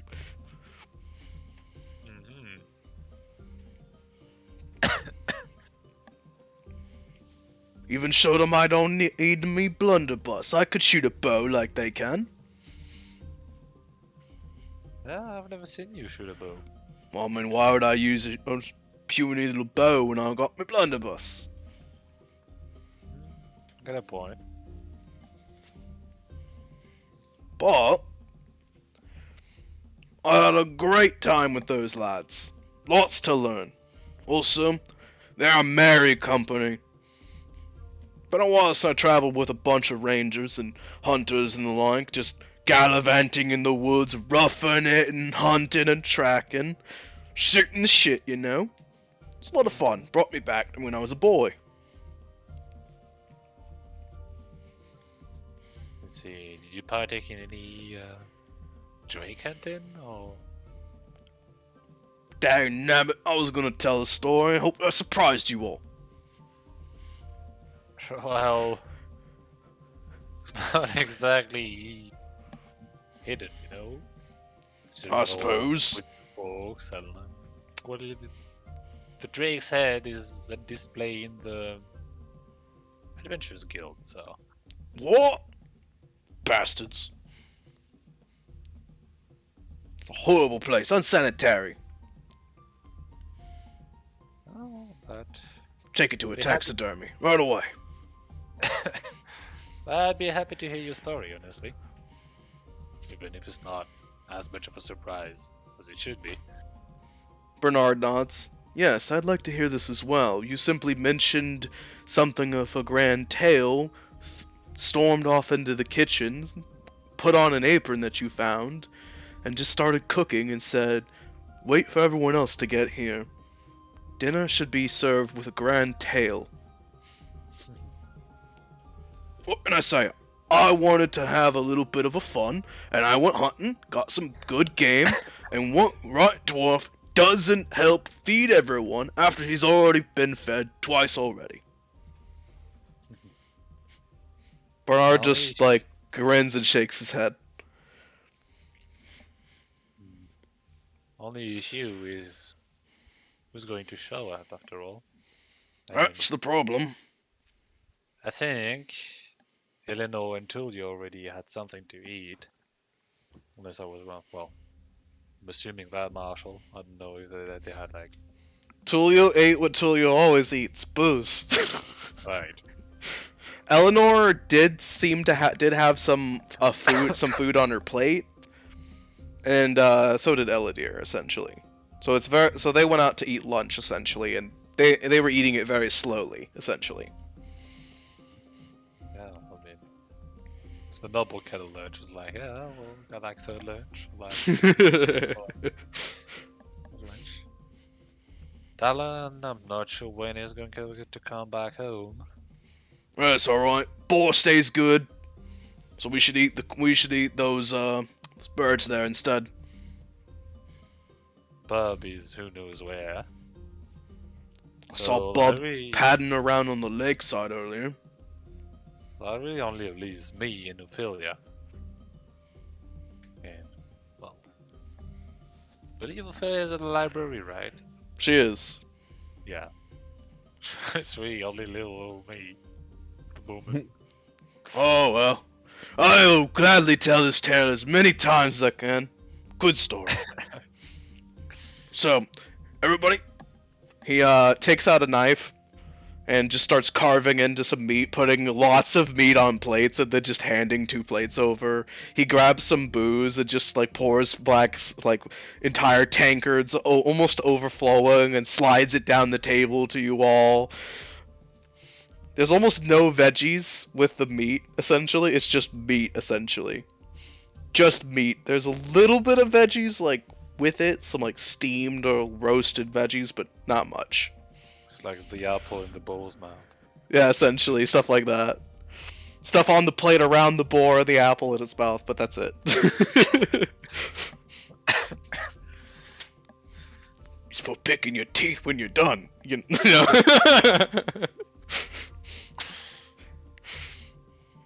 But shortly after that, Yorm grabs a leg from a pheasant, takes a bite out of it, starts chewing, and chases it down with some ale. Ugh, alrighty. So, to start things off, I went over, we were traveling around with the Centurion fellow. We were all going around, following a trail, and suddenly I saw that the trail was a lot fresher than we first thought. We were skulking real low. We were all really well hidden. They had a ranger there who used that spell, you know, the one Bob loves to use. I pass without trace. We were just passing around. We thought we were completely hidden. And when I noticed that the trail was unbelievably fresh, that's when we felt something wet fall on our shoulders. When we looked up, there was a big old green drake in the trees, drooling with hunger as it looked down at us. Bernard chokes on some food. A green drake in the trees? Kid you not, as it drooled down on us, I simply raised one finger and motioned for us to leave. No sudden movements. Don't think it could smell us, but it couldn't quite know where we were. But I knew one thing. We smelled damn appetizing. It was a scrawny green drake. Hadn't eaten in a bit, clearly. Maybe it was just a young one. I don't know. We managed to sneak our way out of there and regroup. And then we were about to report it to the mercenary company we were traveling with. We got word that a whole village, little farming town, was under attack. So we packed up everything. We started telling the story of what we ran into on the way there. And that mercenary company, they had balls, Gildos. Balls of steel, platinum even. So their leader charged right in. He told us to flank and wait for his signal. And we all started rushing in. But I got this feeling. It's a feeling that all dwarves get at some point. Feeling in your gut. When you go, I'm about to die. So I told him, why am I trying? Wait, hold on. I was just supposed to be scouting and learning a bit from you. I can't be going fighting the green drake. Delon would never let me hear the end of it.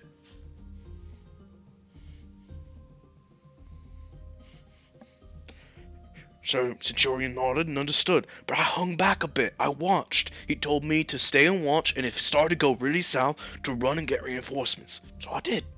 So I saw the whole thing unfold right there in front of me. Had my blunderbuss primed and ready just in case. You know how she is. Thundercrack. So if I fired one shot, that beast would know exactly where I was. Those were the tensest moments of my life. Quite a tense moment of my finger sweaty, a little shaky, holding the trigger, ready to go. Keeping my breath steady so I wouldn't miss just in case. But luckily I had no need. And I saw these men stare down the drake, raise their shields up, plant them in the ground. Their leader just jump off a horse, kick it, like slap it on the ass as it raced off. And he told his men in order, and they just braced themselves as the beast winded back and breathed its mighty green fire all over them. He was completely unscarred, as if nothing even touched him. The fire, it consumed him completely, but did nothing. His men cowered behind their mighty shields, but they were shaken in their metal boots. But they were persevered, and right after they raised up their hammers and spears, and they started corralling the creature back. They started shooting bows, following volleys, throwing nets and tassels around it. And right when I was worried that the creature was winding back for another blow of fire, which it did do, by the way, the leader of that regiment yelled one order, and from all the trees, arrows rained down like stars in the sky all over the creature, dotting it all over. And then, as the creature was raining back, breathing fire, it took a step back to try to run. And that's when it fell into a pitfall trap. Meant for boars. Big ones. And while it was falling a little bit into the trap, they took that moment, and the leader charged in with his blade. And while the creature was winding, reeling back, he jumped onto its back, stabbed it several times, and then cleaved its head clean off.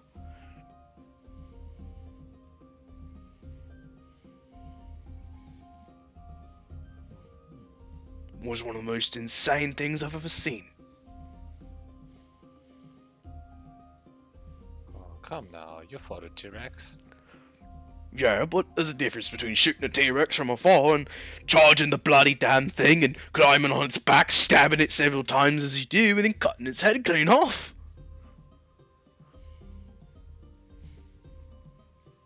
I mean, well, they'd have a front row seat to all that.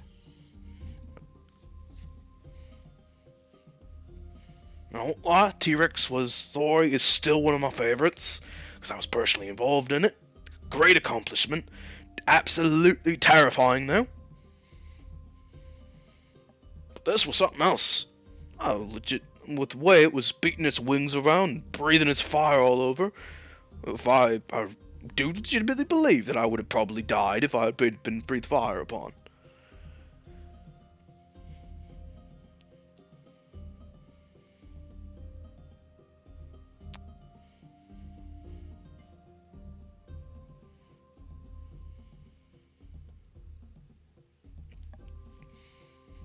Bernard sips some ale, chasing down some boar meat as he does so.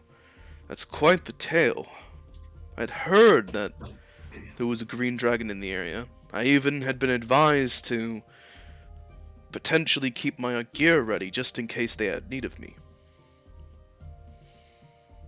But it wasn't a dragon per se, it was a smaller creature, no wings, can't fly.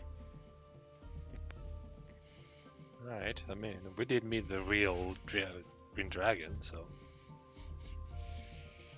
we can't actually compare. This beast was a lot smaller than the green dragon. No less terrifying, though.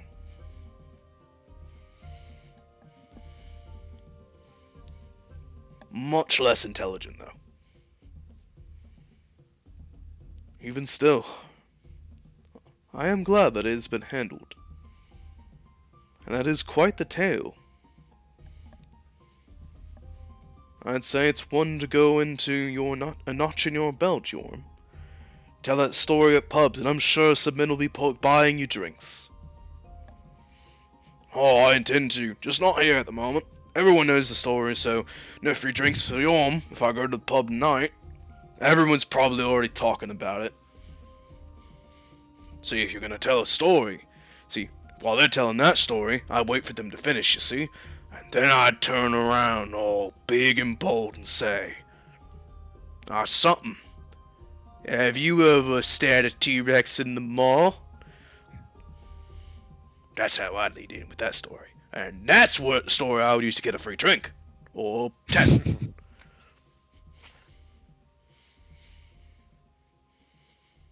Come now, how about a free drink inside?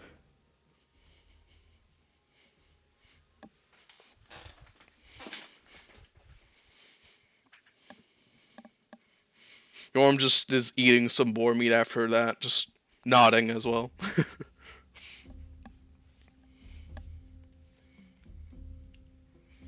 What about y'all? What have you been up to? Well, since you disappeared into the forest, let's see, I've met... Right, I met with the actual Sylvan Elves. I've, got some reading material on their religion. Got a nice body rub at the spa. And, had a run-in earlier with the mercenary group, shall we say. And drafted up some plans for my tribe. Rather busy 2 days.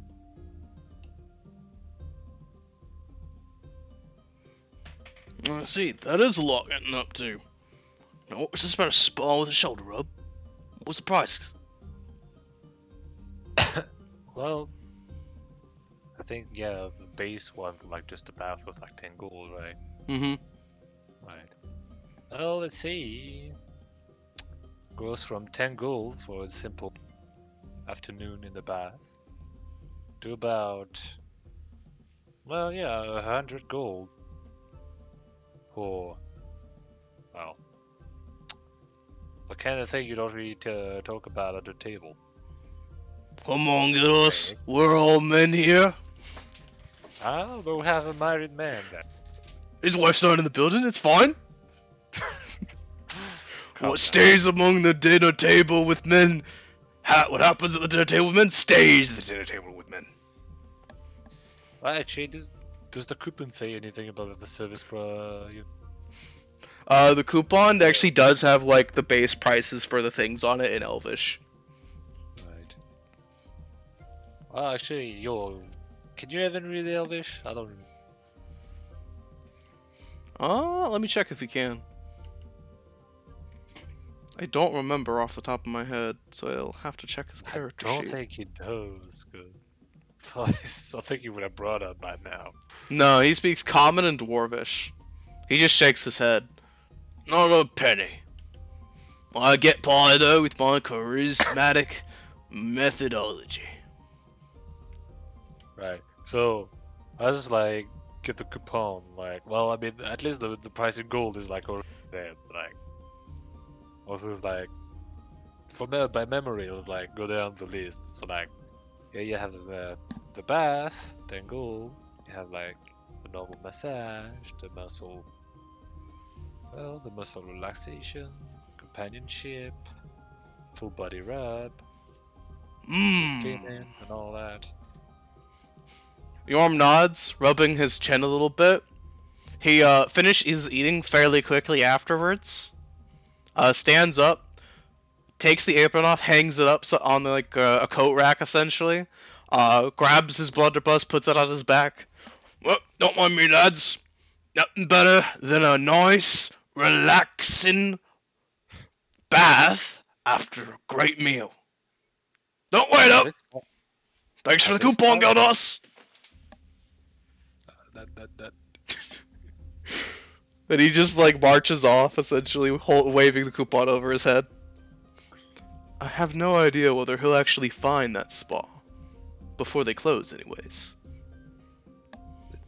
I just look at Bernhard and say, "I was back, coupon. I was planning to use it, but I came back."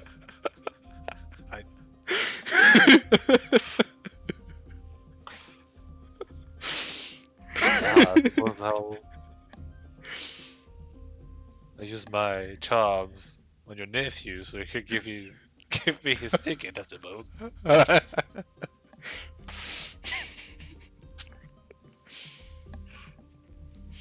Bernard just kind of shakes his head with a grin.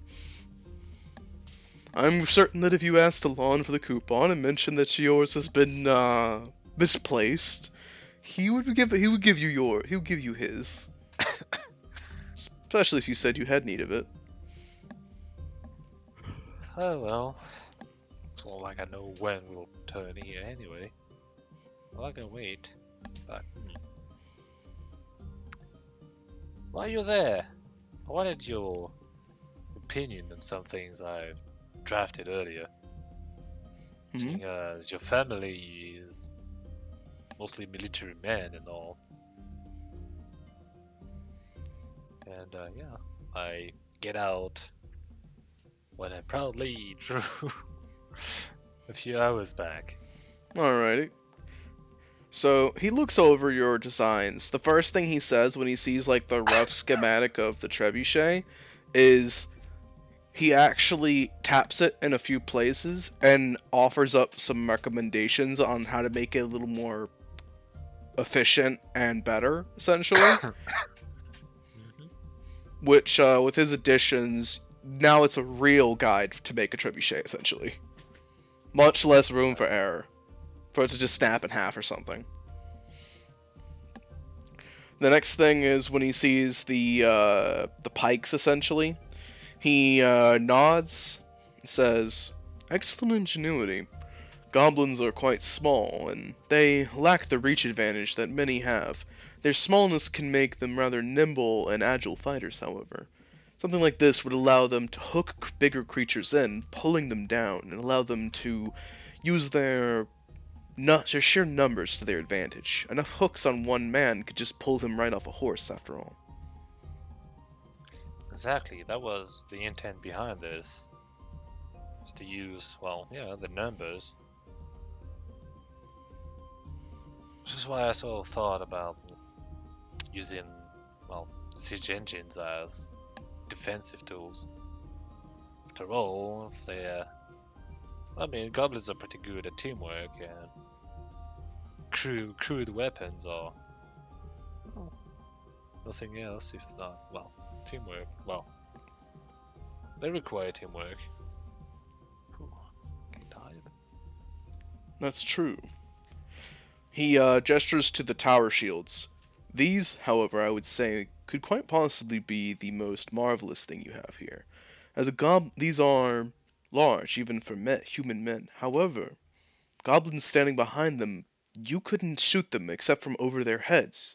However, the angle that you'd have to shoot them over from this would be quite difficult. And if, well, even if someone were to find an angle, can always give smaller shields to the one in the back, so that they could just rush in front of the pikes and sort of diagonally raise the shield so as to cover from above. Yes, creating a turtle. Never thought I'd see the day when I see goblins actually being given advice on how to do actual strategies. I remember turtling once before, reading as well as reading about it during the Dragon Wars. Some dragons would be used to fly overhead and breathe fire down, and the men would see it, huddle together and raise their shields up. Just bear the storm as it rained overhead, breathing down its fire until it was done. Then they'd throw off their shields that were melting in their hands, grab their weapons, and charge again. Back then, I remember shields were quite disposable. Oh, even though they're disposable, I think the skill to know that once the battle is over, they can just reuse them. That's true. Lots of scrap iron to be had on the battlefield. Many things to be repurposed. Indeed. If you had, for instance, these tower shields rather close together, with just about a slit and about amount of space they could shoot an arrow through or use one of these pikes through, you'd have essentially a tower wall, if you will, a dugout, an entrenched area, and from that specific angle, these goblins could become quite impenetrable.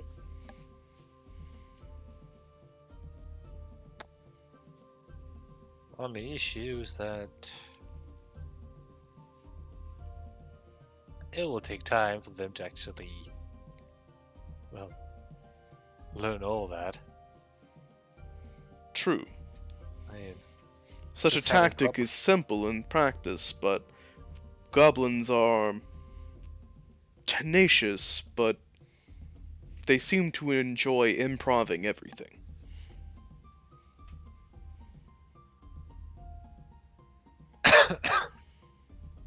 Then again, if it's like, well, if I use them like normal military would, the goblins that would be there would be the one more suited for that. More serious ones. While the one at the very back would be, I'd say the one more keen to improvising. And I suppose the pikemen would be in between, willing to stand in formation and cooking people, but not enough seriousness to stand behind a shield and wait for the right moment. He nods.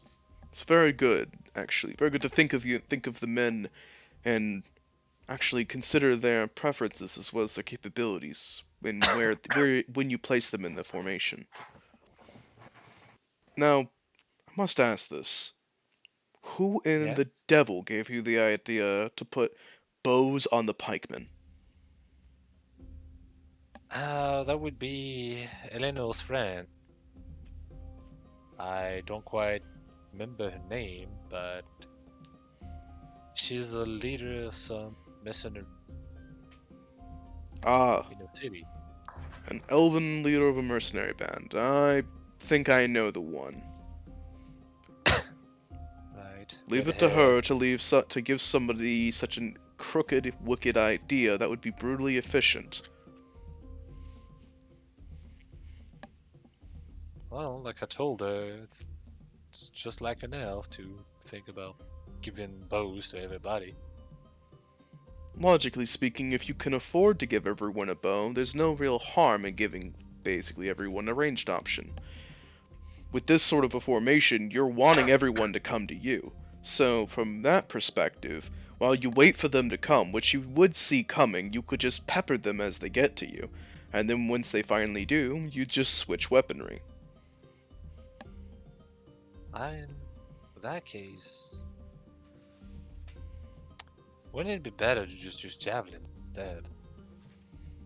I mean, there's no telling how many arrows you can shoot before they come.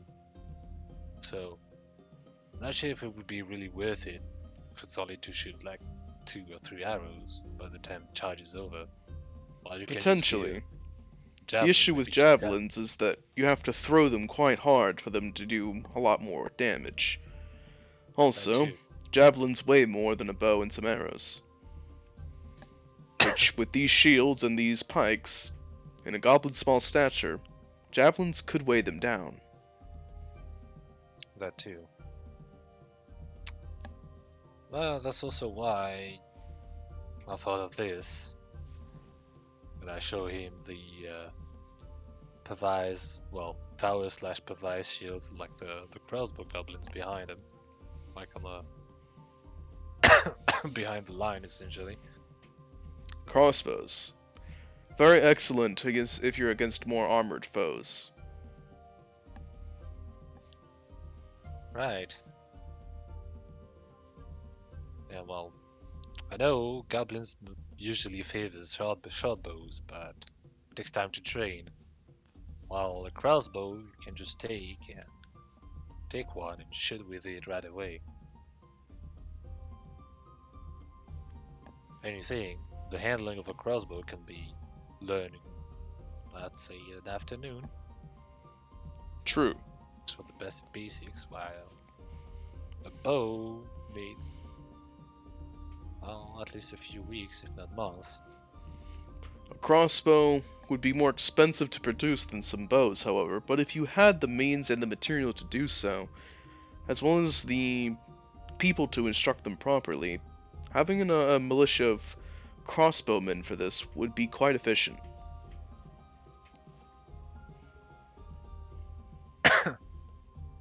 Well, I'm honestly more familiar with crossbow making than bows, so giving them plans for them is, well, more in the realm of a competence.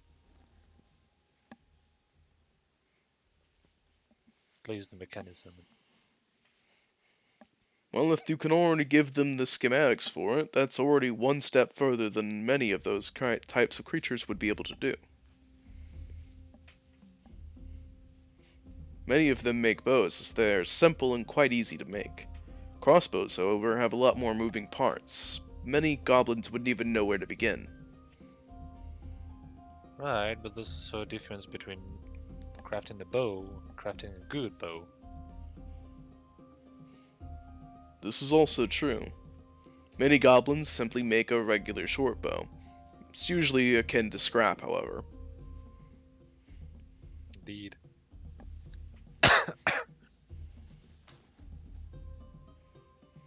But it honestly shows their creativity that they see some sticks, and they understand how to make a bow almost inherently.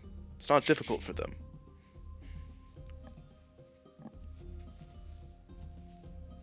Well, then again, it's also up to their preferences. If my mini war chief over there wants to make a crossbow core, then by all means. If he wants to keep bows as the main ranged option, then all power to him as well. Then, of course, the matter of my goblin cavalry as well. So, Hyena riders. Right. I must say, as someone who's been on the receiving end of hyena riders, I do not agree with those who would use them, personally. The hyenas themselves, even if you kill the rider, can turn feral and turn immediately into a threat themselves. and they've been known to eat their riders at times if given the chance. However, I Right. can't deny that such a tactic can be quite efficient. My issue is really what kind of mount I could use, because well, I've seen my goblins with hyenas already, though I'm not sure it was theirs, more on loan. And well, it's not like I can find horses. At least not commonplace. Am I right, Marshall? You are right, actually. You did not see any horses in the Land of Monsters. Which, considering how cold it is, as well as the scarcity of, like, hay or grass, makes sense. Oh, I guess if we want to really stretch it, that's gonna be really hard, maybe near impossible mission. I could always, my goblins, try and domesticate some mammoths to ride on. If you had goblins on the back of a mammoth, that would be your siege weapon right there. I know, but this is said and done. I mean, unless they find a calf or was abandoned by its mother, somehow raise it to adulthood. Seems more of a long-term thing, really. True. Honestly, I would never wish to see such a thing. Goblins on the back of a mammoth who is already quite powerful itself, just peppering you with arrows and javelins and hatchets and anything else they could throw at you from up there. All while you're just desperately hoping to stay out of this creature's disastrously huge feet. Sounds awful. Perhaps when I return to Styrium, I should find some documentation about the Land of Monsters ecosystem. Maybe I could find something they could use to replace the hyenas that would be safer for them, but just as dangerous for who they face.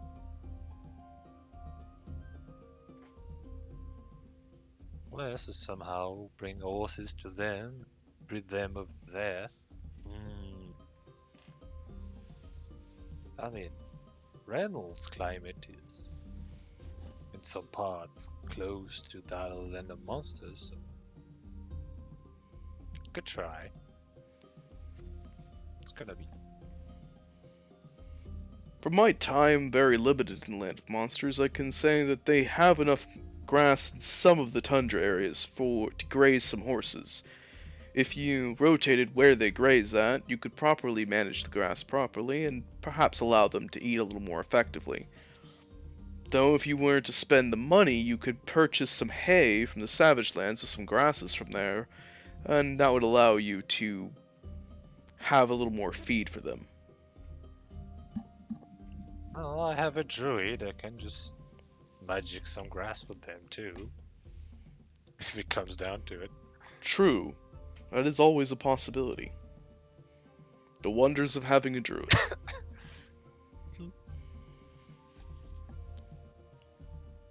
It's still gonna be logistically complicated. See it?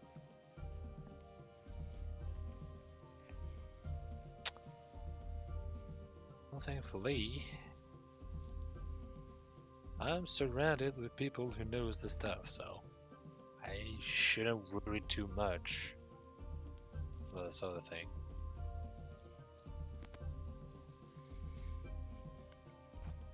Excellent. Are there any other ideas you had? Alright, yeah, I do have the explosive things. On the last page. I actually forgot about that. Yeah, it's more bordering medieval warcraft. I just show him that. So he just raises an eyebrow, strokes his chin a little bit. I remember once hearing about some dwarves who came up with a similar idea. They abandoned it, however, as they found that the sheer amount of powder they needed was rather wasteful.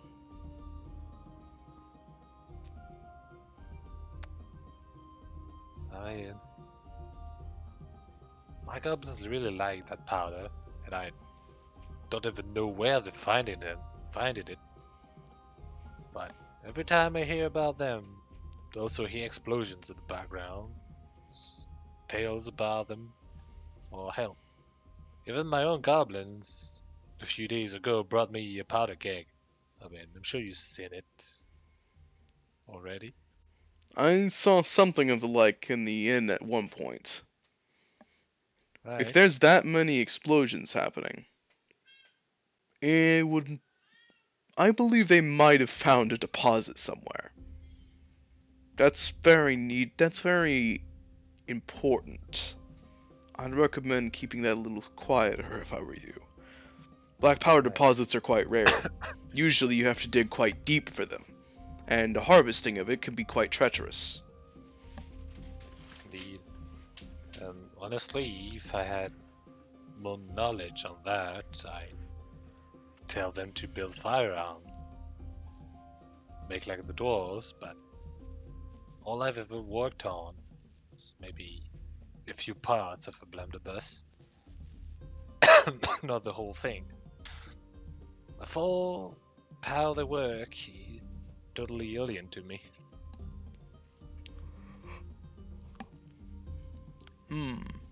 You have a mountain-born with you.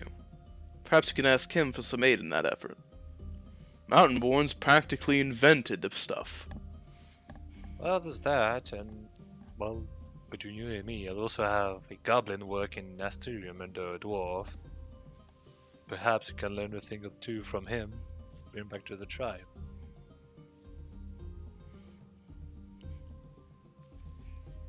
A bit of friendly espionage, per se.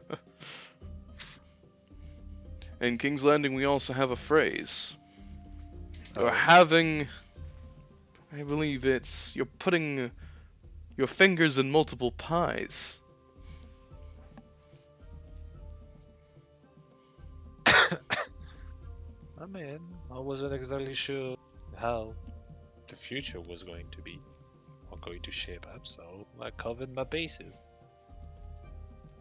Really, my intent for him to learn the trade so it could be useful when it came down to it. Now, this quote unquote stealing of technology is just a byproduct of it. And even I'm not sure how this is gonna turn out, if it even turns out.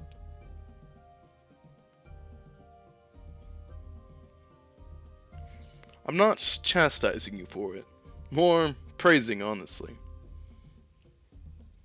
You're quite resourceful. It's very good. Oh man, you need that if you want to live in the mountain of Renault. True. Mountains of Reynolds can be quite inhospitable.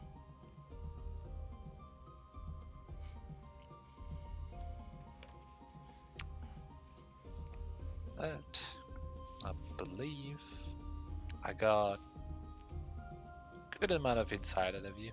Thank you. Of course. Glad to help. It was some dense, very richly seasoned meat, though. Afraid I might be out like a light in a little bit. I'm gonna sit down in my study and have a bit of a drink. Well, so let me keep you then. He inclines his head to you and a nod of acknowledgement and excuses himself, retiring for the night. And yeah, as for me, I think before I go to bed, I'll read the teachings I got like the day before. More, than just like scrolling through them just to find a mention of Sounds like good. actually study them. So make me a intelligence roll, I'd say. Yeah, play intelligence of +2. Let's go. 20. Oh, 20, nice. So, let's see. Before I segue away, was there anything specifically you wanted to learn about the religion while you're reading this pamphlet? Well, most of the stuff I don't already know, but from Kirillai, I suppose.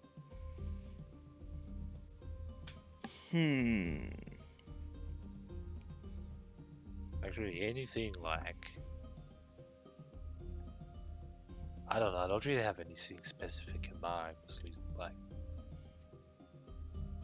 Read them, yeah, just for general knowledge and all that. Like, also, yeah, studying like how they write down the text as well, you know. Alright, so you also want to learn some Elvish from it, essentially. Well, I guess, yeah, but was mostly like how it's presented. Oh, how it's presented as well, okay. Like, it's actual, like, the wording of it, essentially, okay. Let's see, so general knowledge, I'll start with that.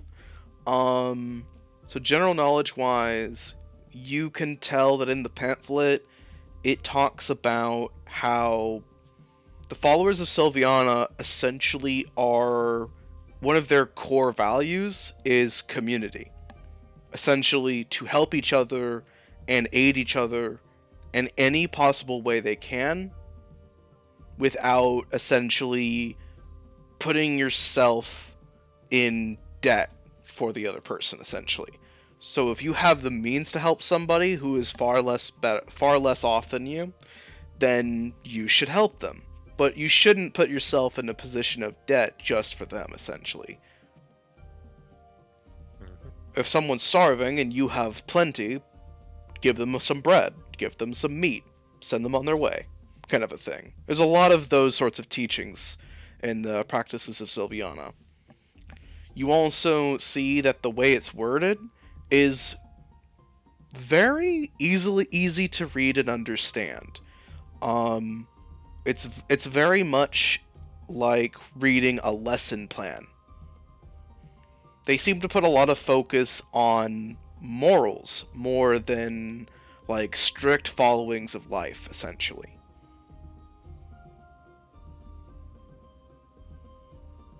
There's a lot of what you shouldn't do and what you should do, and many of the things they say you shouldn't do are things like stealing, for instance, or desecrating temples, or taking what isn't yours, but not in the way of stealing, but in, like, say, other sorts of ways like that. Or don't needlessly harm each other, or don't attack each other. Very simple things, but things that, you know, you've seen others in other cultures do quite frequently. They seem to be a culture that really dislikes public fighting.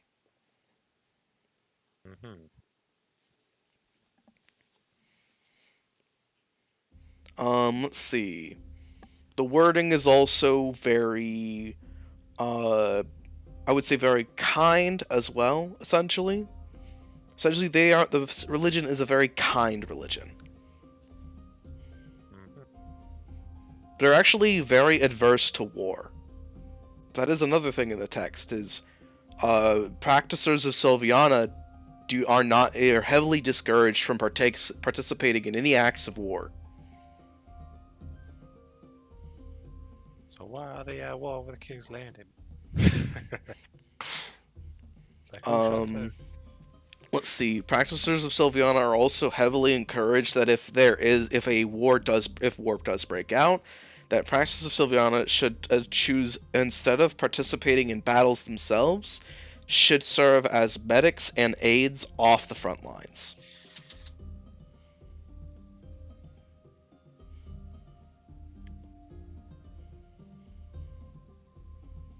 Makes sense. Let's see.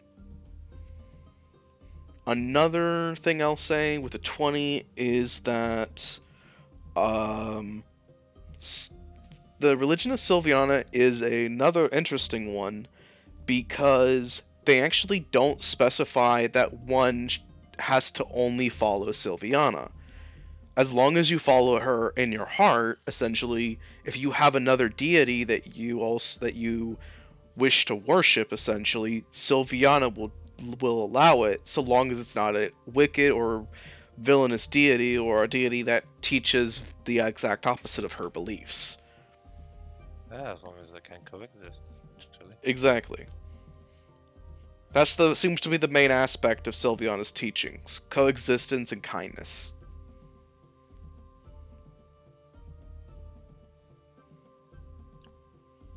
It might just be propaganda, but like feeling like the Wood Elves are probably the closest thing to like with the Sylvan world and like any other elves.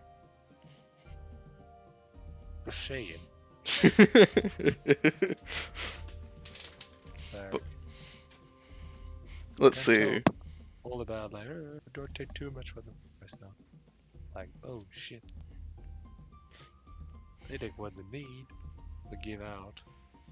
They don't need, essentially. But yeah, you were about to say? Let's see. I think that's most of what you can glean from these pamphlets, essentially.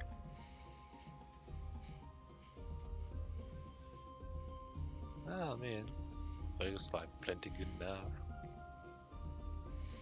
Like good overview. Sylviana rather. Like, I assume high elves probably worship her in like a way like was different from like the wood elves. I mean, it's not like really like know a lot about like their own religion, cause we kind of just were like, yeah, I was just gonna do this and that, like, who cares about the rest, right? You could ask Eleanor what other high elves do regarding the practicing of Sylviana if you wanted at some point. Yeah, I mean, Ellen knows the practitioner of Sylviana, like she's mostly high elves, but she tries to deny it. But like, it's just like 80% high elf. Yeah, probably. Yeah, she comes back. Well, I mean, next is gonna be PC anyway, so yeah, maybe later. Alrighty then. So, while you read that, I'm going to segue back over to Delon. Yep. Briefly with Bub, I will say that Bub, while you're studying, under the sea, essentially, under the sea. The sea. I will say that you can tell the time of day is changing and the moon is soon to be rising.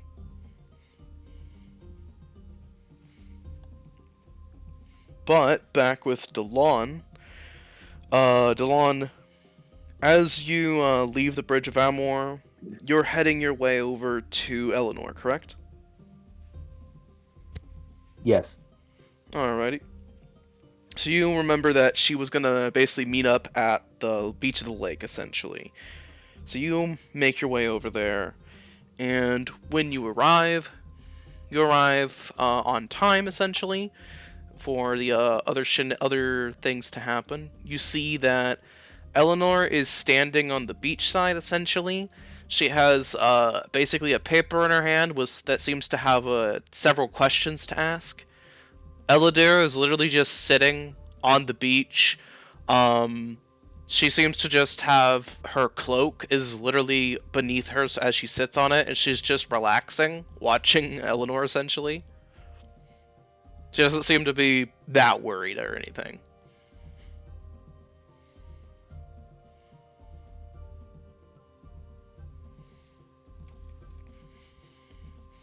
But you can tell that the moon will be rising very shortly, as the sun is already setting.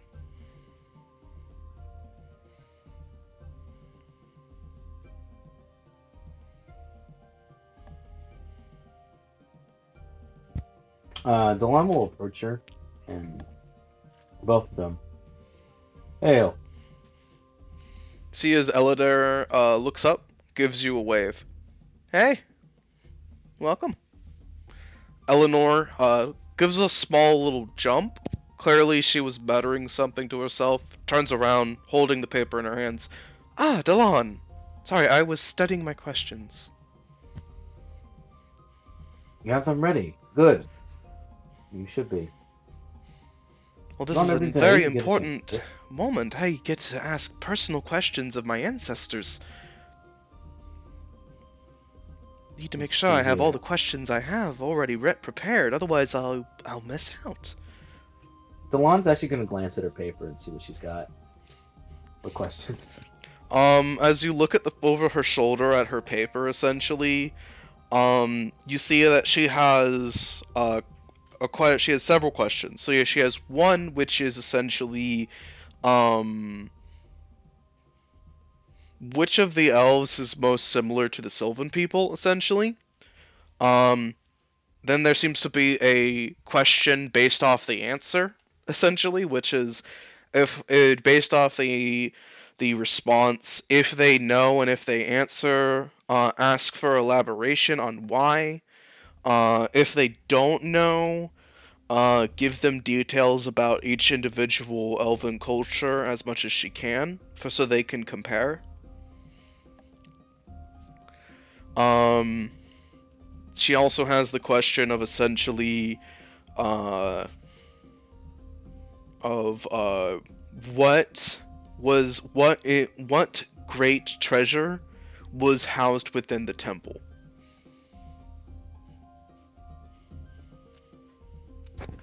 Rip. Great treasure. Uh-oh. She also asks. There also is a question of, what happened to your guardians? There's another question, which is, did you ever meet Sylviana?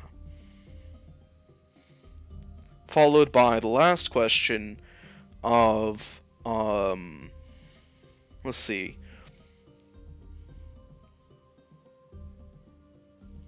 What happened to, Moonwalker?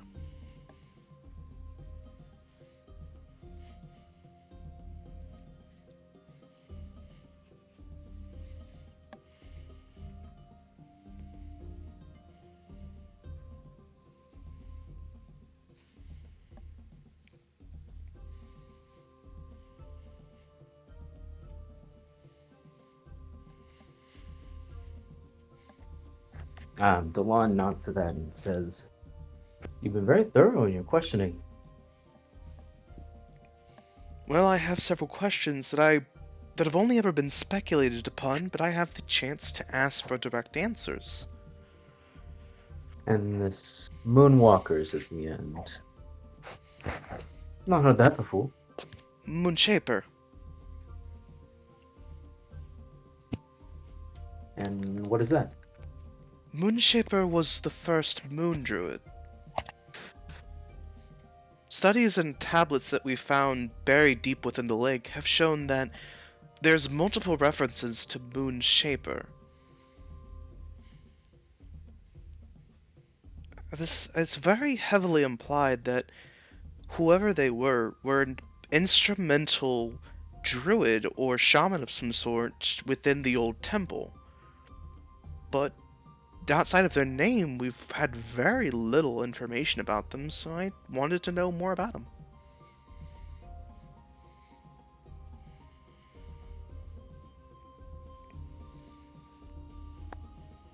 I see. Also, due to the sanctity of the temple beneath the lake, as well as the depths of which is in there, it's quite difficult to make excavations or look into the culture of it.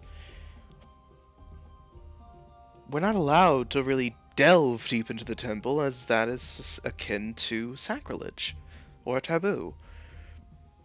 But we have to get permission to do so. But if we do that, we have to basically follow very strict guidelines.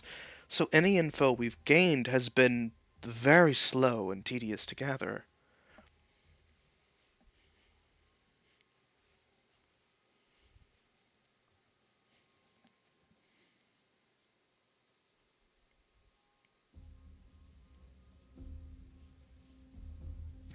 I see. So this would bypass a lot of issues then. Strictly asking from the source. Precisely. We'd heard many rumors that at this precise moment, occasionally one could see spirits on the water, and we've heard stories, more fables than anything, that if you were to communicate with them, you'd be able to gain lots of knowledge, but you could also fall asleep for many, many years. And when you would waken, you'd lose something when you woke up. Such a thing has never truly sounded plausible, however. But with Gilnas saying he experienced it, well, perhaps the fables were true. Elidor just rolls her eyes and moves her hand rather dismissively. I've been to this lake over and over and over again all my life, and I've never seen any spirits.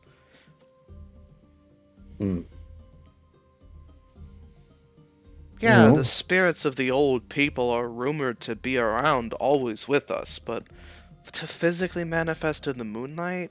I don't know, feels like a scary tale to tell kids to keep out of the pool at night.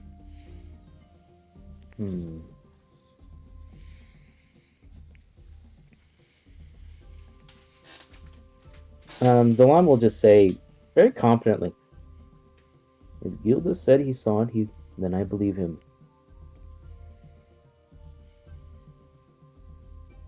Just as the priestesses who believe in Sylviana believe in her. I have not met her personally. Nor may I ever meet her. But they believe. That's enough. I believe in Sylviana, I just don't believe that the spirits manifest, that's all. And we will see, won't we? That's why I'm here. I'd love to be proven wrong, honestly. What would you ask? If they're real. What would I ask? I think I'd ask about a certain family line, how far back it goes. Let's see.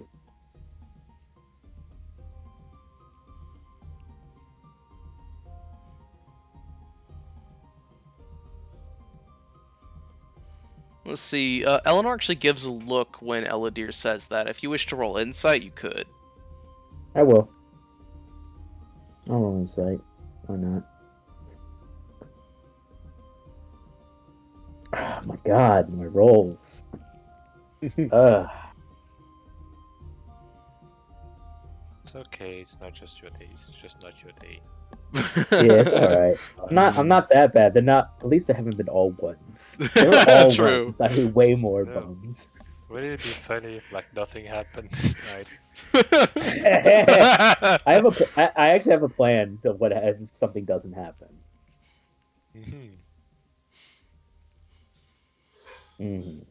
Alrighty, so with the 7, Eleanor makes a face. You don't know exactly what she was seemingly conveying it with that face. It seemed a little troubled, or like she wanted to say something, but she didn't. That's all you can get, essentially. But as the sun fully sets, Eleanor looks towards the lake and starts staring very closely, essentially, watching it like a hawk.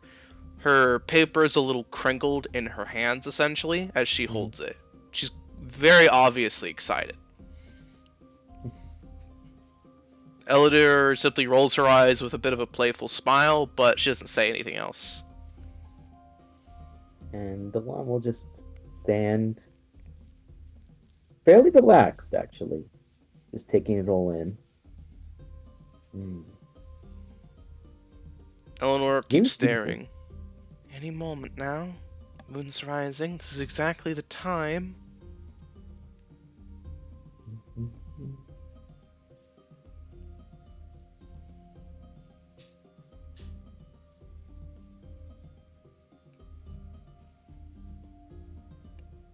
Do any of you see any spirits? Oh, no. Yeah, no. Do I? You don't. No, I do not. Elidor points over at the lake. Oh, right there. I think I see one. Eleanor actually leans forward. Really? Where? Nope, sorry, just a pixie. You're not funny.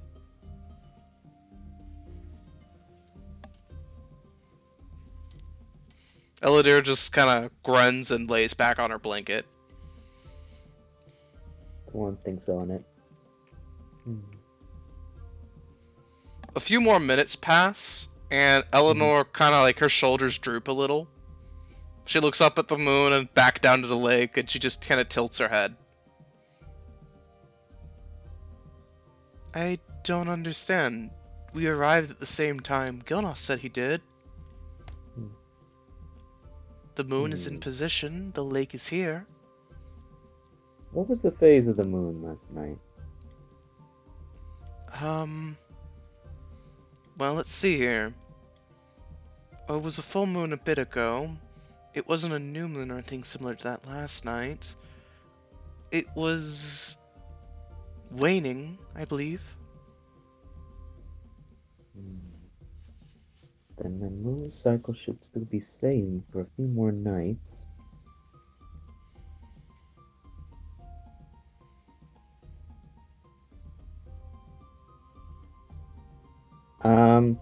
Delon will actually, I'm actually gonna, so he's gonna actually step closer to the water, and in the moonlit night, he's gonna ask in Sylvian,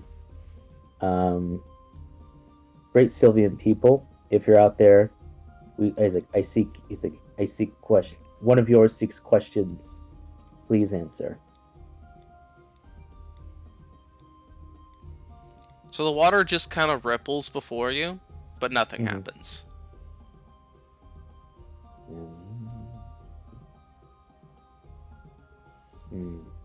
Eleanor sighs a little bit, takes a step towards the water, her feet like in the water a little bit.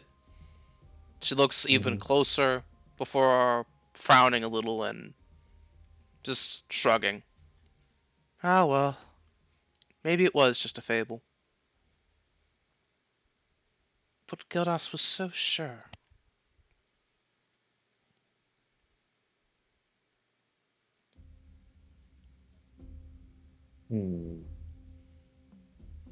Maybe he had some Fey wine or something. Went on a bit of a journey. I don't believe so.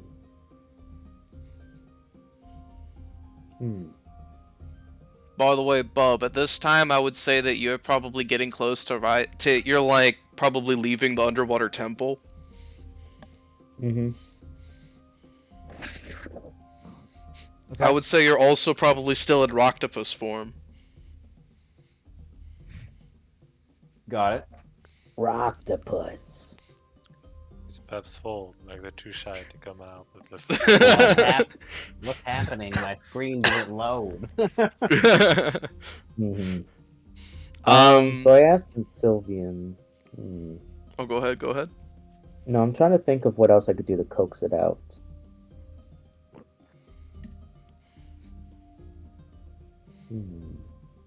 So you're thinking about that. Bub, as you're swimming up towards like the lake surface, you see that there is a woman with her ankles in the water, essentially on the beach, looking out over it. You can see on the beachhead there's a woman kind of laying down on what looks like a blanket or something, kind of just also looking over there. And you can see DeLon is up there as well. Do they see me?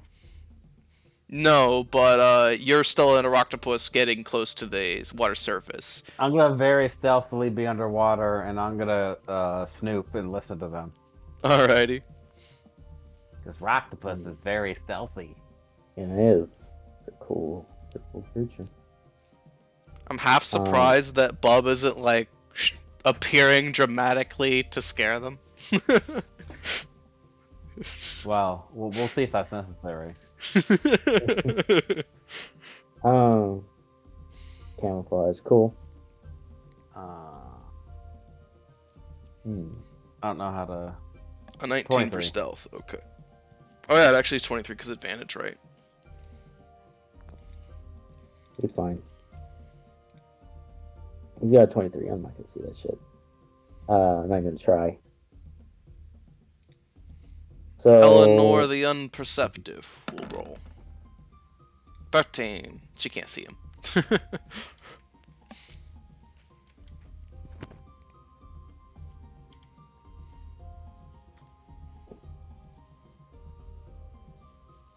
Give me a moment. I'm trying to think of what could possibly coax it out. I'm trying to remember everything Gildas described. Was there music? Did he say if there was humming or any music going around?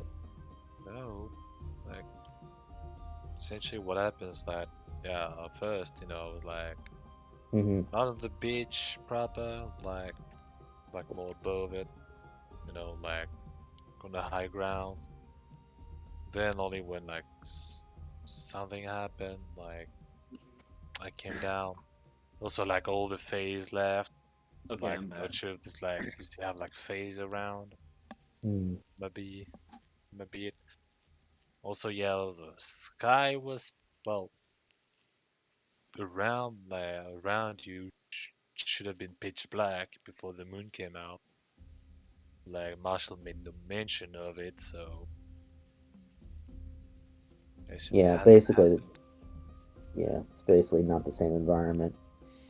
Yeah, specifically, I described that a cloud covered the sky, making it very dark without any phase or anything like that. Before, when the cloud moved, the moon was in the sky, essentially. Yeah, Hmm. it's a cloudless night. So it didn't work. It is actually a cloudless night. Hmm. Actually, so I'm gonna reply to this. There were clouds. Clouds? I recall Gildas mentioning it was darker. The night was darker. Cloud covered the moon, but the moon was out, and it's a cloudless night. Their Fae had also left the area. None whatsoever. It's not the same environment. Shame. I wonder if there was a way we could cover even clouds, or create some clouds briefly. Perhaps that would allow it to be summoned. Hmm. Shame. And no non-name magic that can do that.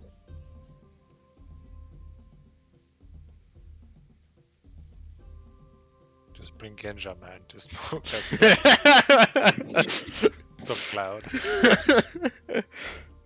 Eleanor thinks for a moment.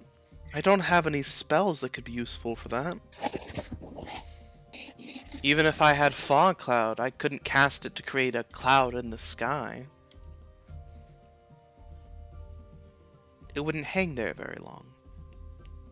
Would it hang above the body of water, though? At least above a certain area.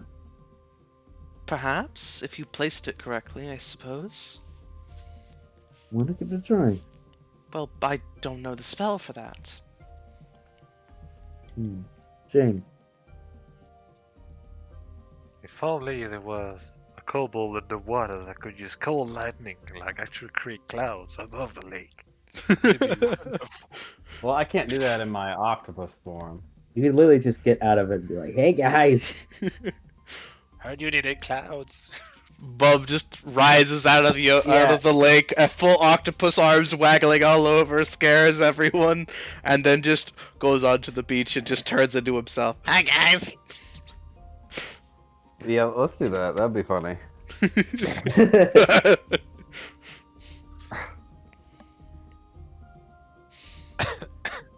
All right, So then, you Bub. rise from the water, scaring the shit out of us. Cool. Yeah, it's totally what I do. Octopus doesn't have Intimidate on there. Still a giant octopus octopus. rising out of the water, but they couldn't see it before. Well, you got shot by Intimidate.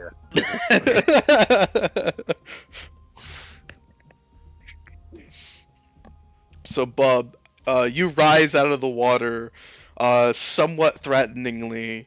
You rise out, from your hidden position, your tentacles waving around as you use them to pull yourself up onto the beach, essentially. Eleanor actually takes a step back, like a little, nearly trips a little bit, essentially bumping into Delon's chest in the process, so she doesn't fall. And as your full octopus form is basically like highlighted in the moonlight, water cascading down your form. Eladir has risen up, grabbed her bow. She's got an arrow docked, ready to fire. I imagine you transform back into Bub.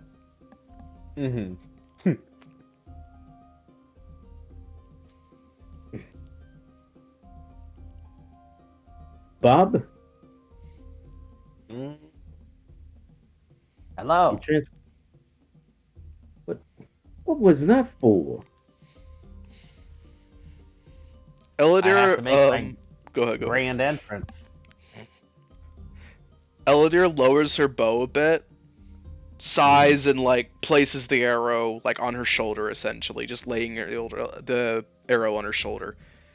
Ah, for heaven's sake. What is it with kobolds and scaring elves? Yeah, and what did you need? Like the storm spell? What do you need it for? And cover clouds and stuff. You were listening in. You're supposed to be listening in. Was I though? Bub was, but the player who played the omnipotent god who commands Bub wasn't. No, basically create cloud. Cloud covers moon.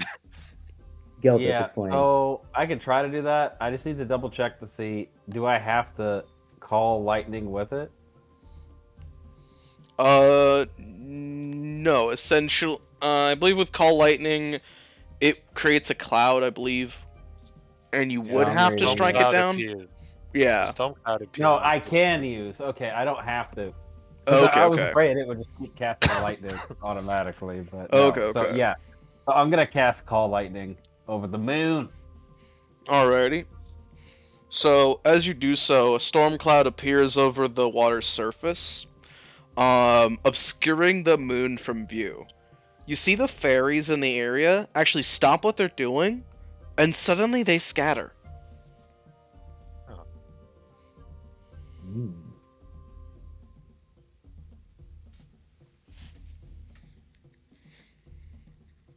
Give me one moment. Boss music plays. What have you done? Suddenly, a water elemental rises out of the water. Roll initiative. No, I'm kidding. God. I'm kidding. We're not ready for any of that. Secret Final Fantasy boss number 2, Ruby whatever from Final Fantasy.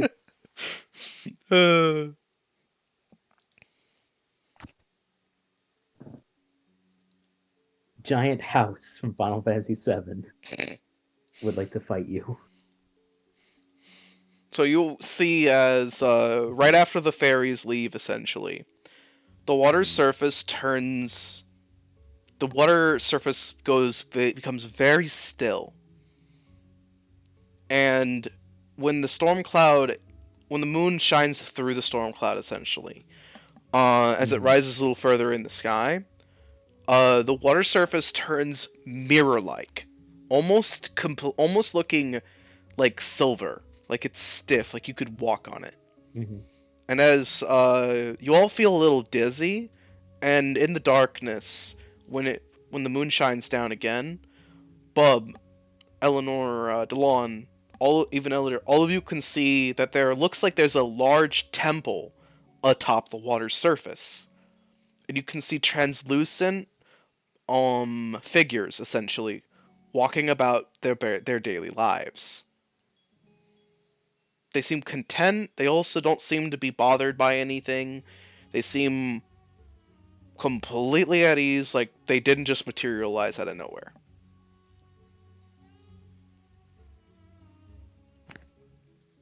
Delon slowly takes the book and quill from him that he's had, and he just glances to Eladir. Well,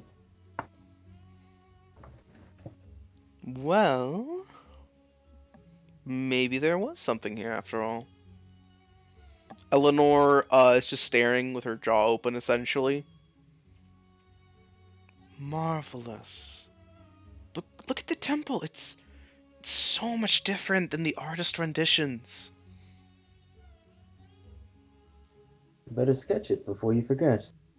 But I'm not a good painter. Elodor, could you sketch this for me? Elodor just kind of rolls her eyes and just holds out her hand, essentially. Give me some parchment. Eleanor quite eagerly reaches into her pack, takes out some parchment and some charcoal, and just hands it to her. Elodor gives a wry smile, sits down, and basically just begins sketching it. Mm-hmm.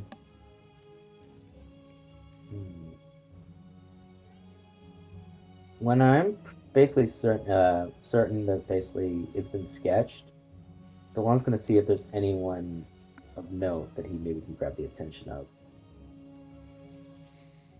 As you all said, he just asked. Yeah, so as you stare around in like awe at the scene before you, you notice that some of the residents seem to be looking over. They give you a look of like confusion as why you're actually just staring gobsmacked at them. They just seem a little like, huh? Why are they staring? They kind of shrug or will point in your direction, seemingly murmuring to each other before they kind of continue on their business. Eventually, a translucent figure with a walking stick hobbles over in your direction. There we go. There we go. Oh, people, we're going for a ride. Oh boy. Have fun. So he stops in front of you all. Uh-oh. And seems to tilt his head curiously.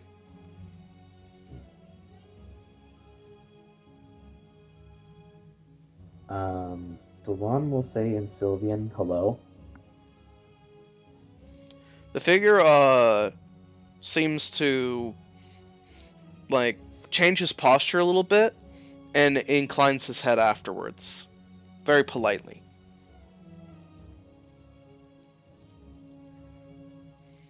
Eleanor will actually speak in Sylvan. Hello. We apologize for disturbing you, but we had heard from a companion of ours that you were here, and I wish to seek communion with you. I wish to ask you many questions to learn from you all. May we do so? The old figure leans on his cane, or on his staff, much like you see Gandalf do sometimes. And he just seems to think for a moment before making a gesture as if, go ahead. Excellent. How will we communicate? I cannot... The questions I have will need a vocal response, I imagine. The figure actually nods and gestures for you all to come closer. By the way, Bub, you are here to see all this. Cool. We'll save time. Evan's like, I'm tired. It's 8:30. We'll Yeah, save kinda. time. Can I make a knowledge nature check in regards to this? Sure. Yeah, I'd say you could. I feel like this is an appropriate moment for that. Yeah. Get Wait, splashed, that motherfucker. Okay. See you in 4 months. Roll 20, come on. There we go. Okay. Yeah. Alright. 22. So with the 22, Bub. Why so many rolls? Because it wasn't working for like That's 10 fair. seconds. That's fair. Alright, so with the 22, Bub. So what are you trying to figure out about the scene before you, essentially? Yeah, so obviously, like, I had to, like, cover up the moon to create this sort of, like, mystical effect. So based on, like, kind of the experience I've had going around the water and being really familiar with the spirits in the area, is there anything I could determine that hasn't yet been revealed? That's kind of vague, but... I would say, Bub, that judging from your consistent temples diving, essentially, the large temple that seems to be above the water's surface, the mirror-like finish on the water itself, the people walking around, it very much feels like this is some level of transportation to another time and place, but not fully. It does feel like a ritual of some sort that would need either control of the elements to perform or to get very lucky. Okay, and I don't know if it's a kind of nature magic or not. What you That's know, kind of what I'm looking for. yeah, what you know about this is not whether it's completely like nature magic, but I would definitely say that you can tell that this is a very mystical aspect tied to the moon.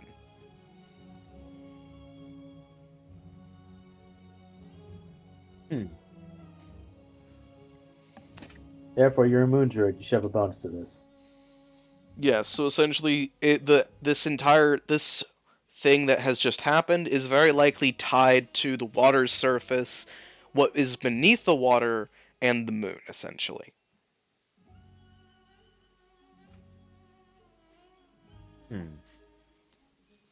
Okay, proceed.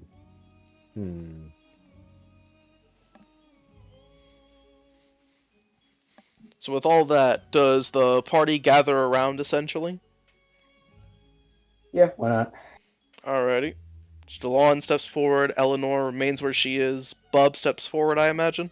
Definitely. I need to maintain concentration on my spell, and so Bub's gonna be like, "All right, well, I only got 10 minutes of this, so let's make the most of it."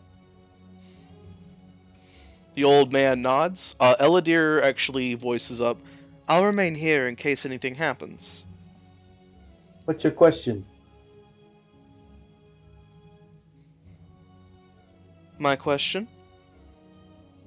If you're going to stay here. Eleanor knows what my question is. She can ask it for me. As you wish.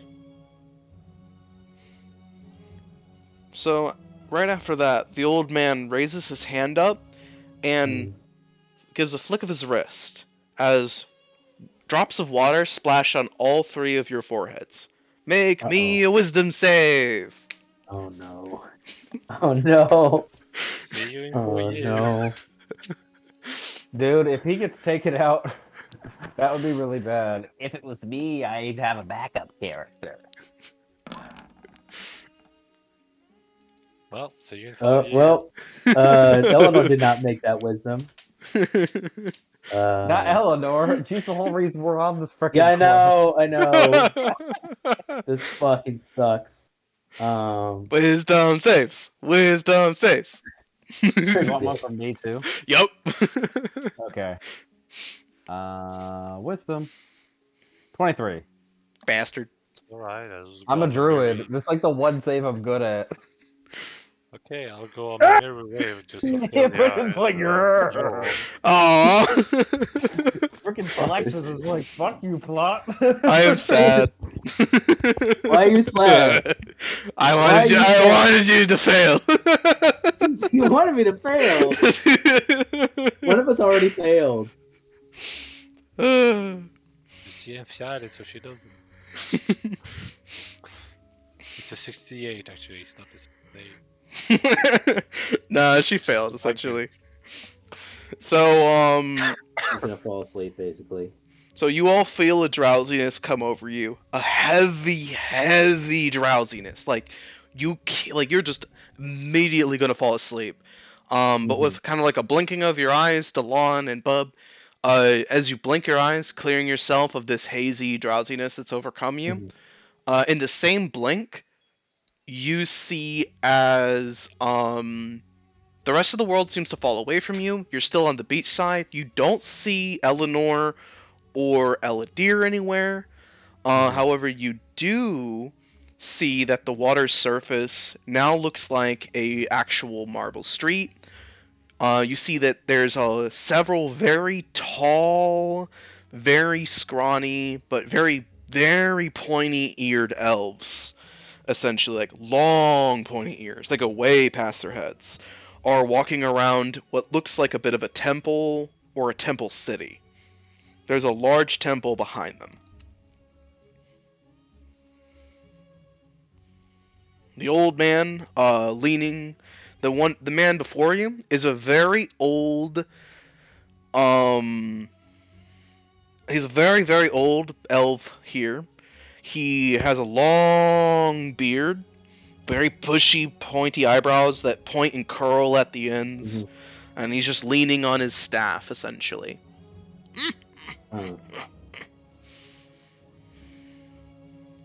More travelers have succeeded. Delon immediately gonna look for Eleanor. Where's Lady Eleanor? Ah, the girl. Have no fear. She's unharmed. As he says this, he points behind you. And you see what looks almost like an illusion. Like some sort of magical effect, if you will. Like someone would be casting minor illusion. And it shows Eleanor laying on a blanket, essentially, with Eladir placing a warm towel on her head.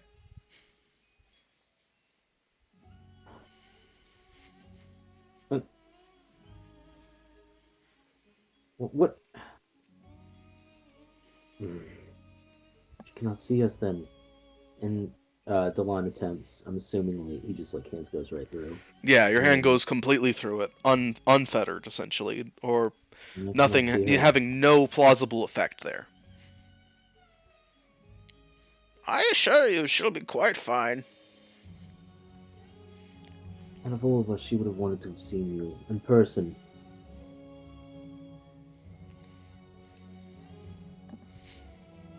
Well, she can always try again another time.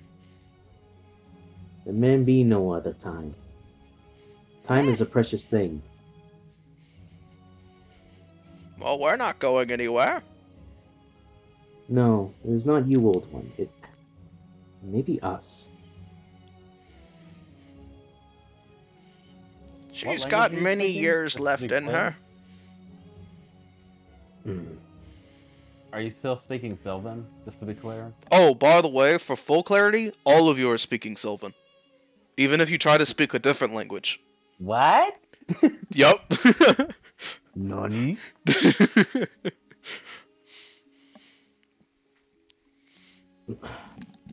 Fine. Then I will ask her questions in her stead. I'm literally just gonna go down the list. What were her questions? Oh, do you have them all? Okay. She told me what they were because I glanced at them all, so I know what they were. Otherwise, oh, nice. Okay, that helps. Yeah. Otherwise, and cool. I have a single question for him. Cool. I can just ask that later, though. That's fine. Or you can ask now. I know you're getting tired. Yeah. So my question is, there are elementals. I have my pen, by the way. I have the magical pen. Sounds good. Yeah. Very cool. So I'll say there are magical elementals that are protecting a certain room, and they will never leave because they have yet to be freed from their task. Are you the one that set them that task? And what's in the room anyway? That's more than one question. But I'll answer. I'm not the one who gave them the task. The Guardians have been protecting the city for many generations. The one named Moonshaper. He was the one to give them the task. Does that ring any bells? Bub, yes, you know that's the name that the Guardian mentioned was the one who told them of the task. Until Moonshaper returned, they couldn't stop, essentially. I see. Okay. Delon will actually add on it. That was one of the questions Eleanor wanted. he has holding the book up, just with the magical pen running down what everyone's saying. Hooray. She spoke, Izuka. She was going to ask about this moon shaper. She said it was an important druid, and the first moon druid, and integral in creating in this city. She was wondering if you knew their whereabouts. Can't say I do. Moonshaper left us a long time ago. Moonshaper left to go combat a great evil. Moonshaper never returned. Did they mention the great evil, or where they were going? They went out into the wilds. Went to find, I believe, aids. To aid him in his quest. To dispel a great, foul creature. And as for what might be in the room, I don't know the specifics. As Elder, I know many things, but the secret magics hidden away by the druids, I know not of that. I see. What did this moonshaper look like? Were they human, elvish? What was their attire? How did they speak? What were they like? Moonshaper was an elf like me and you. Moonshaper walked, talked, acted like anyone else. Moonshaper wore barely any clothing. Simple, light cloth. His head was covered in a cowl made of a sparkling magical silk.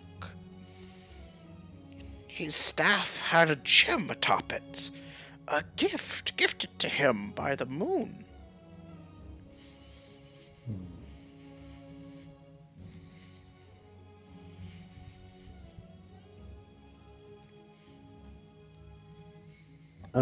Okay. I'm trying to remember everything that Eleanor was going to ask.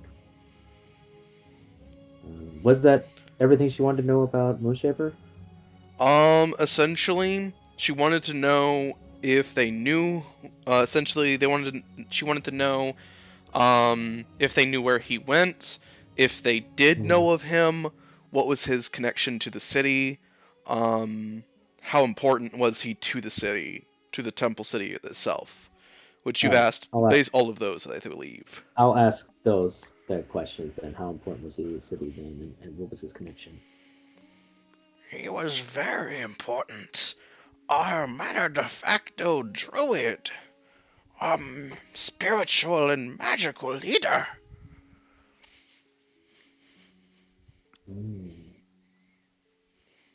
He was your leader? Spiritual and magical leader. I, the elder, am the eldest. I am the leader of this entire temple. But Moonshaper was the one who commanded our guardians, who protected us. And whose temple is this? Its namesake, in your tongue. The temple? Why, this is a temple of Sylviana. I wanted to be sure. You'd be surprised how much gets lost to time. And its auspicious glory before us. Let's see. I would never be forgiven if I didn't then ask this question. Who are the original Sylvans? The question basically she asked was the original Sylvan, I guess. What are the original? Who are they descended? The original descendants of the Sylvan people. He just furrows his brow, essentially, and tilts his head confusingly. Original Sylvan people? What a silly question. There is no variance, or I don't know what you're even implying. Why, you're the same as me, and I am the same as you. So let's actually going to look at his hand. Your hand has very long fingers, no no scales at all, no claws. On your sleeve looks like a white fabric, similar to a toga. And I'm gonna actually look at the bottom. Look at my face. You It's have a like very elven-looking face. You're very tall and have very long, pointy, dagger-like ears on your head, essentially. Whoa. You do too, bub. Yeah, even Bub. You're shorter What's than the going other ones, on? but like you're still one of them. You look like a very tall, lanky, dagger-eared elf, essentially. Never seen anything like this. Then, and perhaps consider this. Imagine we were in. Then where's our original home? The home in which we were born and raised. Did you hit your head on the way up here? Why, you're standing in it. So we stem straight from here. This place. Of course, the wilds further out are untamed and unruly. Then let me give you, I guess, let's pretend that many, many, many, many years later, we succeed in doing so. We not only tame the wilds, we become one with them. There is a unity and a joining of us. And in that prosperity, there are some disagreements on how one should live their lives. What would you say to those who may have lost their way? What we should, as the elder, what you believe the true Sylvian people should, if we ever should lose our way, what we should always remember. What makes a true Sylvian? That's a good question. I'm going to use evidence A later in the meeting. Evidence A. This is literally what they said. Shut up. You're all equal. Shut up. Imagine going not taking up your own evidence. That I was going to use. I should. Yeah. More exhibit A. So he leans on his very tall staff, thinking for quite a long time, stroking his long white beard, essentially. Eventually, with a flick of his old wrist, his beard does a little bit of a whipping gesture before it flows back down, and he nods to himself. Yes, I think that is the lesson you should take away from this. If there's one thing that I think you need to learn, is you seem quite uncertain about what makes you you, what makes us us. Well, here's what you need to learn, boy. Go ahead and write it down in your little book. I am. Sylvan people are just people.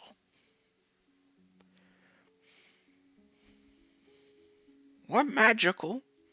We live very long lives. But we are just people. And like any other people, even those weird, short, plump travelers from the south, we're just cutting our way out of the woods like anyone else.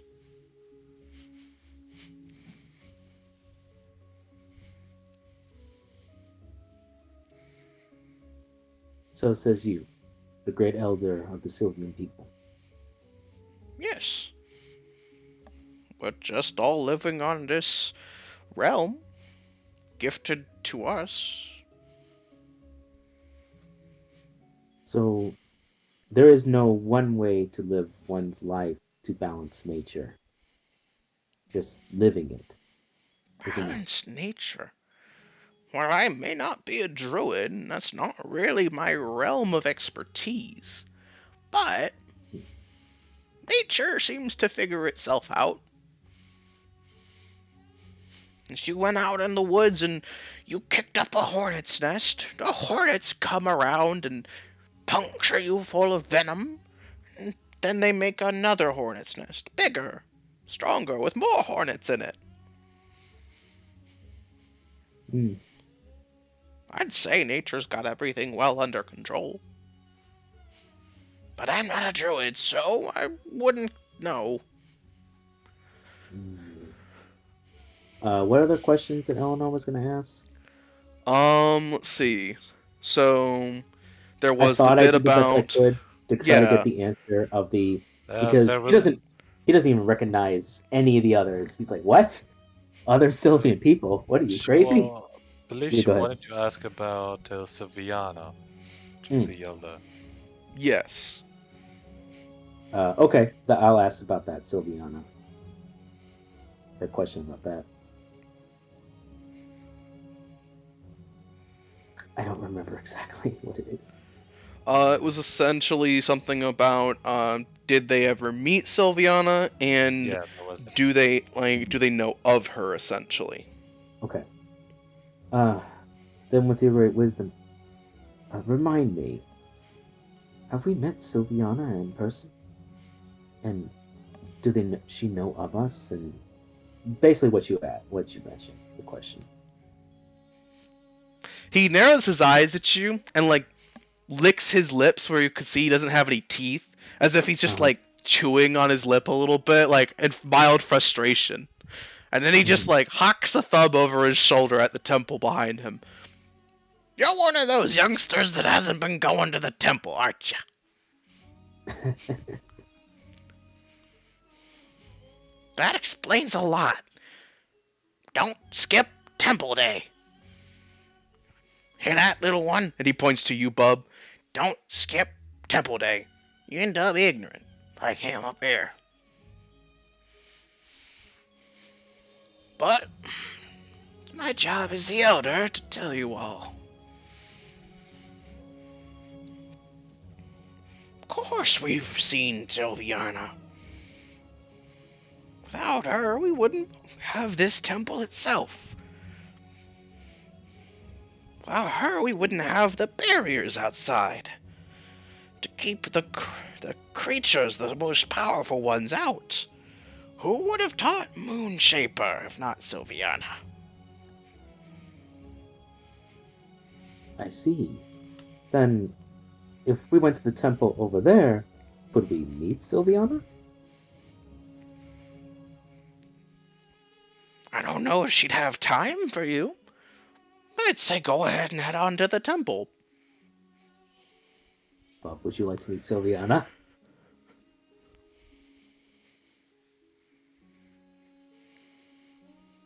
So, Bob, Yeah? would you like to meet Sylviana? Possibly. Yeah. Cool. Let's do it. Nice. One last I'm trying to make sure I answer everything that Eleanor asked. And is there any other question I've forgotten that Eleanor wanted to ask Marshall? Let's see.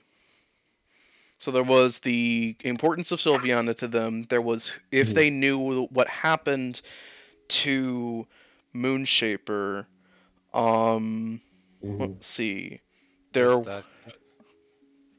that question Lydia wanted to ask that Eleanor knew, but like since you don't know the family name she about, can't really ask. But like in the context clues will want to ask about the chrysanthemum or something, but Yeah. So I'll just ask then. I'll just ask then. Before I one last question, Elder. I heard of a name of the chrysanthemums. Do you know of them? Chrysanthemums? Yes, it's beautiful flowers, blue and June pressed, and it smells of almost of winter, but in spring. Do you know of it? The families name themselves after it. He pauses and shakes his head.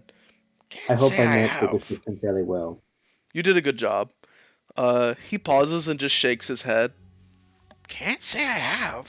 It's a beautiful flower, though. Grows quite frequently around here, especially in the wintertime. I see.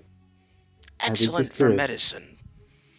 When you get to my age, flowers such as those really help your old joints. As he just rubs one of his knees, essentially. I see. Thank you. Any other question? Basically, I think I've already asked that I could, that Eleanor wanted to ask. I think. If not, I will assume I've asked all of it, and if I forget later, you can just give me an answer later. You know? Yeah, you're good. I It's think that's literally- everything. I was literally. I'm an RPG player who exhausts all dialogue that moves on. So, Yeah, gotta do the Didn't you skill already tree ask that secret. question, boy? You gotta I make did. I'll ask it again to get to the because you're secret free. dialogue I have to option. ask this question again to get back to the thing that I didn't get the answer to. Sometimes you got to do that. Aren't you Alright? paying attention? Right. That's actually one of my favorites. It's like, aren't you paying attention? Fine. But yeah, all right, Bub, let's go meet God. Let's go meet Sylviana.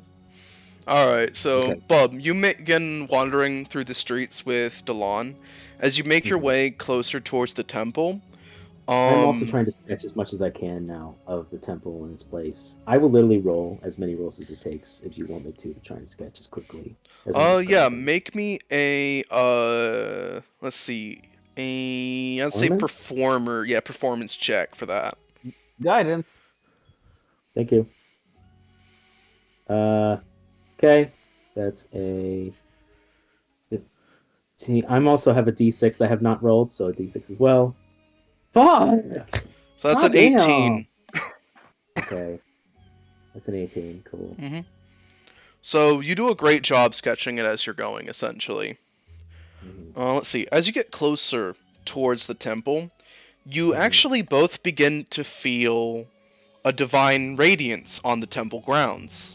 Mm-hmm. It's unmistakable. You're getting closer to divinity. The temple's also not huge, but it is clear that this is a temple city, as the whole city is part of the temple. Ooh, that's cool. As you make your way closer to the main chamber, you see that there are some people kneeling in prayer. There's a statue of a beautiful woman, essentially, holding a staff that looks like it's a tree or of some sort. Ooh. I'm assuming that's Sylviana. Yes, that would be the statue of Sylviana, essentially. I will also sketch that. Alrighty. I'm literally sketching as much as I can of the city and everything I can. As you're looking It's like a around, page, it's a page. let's see here. As you're looking around, you see people are just offering prayers, essentially. They're seemingly in prayer at this very time. But you don't see any other, like, priests or priestesses at this time. Bub, actually, you do recognize a large door.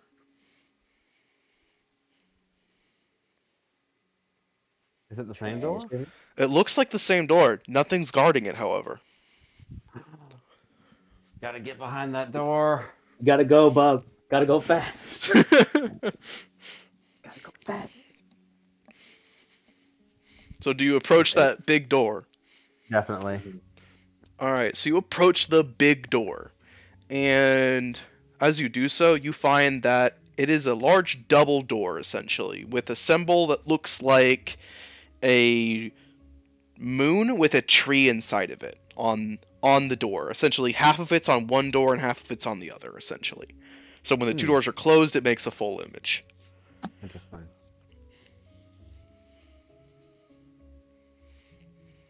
It seems to be unlocked, as well as if you pulled on the doorknobs, on the door like knockers, essentially, you would be able to pull it open.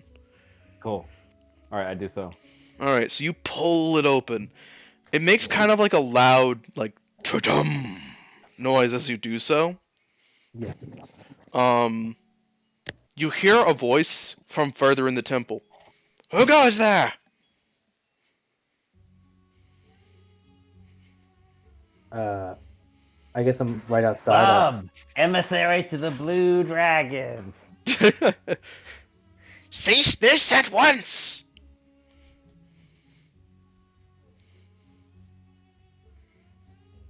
The door I'm is assuming currently it's like- ajar if you wish to head in. The moon called me here. You can't see who's talking, but they're definitely from further in the temple, rapidly approaching your destination. Okay. From the way he's stomping, he doesn't seem happy.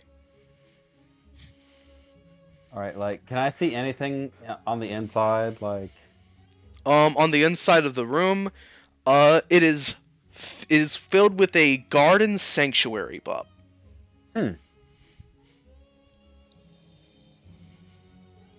It is absolutely beautiful inside.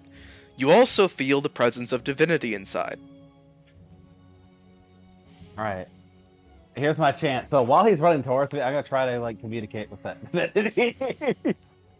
I mean, you gotta do what you gotta do. Yep. The launch is sketching. Alright. So while Delon is sketching the area, not really aware that Bub is like breaking Well- into holy sancted Well, no, grounds. that I did. That I did. I stopped to see him like, Bub! And I'll rush over. Okay. So as you And rush then- over Delon, you can Mhm. feel divinity in that garden sanctuary. Mhm. Is this like into the heart of the temple, basically? Yeah, essentially it would be classified as the heart of it. Fuck it. Let's go. So you whisk Bub into the room and kind of like close the door. Yeah. Does it turn to a deer just so I can charge over there super fast? Bub, if you try to like wild shape, you find you can't. Mhm.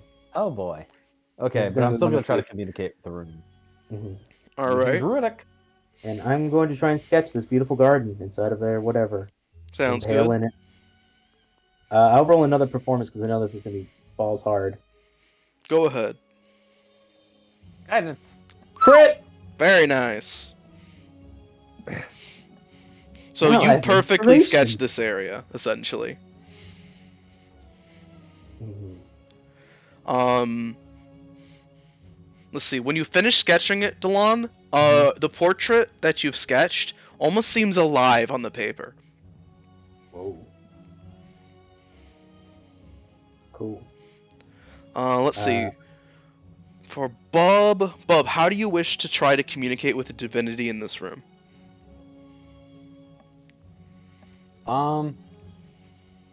So like I know like various stuff about the moon. Like would I be able to I'm gonna try to like use like primordial and druidic to kind of talk about like the moon, and I've received the blessing of Tiamat, and I'm like the Okay, only cool. moon druid I know, and that I seek what's his face? Wild shape, moon shaper. Moon Shaper.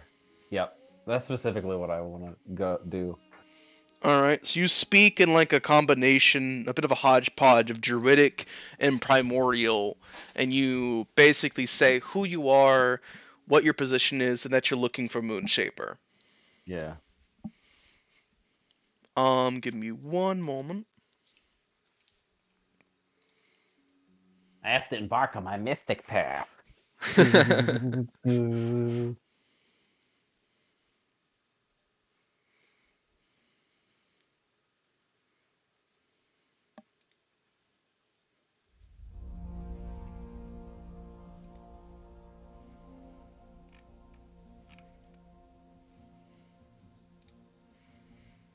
So you feel the divine presence in the room grow brighter and more majestic. The garden sanctuary has a tree in its center. It is a very beautiful tree with with very thick branches and very very leafy bushy leaves essentially. As you say who you are to it, Bub, Delon, you and Bub both feel a voice in your heads. Oh boy. It's speaking directly to you. Uh-oh.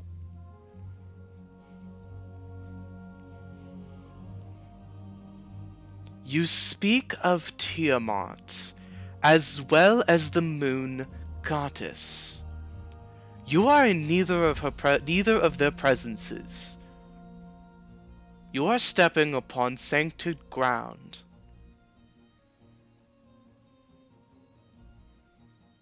Delon will immediately kneel, as one would do in respect. Like one knee down, one knee up, as a knight would. Sounds good. Bub, what do you Holding do? on to the. By the do way, the kobolds book have is knees? open. By the way, and the pen is still scrolling. Sounds good.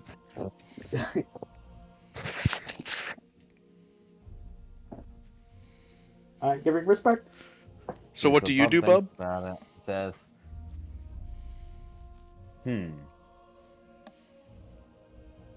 how am I gonna say this? Because like, Bub's kind of confused. It's like, wait, we're in the past.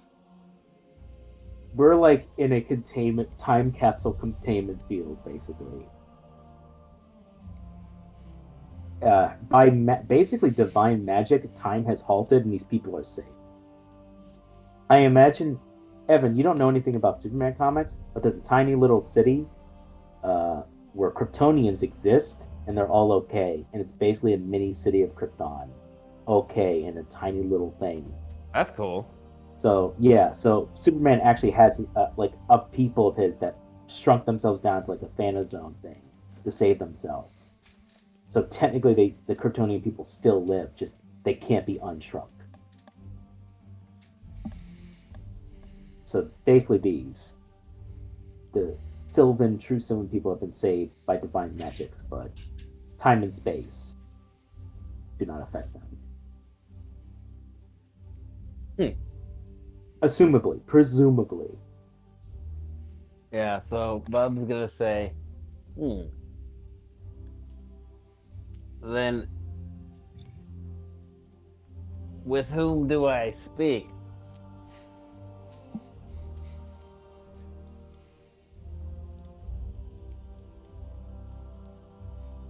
You speak with one of the highest three. Oh shit! Oh shit! Oh shit! You speak with the gifter of knowledge and thoughts. Oh, we're talking to Io. Oh shit! Man, you are. How come you're getting the good So stuff? bad. Like, I didn't. Like, oh yeah, yeah, you can do this now. Well, I mean, you didn't explore the temple area.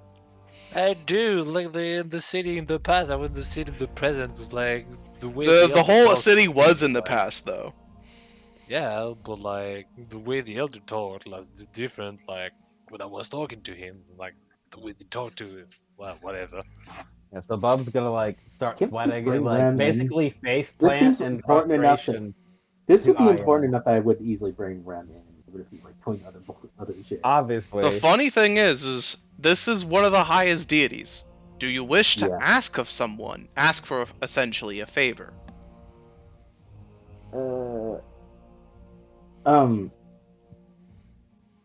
I mean, respectfully, Delon would be like, great, like, just to know, it is Io, correct? I'm looking for the Pantheon. Yes, essentially. Io gifted mortals Okay. knowledge and thoughts. Very nice. Great Io, goddess of knowledge and thoughts.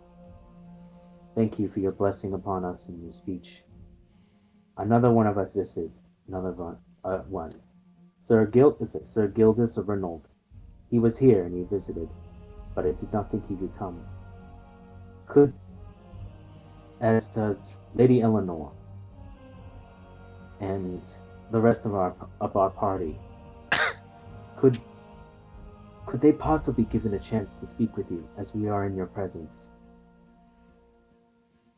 If only for this moment. I do not wish to share it alone in this great honor.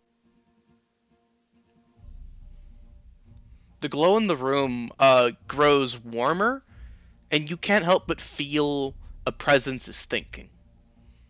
Mm-hmm.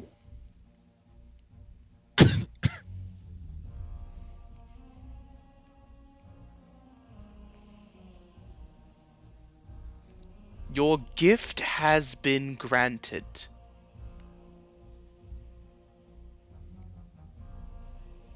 As the giver of thoughts and knowledge, I enjoy gifting people immense value. And so long as you all endeavor to strive and learn from this experience, then I shall grant it. Thank you. And in a shimmering light, Gildos, Mhm. whatever you were doing before, you find yourself in a sanctuary garden. I say if like Eleanor's comes in as well. Eleanor does Nice. just kind of like she actually appears. Each of you appear essentially like starlight as it just materializes into your forms. That's what Mhm. Delon and Bub see. Yorm will actually appear as well. Yes. And he'll just like look around. Okay, I was at the spring and now Imagine not summoning the actual like worship of Io as well. Oh, Birdie. Oh my God! Everyone, what's her name? Ophelia. Ophelia. Ophelia's Yeah, no, I'm Ophelia's getting there. Io. I'm getting there. I'm getting there. Okay, good. So Yorm appears very confused. He looks down at himself all of a sudden, and he's like, "Oh, thank goodness I'm wearing clothes." Yes. I'm an elf. Yeah, we're all ill right now. There's only about a 30% chance.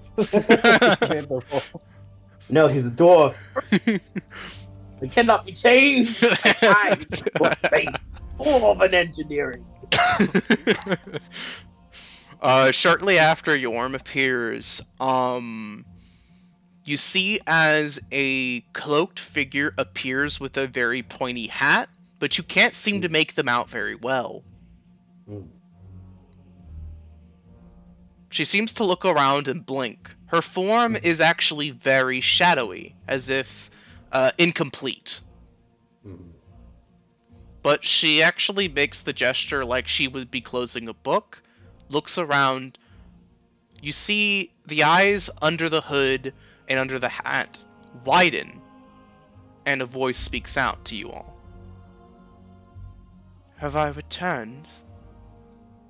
Who has smited me? Delon watches you stand up and go, "No, your ladyship, we are in the... All of you, we're all in the presence of Io." Yeah, so Bub, like, he's prostrated so deeply that he's, like, basically face planted into the ground. And he's shaking a little bit, like, halfway in fear and halfway in awe. Like, this is the ultimate dragon.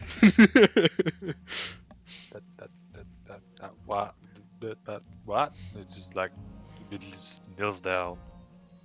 It was just as you said, Sir Gildas. We went to the lake, but it was the clouds. And with Bub's help, we shadowed the clouds, and then came the visage. I was with Eleanor before. Eleanor, get on one knee, please. As you say that, you already look, and Eleanor's already actually kneeled on both knees, head down, hands together, and she's just muttering a prayer. Is it good? She fell asleep, and then we arrived in this temple, and we were asking questions. You could see, like, Delon still has his hand open, and the pen is still scribbling everything he says. And we came to this garden, and now we're in the presence of Io, and I asked that I not be here alone, that it not be just us and Bub, that we bring all into this. I know if it was you, you'd do the same. He actually gives a hand to Anna's shoulder. Thank you for that, but my word, the thought didn't even occur to me that just visit the temple. When the elder spoke of meeting Sylviana herself, that we should go to temple, I asked if we could meet Sylviana, and he said, perhaps. So why not take the chance? And Bub and I rushed off. And then Bub found these doors, we opened them up, and here we are, in front of all this divinity. See that? Sylviana, I am not.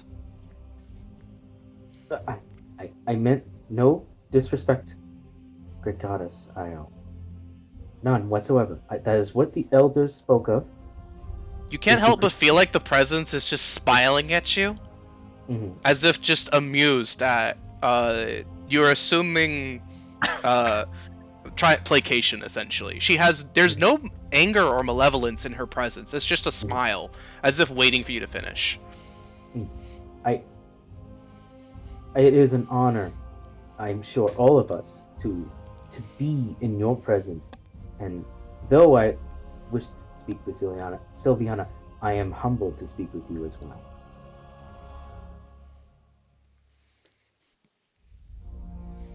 It is a marvel that you have found yourself within this pocket, this realm. Did you create this pocket? No. This divine realm is not mine. Then, begging your great pardons, but then why are you here? There's still that very warm, amused smile. Why not? That it's got me. It's like, you're a little goddess. You can do whatever you want. I mean, fair enough. I am Io, goddess of the original three. Wherever there is thought, there is Io. I see.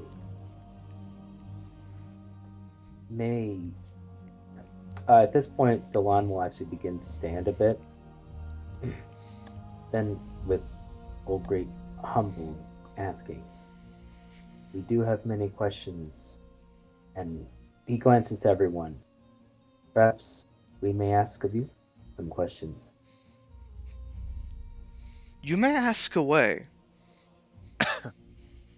and I will have the answers. And Delon will kind of like, you heard her. I think we can stand. Eleanor actually refuses. That's fair. Found out who she worships. No, she wishes. All right. Then, which one of us wants to ask a question? You'll find no better answer. Ophelia actually speaks up first. By all means. My lady, why for I am within your realm? Because I deemed to bring you here. You've traveled with this companion of yours, and I decided to bring you here as he asked of it. I understand, my lady, but I am not all that I am. Why am I here if I am not all that I am? There's almost like you feel the presence in the room almost seems to be giving an almost chiding look. It's not judging, but it's almost the kind of look of, are you really asking this right now? As if you should know better. Yeah, Remain's like, stop the self-pity, girl. Yeah, well, it's like... If you were to look upon your form, you would find that you are incomplete. This is true. You are a shadow of your former self. But simply a shadow does not mean that you are not oneself. You are an echo of an age-long past. Echoes can grow quite loud. They can reverberate throughout the ages. Consider yourself one of those reverberations. And it is up to you to determine how loud you echo across the ages. I understand. Good girl, here's a cookie.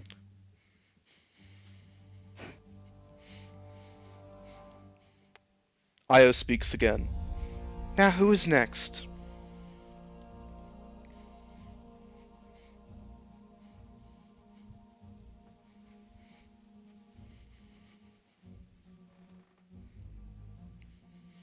Don't all stand up at once. Yeah, but that's the thing, though. It's like, I do have a question, but I don't think I should bow. Where find Bridget? Where find Bridget? But I know where I was like, no, but yeah, I think I'll step up. Mhm. Like, to Ophelia. Let's say, well, actually, yeah. Relation-wise, Bridget would be what? Sister, daughter, cousin? Bridget would be very far down the totem pole from Io. Io would be akin to a great great great great great great great grandma or something to her.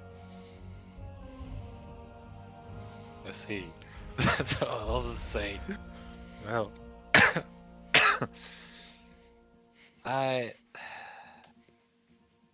great goddess of knowledge, as you can see, I'm a champion of one of your descendants. And, well, as, well, one of my gifts to her, and as a way to leave an impression to the world, one of my own personal quests is to revive the craft of magical weapons.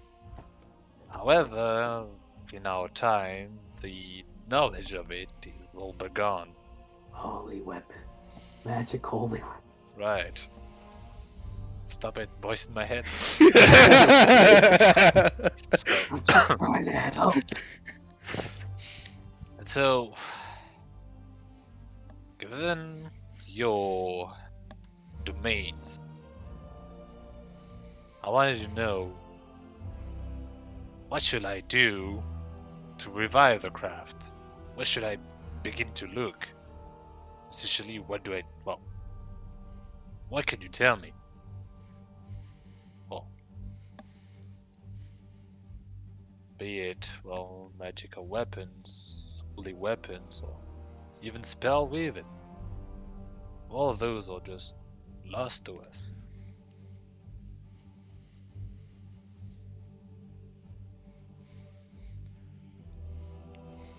She watches you carefully before speaking.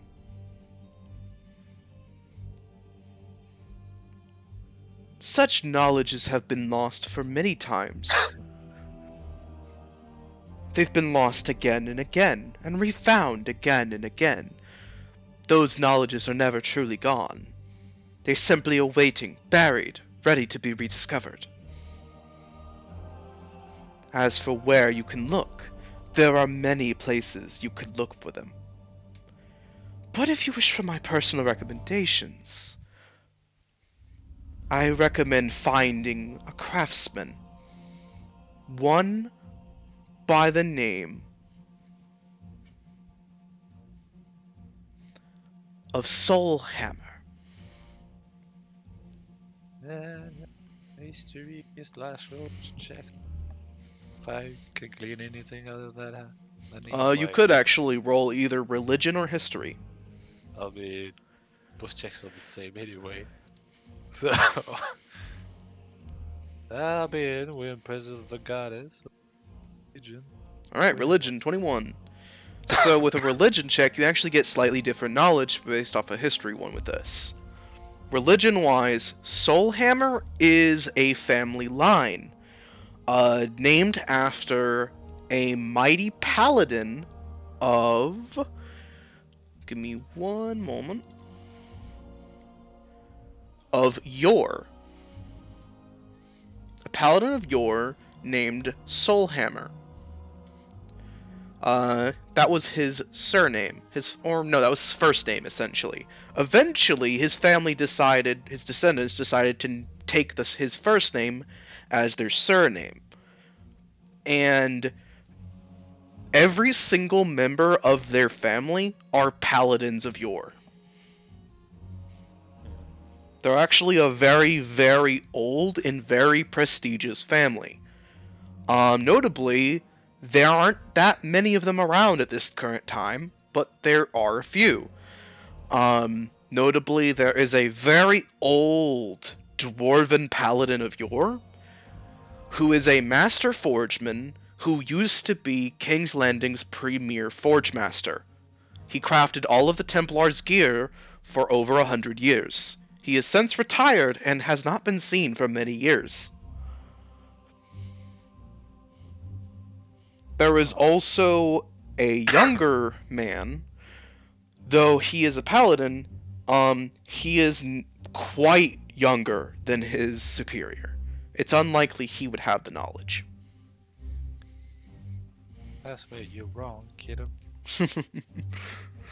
But you Well, know the that they have a long-standing history of being paladins of yore, and that the Soul Hammer line was, I believe, give me one quick moment.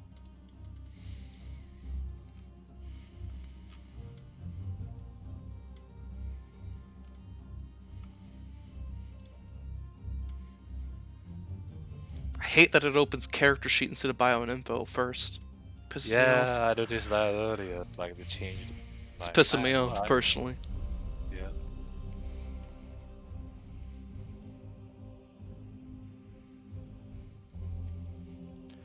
Frelhammer was crafted by the Soul Hammer line. Frelhammer is the royal weapon of Clawcaster. Well, I mean, you know, when you mentioned dwarves, like, yeah, I'll check in the caster first. So, yeah. After you think of all that, and she continues, not really giving you much time to say anything else. Additionally, you could find a magical weapon, perhaps. There are many dotted around the landscape, if you simply know where to look. And if you wish to know where to look, might I recommend cracking open a history book? Many of history's most important, greatest moments have left treasures behind.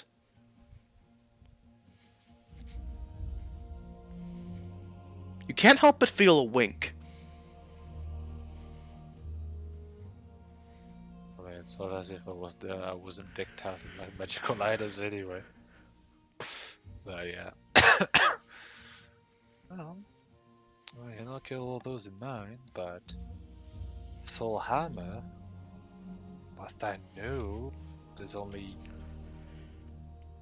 well, what I know, there's only 2 members left. I don't know anything about what I'm looking for. And their whereabouts is essentially unknown. But considering one is a dwarf, I'll think I'll look at Glowcaster first. I might know something about it.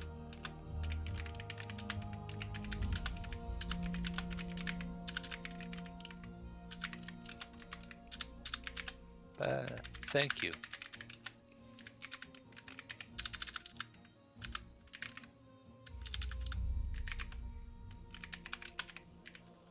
That I'll essentially take a step back and let the next person in line ask away. Sounds good. So Yorm will actually speak up. He's long since taken off whatever hat he had on. Because although you do have little like cloaks over your heads, he just immediately took his off. That seems what he just does that whenever he's in the presence of something. Man, they ruined like Yo's quality time because he wasn't spy and all that. It's like just freaking just board it back. Yeah, that's why he looked at us like, oh goodness, I'm wearing clothes.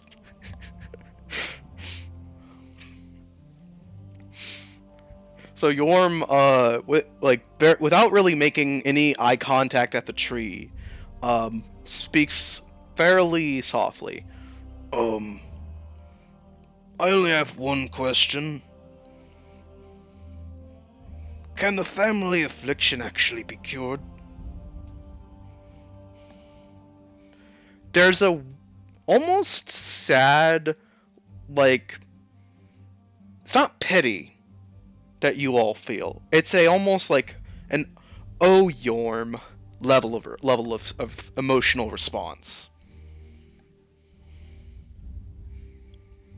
All afflictions can be cured, even ones brought about by reckless abandon and disregard for those for their very station.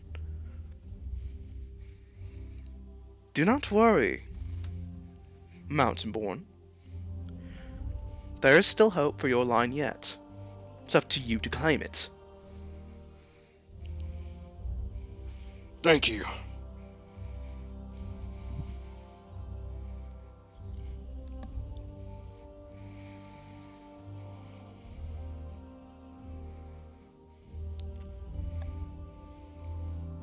Who wishes to go next?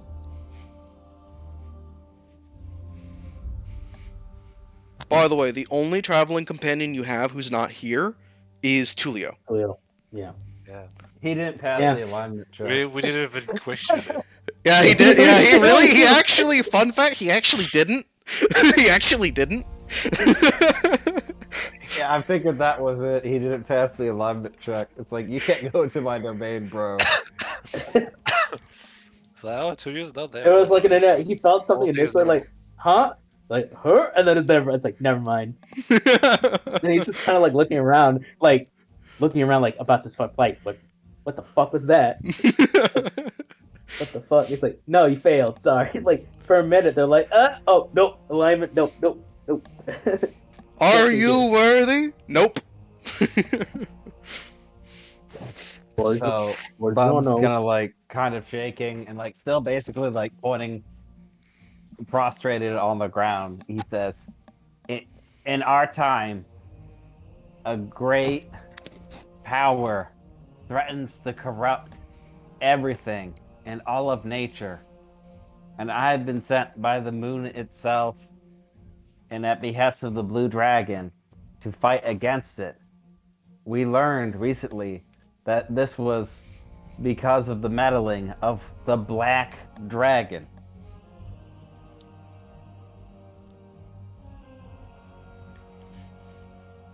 I am but a simple kobold, and I want to know what I can do to oppose him.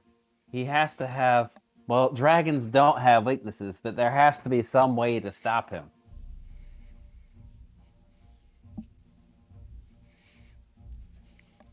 Little kobold.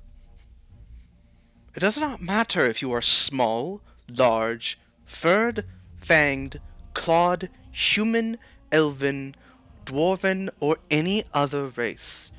Heroes come from any walk of life. Heroes come from anywhere. Even yourself, you might find within yourself the heroic inspiration, the drive to be a hero. It does not matter whether you are small. As for methods to combat a great threat, and the threat itself, yes, a large threat is currently on its way to Keynes, and it will arrive. This is certain. It is good of you to attempt to prepare for it before it arrives.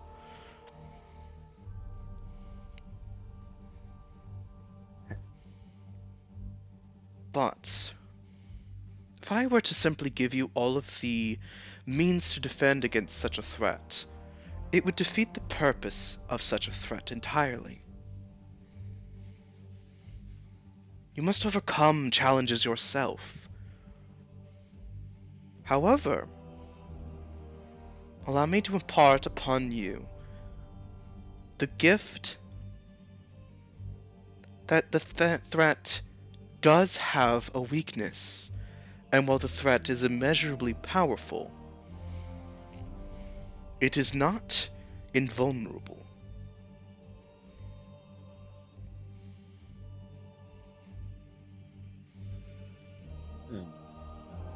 Above just like thinking it's like, I have no idea what that could be. Dragons are invincible. You feel her. You feel the so. presence shake her head. Dragons are not invincible. I understand that you are a little kobold, and you believe them to be, but they are not. Dragons are immensely powerful, of course, but they are not invincible.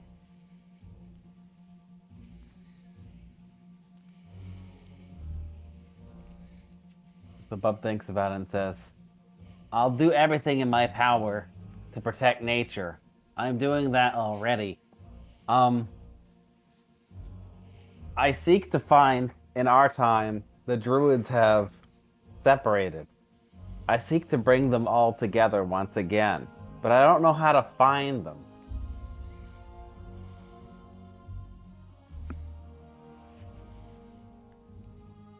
There are not many druids left in your time. Druids, many of your time would believe they are on their way out. But if you search your heart, you'll find druids will always have a place in your realm. To find the druids you seek, look to the corners of your world. Find the hovels, the bastions, the places of isolation. Think of yourself. If I were to hide away and become a bastion, a protector of nature, to specifically protect a biome or an entire environment, where would I hide? Think of this, and look upon your world. You'll find them if you do so.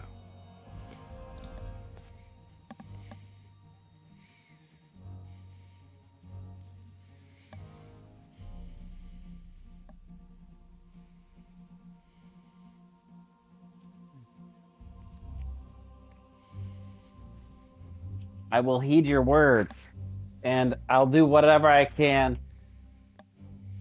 If there anything this kobold can do to serve you, great one.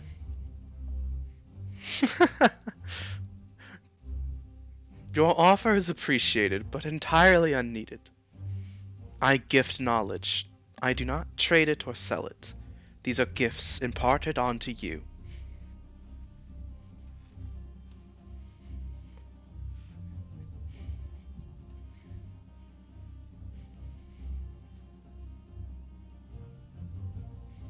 Then I accept your wisdom graciously.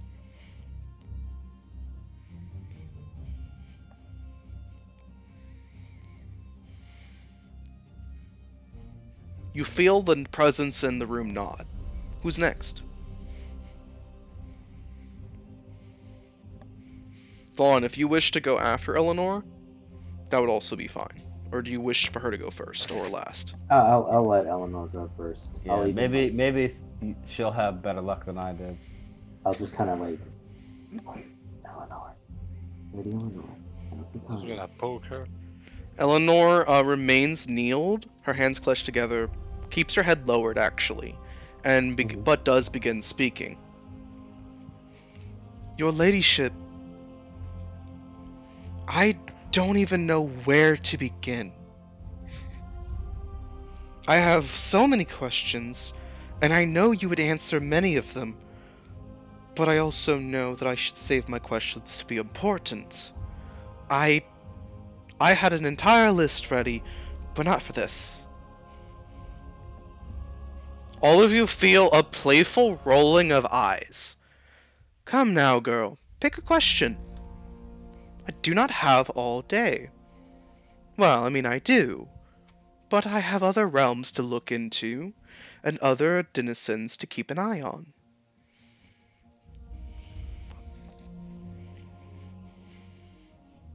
Eleanor nods several times. Of course, I'm sorry. I'm so sorry.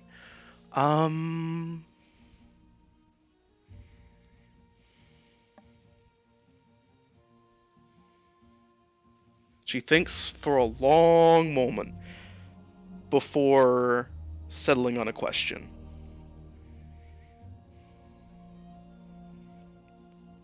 What is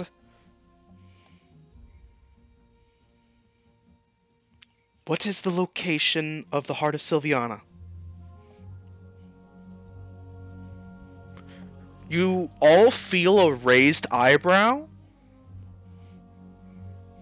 followed by the presence thinking. I did tell you to hurry up, but I did not expect you to ask such a hard-hitting question. The heart of Sylviana is not anywhere precisely within Cain's. Eleanor visibly tilts her head. I don't follow. The heart of Sylviana is a magical divine artifact. It materializes for those of the most devout faith. It has not since had a manifestation. I cannot point you in the direction of which it is. I can simply point you and say, find a very devout follower of Sylviana and find her champion. If you find her champion, you will find her heart.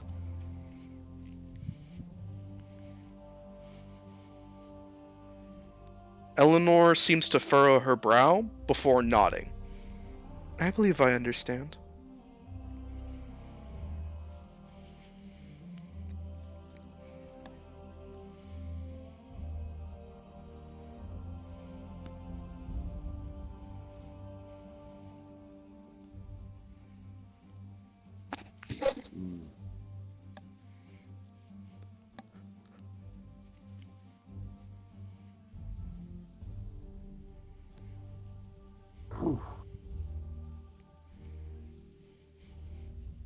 Oh, I believe it's your turn, darling. I know.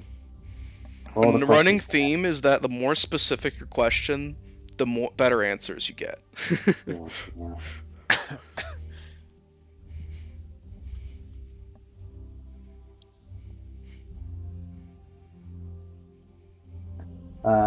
Gilda's asked, how do I make like magical weapons again / holy weapons? Essentially, he got Yeah. pointed and he got given a name Like to look that for, soul hammer. as well as to reference history for sites of significance. Right. So we can just like crack open a history book and be like, let's try here, guys. Honestly, that seems to have worked. That's how we found this place. Yeah, pretty much. Yeah, so I think that's hint.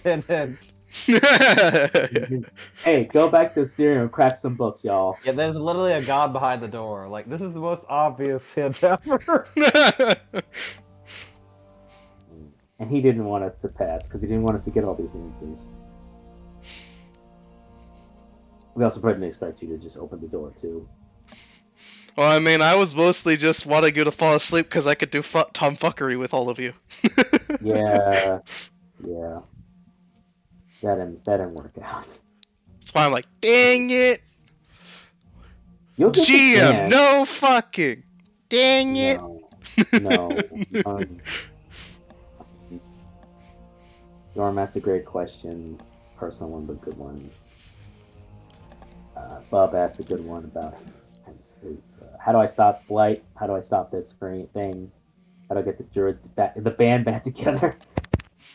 And she's just like, I don't know, figure it out. Her response was essentially, look for them where you would hide in the most hidden places of the world. Yeah. If I was a badass druid, where would I hide? Yeah. Here. We'll go here.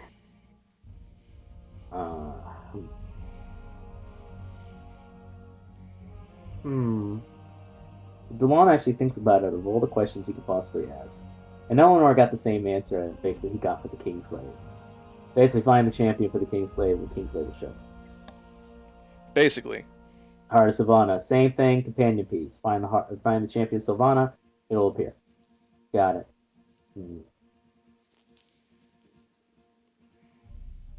I think DeLon will think for a while. Your Grace, I do have a question.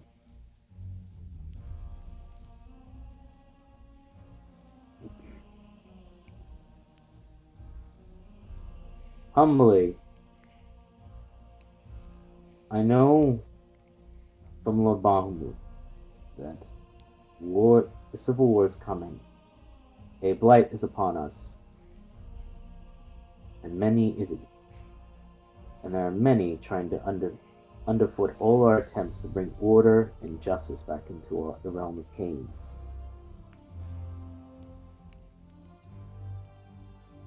Which is where my question belies. I've been searching a way to do so and help improve it.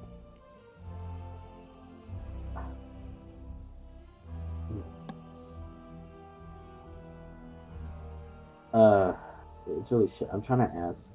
I don't. Fuck. I don't know. I honestly don't know.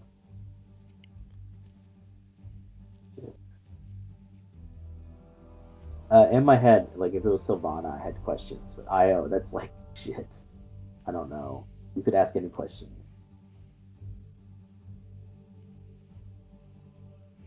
I'm sorry, guys. I'm really drawing up a blank.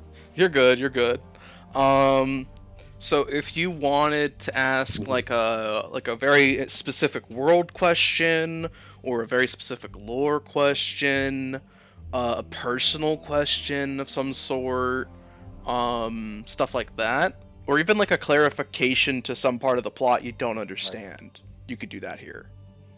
Because like also the potential wielder like the Kingscleave, like Bahamut like pointed you some potential target, but like if you don't know anything about them, now would be the time. Yeah, Essentially. Bahamut pointed you in the regions where he basically said some candidates were, but that's still a large spectrum. If you wish for more specifics, like the qualities per region or something, that you could do that. Like that will give you an outline of who to look for.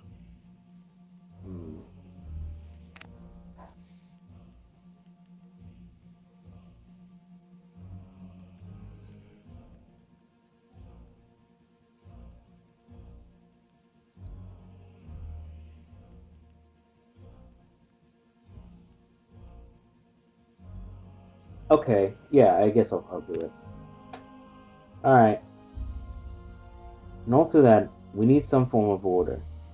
Lord Bahamut told me that there are those in the regions of, and I'll list off, I can't remember the 3 regions. They were possible candidates, top candidates for it. But he did not specify their qualities. I want to be a better man. And I want to make sure I am doing what is right. I'm sure I humbly ask, perhaps you could describe the qualities one would need to wield the Kingsglaive. That way I could be sure they are proper candidates when I see them, so that I know them the moment I see it.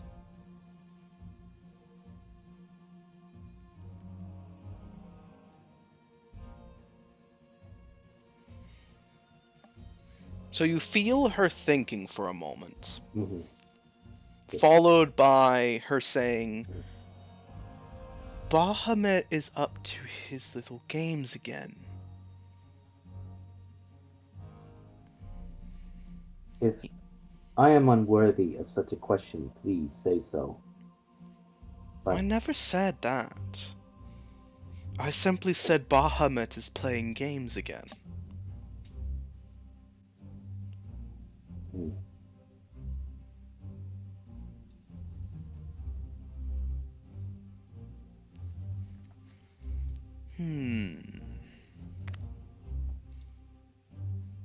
I can give you information without breaking his game.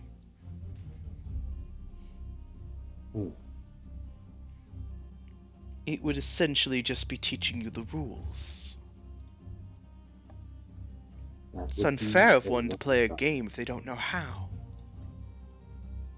Indeed. You feel the presence thinking a little more, as if thinking of how specifically to word certain things. Eventually, she settles on a few things. The instinctual first candidate The first few traits one would want would be strength, resolution, a strong spirit, strong willpower, one who, when they see wrong deeds, has the desire to correct them.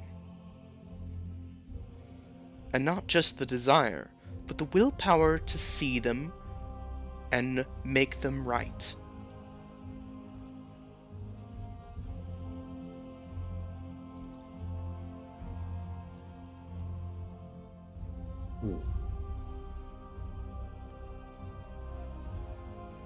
She continues speaking.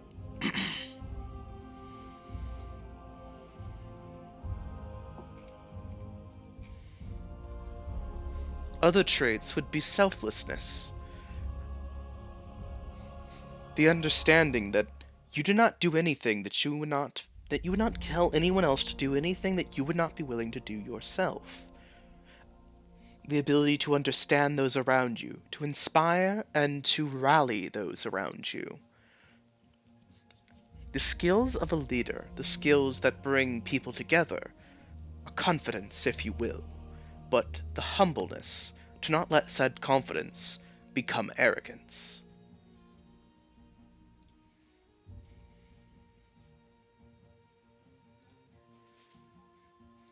The power to do what one must, even in the face of the expectations of others. The ability to shatter your own reputation for the good and security of the world around you. And the resolve to weather whatever storm may come, despite such a weakened position.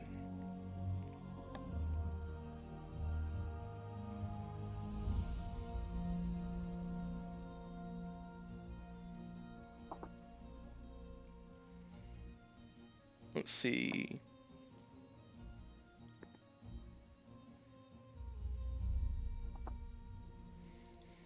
Tenacity and tenaciousness. A keen mind, strong resolve. The ability to use words to cut through the fog of pleasantries and establish common ground among even the most aggressive and barbaric of your peers. Should you have neighbors quarreling, realms dividing, when your presence arrives, they fall in line.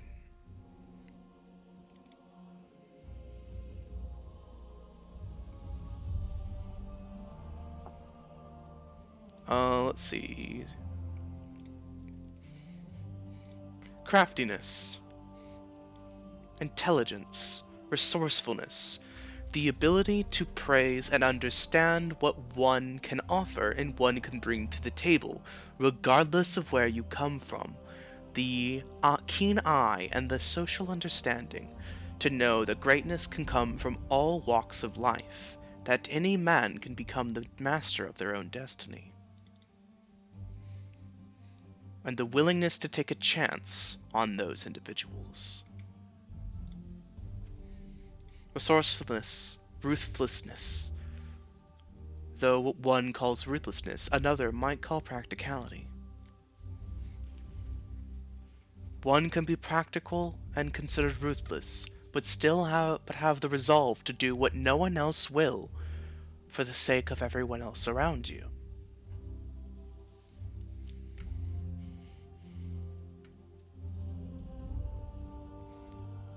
Such individuals tend not to care about what others perceive of them, as they tend to be rather devout in what they are doing is just and noble, even if they are the only one to see it.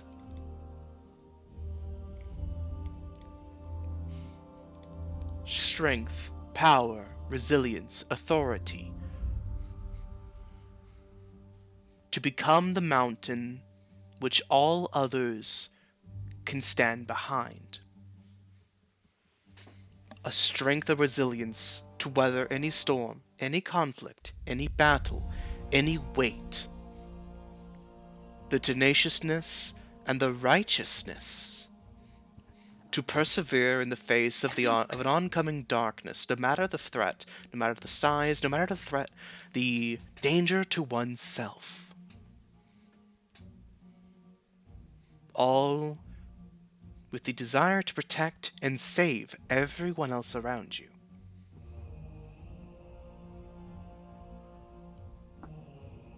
Even if others see you as barbaric, loud, and aggressive.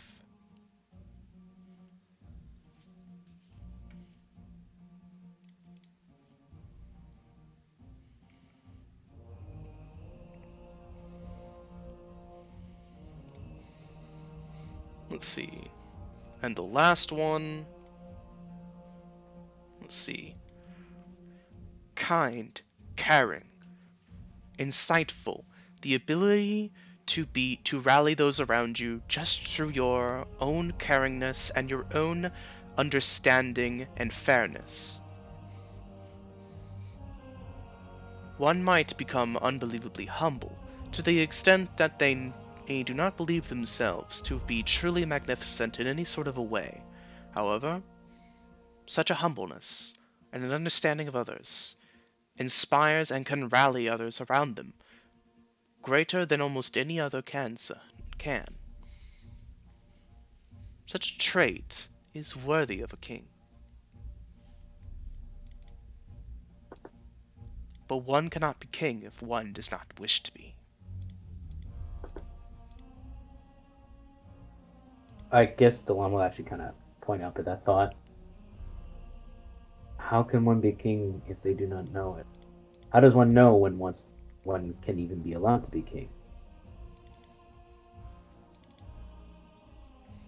You feel an almost proud smile at that question.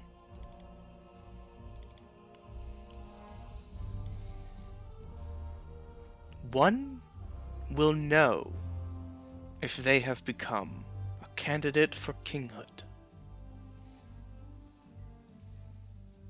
When the time comes, the individuals in question, or the specific individual, will be given a gift. Should they manage to conquer the final test, the gift will remain theirs, an item for them to have. However, should they decide that the gift itself is not one they ever wish to have, even if they are ultimately worthy and it has been gifted to them, they can choose instead to personally gift it to another. The other must accept, and then they also must pass the final trial. If the requirements have been met, a king will be crowned.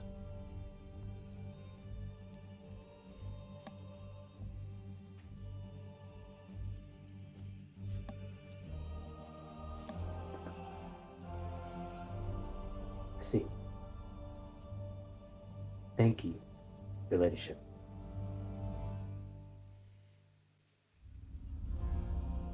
You feel a nod. Of course.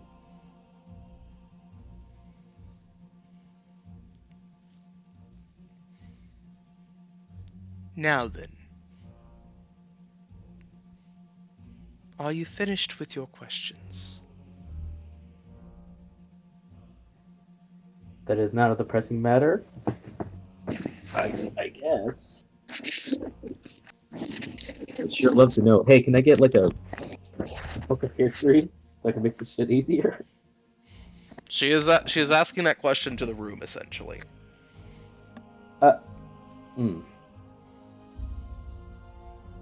Actually, that is Delon will actually kind of bring it up. Perhaps I might be wrong for asking this, but we've learned so much, and I'm sure all of us are very thankful. There is still so much we cannot know, and he actually is looking at the pill, still writing. Book like really coming to an end at this point. How many pages he even has left as it's still writing? Is there perhaps you wouldn't happen to know of a better way of holding on to knowledge than just what we have here.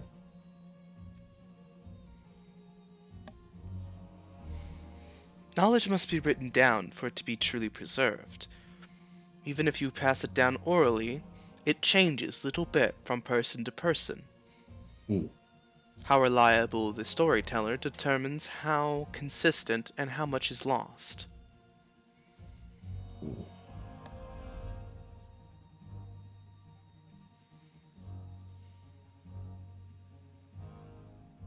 Uh, okay, wasn't exactly what I was hoping, but all right.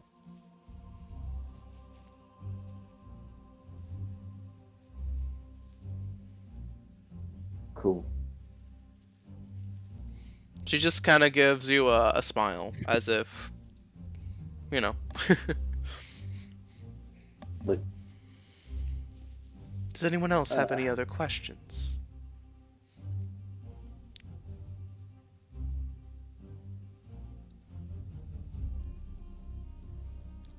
you got any questions, Eleanor, that you might want to ask? Eleanor got her question, essentially. Anybody else have any questions? Okay, I got my important one out of the way. I got the What- big stuff out of the way. Anything else would just be like, can I have more dragon powers? Hmm.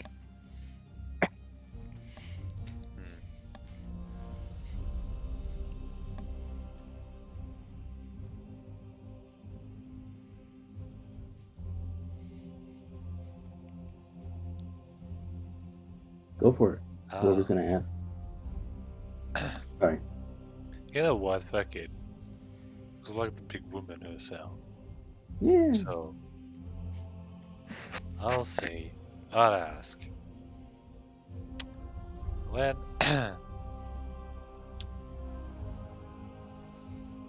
I've been taught of the academy and all that, I've studied and I practice, but still don't have a complete grasp on how to essentially instill life into a still item. So it has to make a warforged. So what's the trick? The trick. Well, the trick is. And you actually feel knowledge imparted directly into your head, Gildas.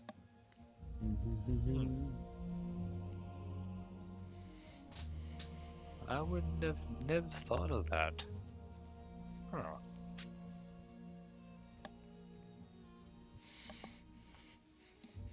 Well, if I ever graduate, I'll dedicate that to you then. There is no need Okay. to, but if you wish to, you may do so all the same. Maybe I'll name a warforged after you. As a nod. You Which is receive always a nice. rather warm nod from that. I think that'll be all for me. I do have one question, but it's dumb and it's personal to Dewan, but it's like he's There's not gonna ask no it damn for people. question in these holes. That is actually true. There are no dumb questions, only questions that you will be judged for, essentially. We will judge you hard. That's fine. Delon's not gonna say it in front of other people, but he will like. I suppose there's one last one. You know, it's a question in my heart. I'm sure you can see into it. Is is it possible?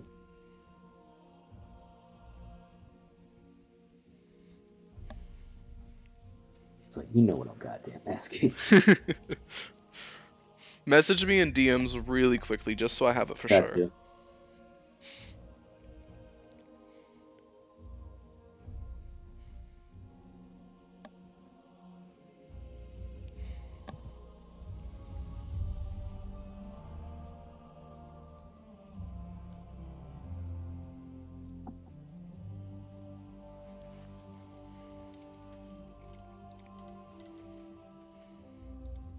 Mm.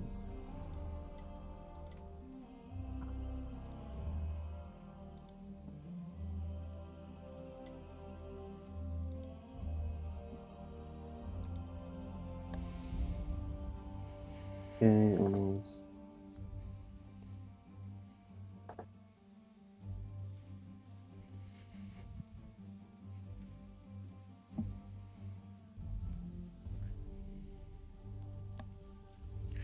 So I will type to you a response real quick.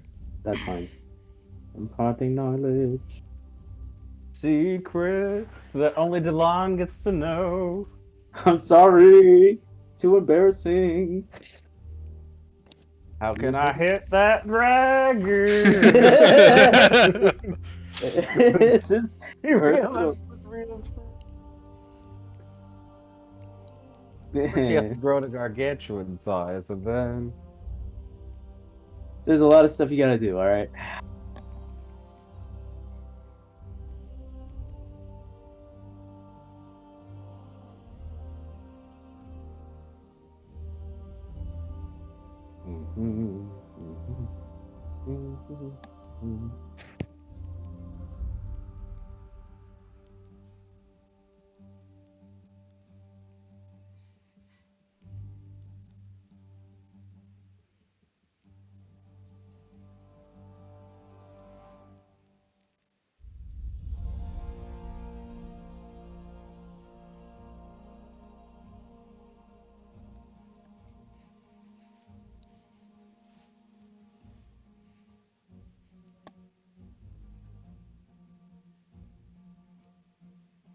There you go. Rito. Got it. Delon will actually, when the knowledge is in front of me, goes, I see. Thank you. And nothing else.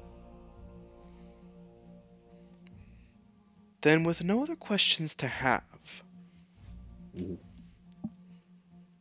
I will have to ask you to leave this domain. For no matter how miraculous it is that you have arrived here, your time here is overstayed. Yes, of course. Ladies and Before gentlemen. I go, Mhm. a fruit suddenly appears on the tree. Ophelia, do be a dear. Ophelia, you actually see the eyes under the hood widen, and she walks forwards and takes the fruit.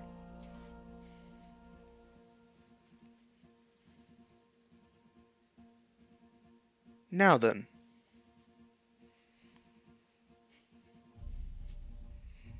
I wish Get out you of my all good house. luck, and may the knowledge that you have been gifted take you to new heights.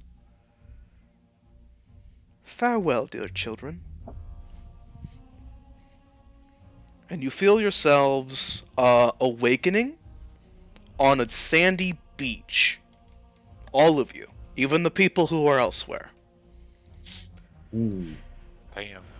Bjorn is naked. Not my PJs.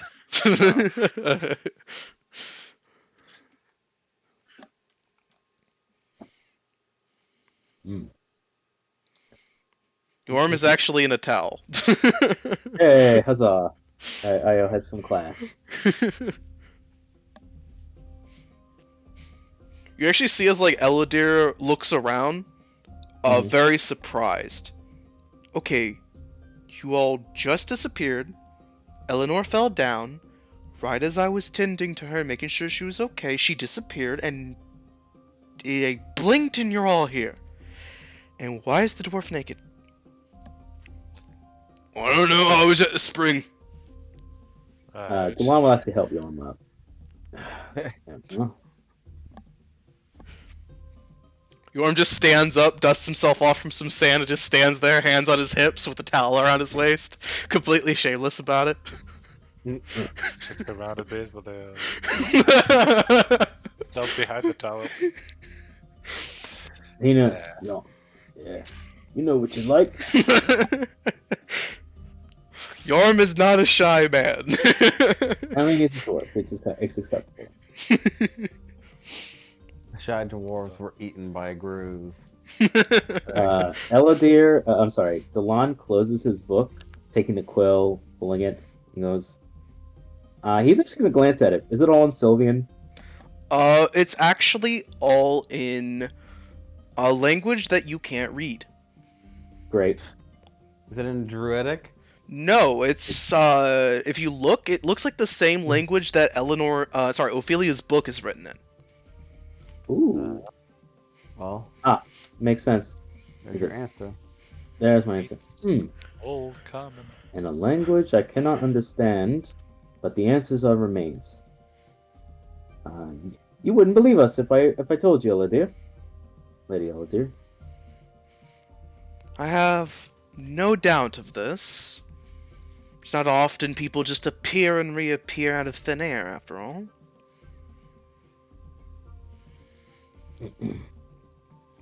Well, we met with the original Sylvan people. I asked what I believed your question. It was if the chrysanthemums, how far back their lineage goes, if that's correct. Oh no, that wasn't my question at all. Oh, what was it? She actually seems a little tight-lipped about it before Eleanor rolls her eyes, walks right over to her, and points a finger at her, essentially. She's actually quite noble and from a very long-standing line. Ah, I wasn't aware of that. If it's any consolation to you, Eladir, Lady Eladir, the Elder had no knowledge of any extended families from any of the high elf families or any even wood elves. Eladir just kind of shrugs, but she actually punches Eleanor in the shoulder. Ow! Don't go telling people that I barely know things about me.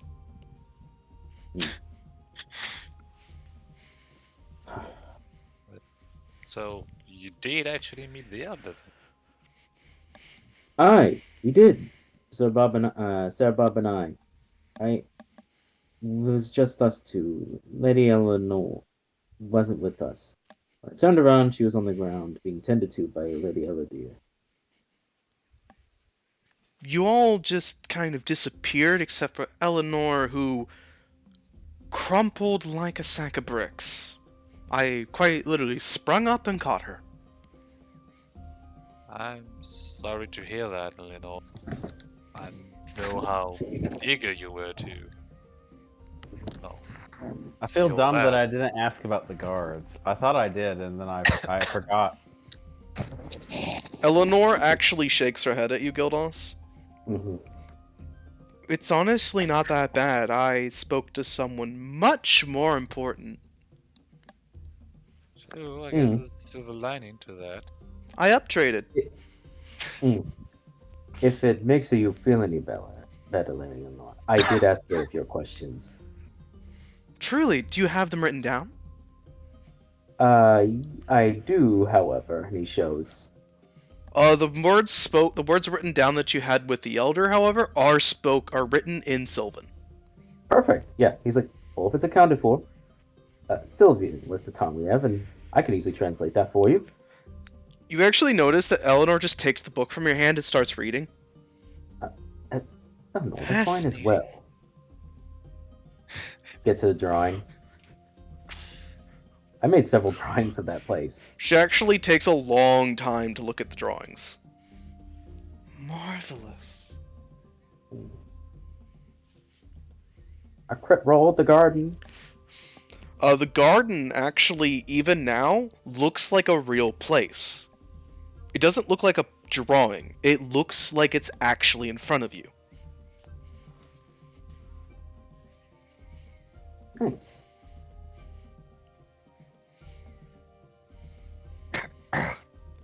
If it's any consolation, when asked about what's the difference or what it means to be a true Sylvian, the Elder's words were, "We're just people living a life, and that nature will balance itself regardless of how it goes. Just try. Good luck telling that to anyone. It's in Sylvan, though. It's the Welder's words. I'm just saying, good luck telling that to anyone.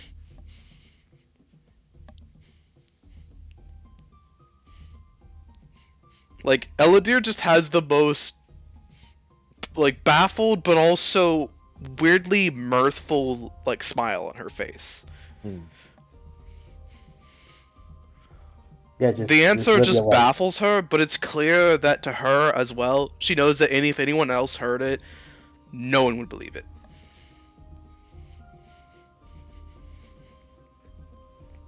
He didn't even recognize what high elves were, or wood elves, or the drow or sylvan people.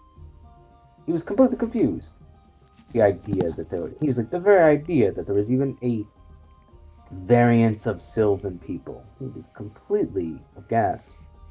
Even the idea of being in nature, surrounded by it, was aghast. This was the only part that they even had any form of connection. Everything else was wildlands that kill you the first instinct you stepped out into. You know, that it's weird that, like, I told you that because when I talked to him, he seemed to know where the schism was. Hmm? So, But I he would acted as think, if I think he would know what. Well, maybe not, because I was wrong. I- But go ahead. maybe it was different, or it was a different time or place. Eleanor actually looks up from the book, blinking a little bit. Wait, she said this was a realm. Yes, that's her words. Realm. We overstayed our welcome. And she also seemed to imply we weren't supposed to be able to go there. It must be In like the addition- afterlife then. Divines have realms. We stepped is, but- into a divine realm, didn't we not? I mean, yeah, Pres- wasn't my first time, presumably- but we did, yes. Then it stands to reason that divine realms don't function like they do here, yes? Maybe we did. Maybe one of you did go to a realm at a different time than the other. Yeah. We arrived a little at it. We didn't arrive at the exact same time Gilnos did, after all. We flubbed about. We didn't know what was causing it for a little bit. Maybe that was just enough to throw us off where he arrived at? Well, you know the secret of entering the realm, should there's a possibility. Should you be allowed in it again.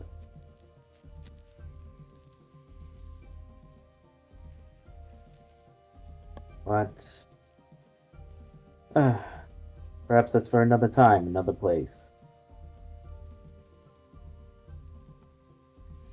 Until then, Delon reaches and grabs his book. Hey, I wasn't finished! It's mine.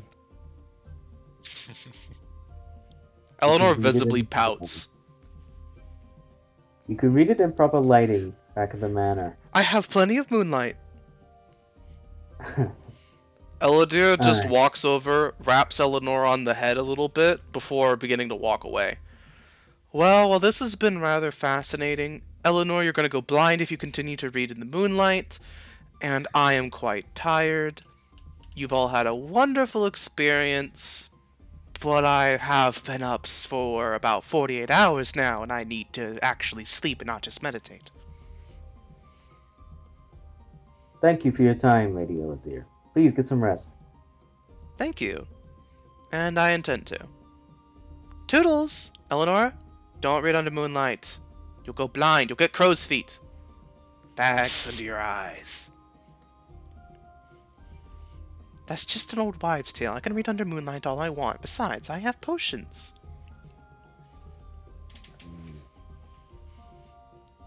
And Bags, Eleanor. Bags! She just walks away, making claw-like gestures in front of her eyes at Eleanor. And the one's gonna glance around. I suppose we should be heading back to the manor, or well, Bountiful, would you like to consider your spring trip? I believe that's where your gear is at. Oh, I intend to finish. I only got about 2 hours. I paid for 4. Would you Oh, believe then he we'll- used my ticket, Don? It was a gift. You said you gave it to me. You let me look at it. You put it in my hands. I let you hold it while reading, telling you what was on it. You just took off and whatever. Just go enjoy it. Wait, you're telling me that you weren't paying me, giving me a coupon for a spa treatment? Oh, I was telling you about like, what you could do, so you could perhaps think about going there. Damn. Just too late now. What's done is done. Don't worry. On my honor, I'll make it up to you. But until then, I have 2 hours to enjoy. And you just see Yorm sprint up the hill, essentially. His towel, holding his towel with one hand as he does so. Right like the wind. Like the wind. I also think it's about time for us to head back because, believe it or not, it's pretty cold out there. Aye. As they're all standing around, Ophelia is actually looking over the lake. Her book in one hand and a crystal sphere in the other. Your ladyship. Yes. It's a beautiful crystal that you have. Gift, if I recall. Yes, it is. And treasure it as long as you can. And let us make haste away from the lake. Ophelia nods. She actually reaches up to her head as if to adjust something on top of her head, and pauses. As if trying to grab something that she thought was there for a moment. She visibly blinks, shakes her head, pockets the crystal, and begins walking away.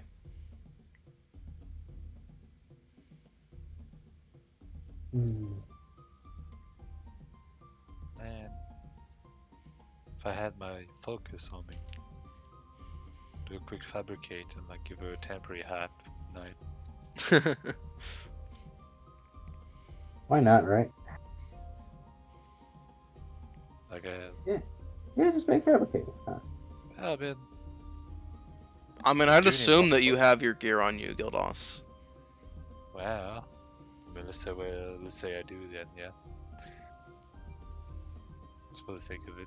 Most of you appeared as you were when you left, essentially. So Yorm didn't have his gear because he was in the spa, but all the rest of you did, essentially.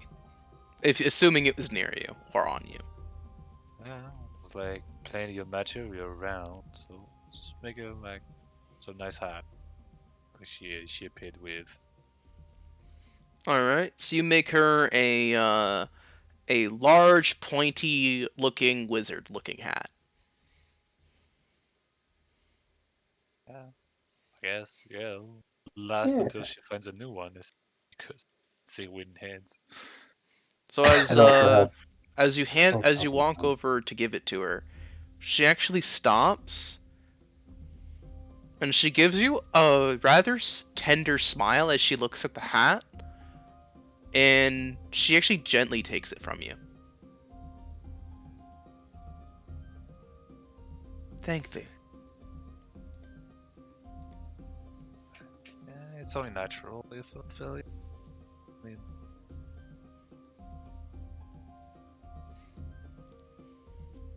She smiles at you again, picks it up with both hands, and puts it on her head.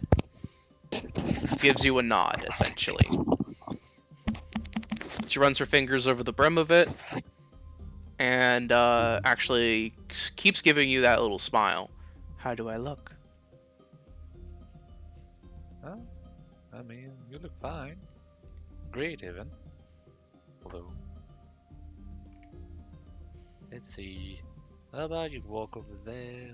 You could be right under the moonlight. She actually does so. When standing under the moonlight, like she is, she actually looks similar to how she did in the temple. She's obscured, but from this distance, you wouldn't be able to tell she wasn't what she is, essentially. Yeah. So when she stops there, I'll give her a thumbs up and say, perfect. You see her give you a little courtesy, followed by a surprisingly feminine little pirouette before giving you another courtesy and walking up the hill. She seems a lot happier. Well, now so stop self-pity, pity, girl. Enjoy life. Enjoy life, I guess. Yeah, with that. So for us human, the Dragon Balls actually get some sleep, like normal people. Hey, Bub is there too, I forgot. Yeah, Bub is here. Bub, any Yeah. closing statements? Any closing thoughts?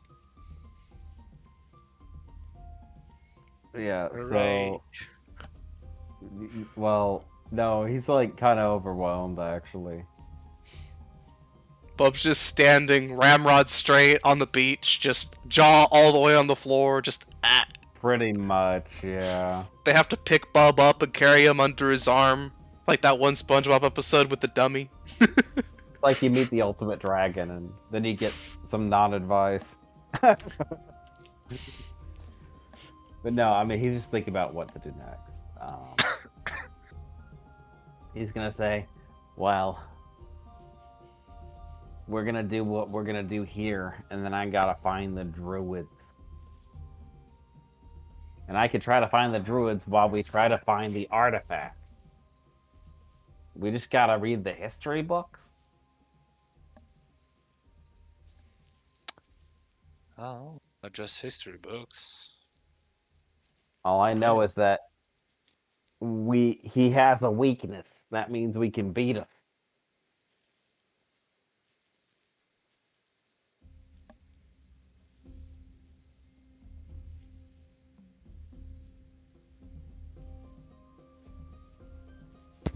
At the very least,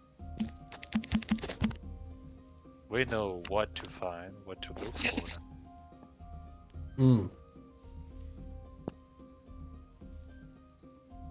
I realized something I already said back at the temple, but now we actually know something.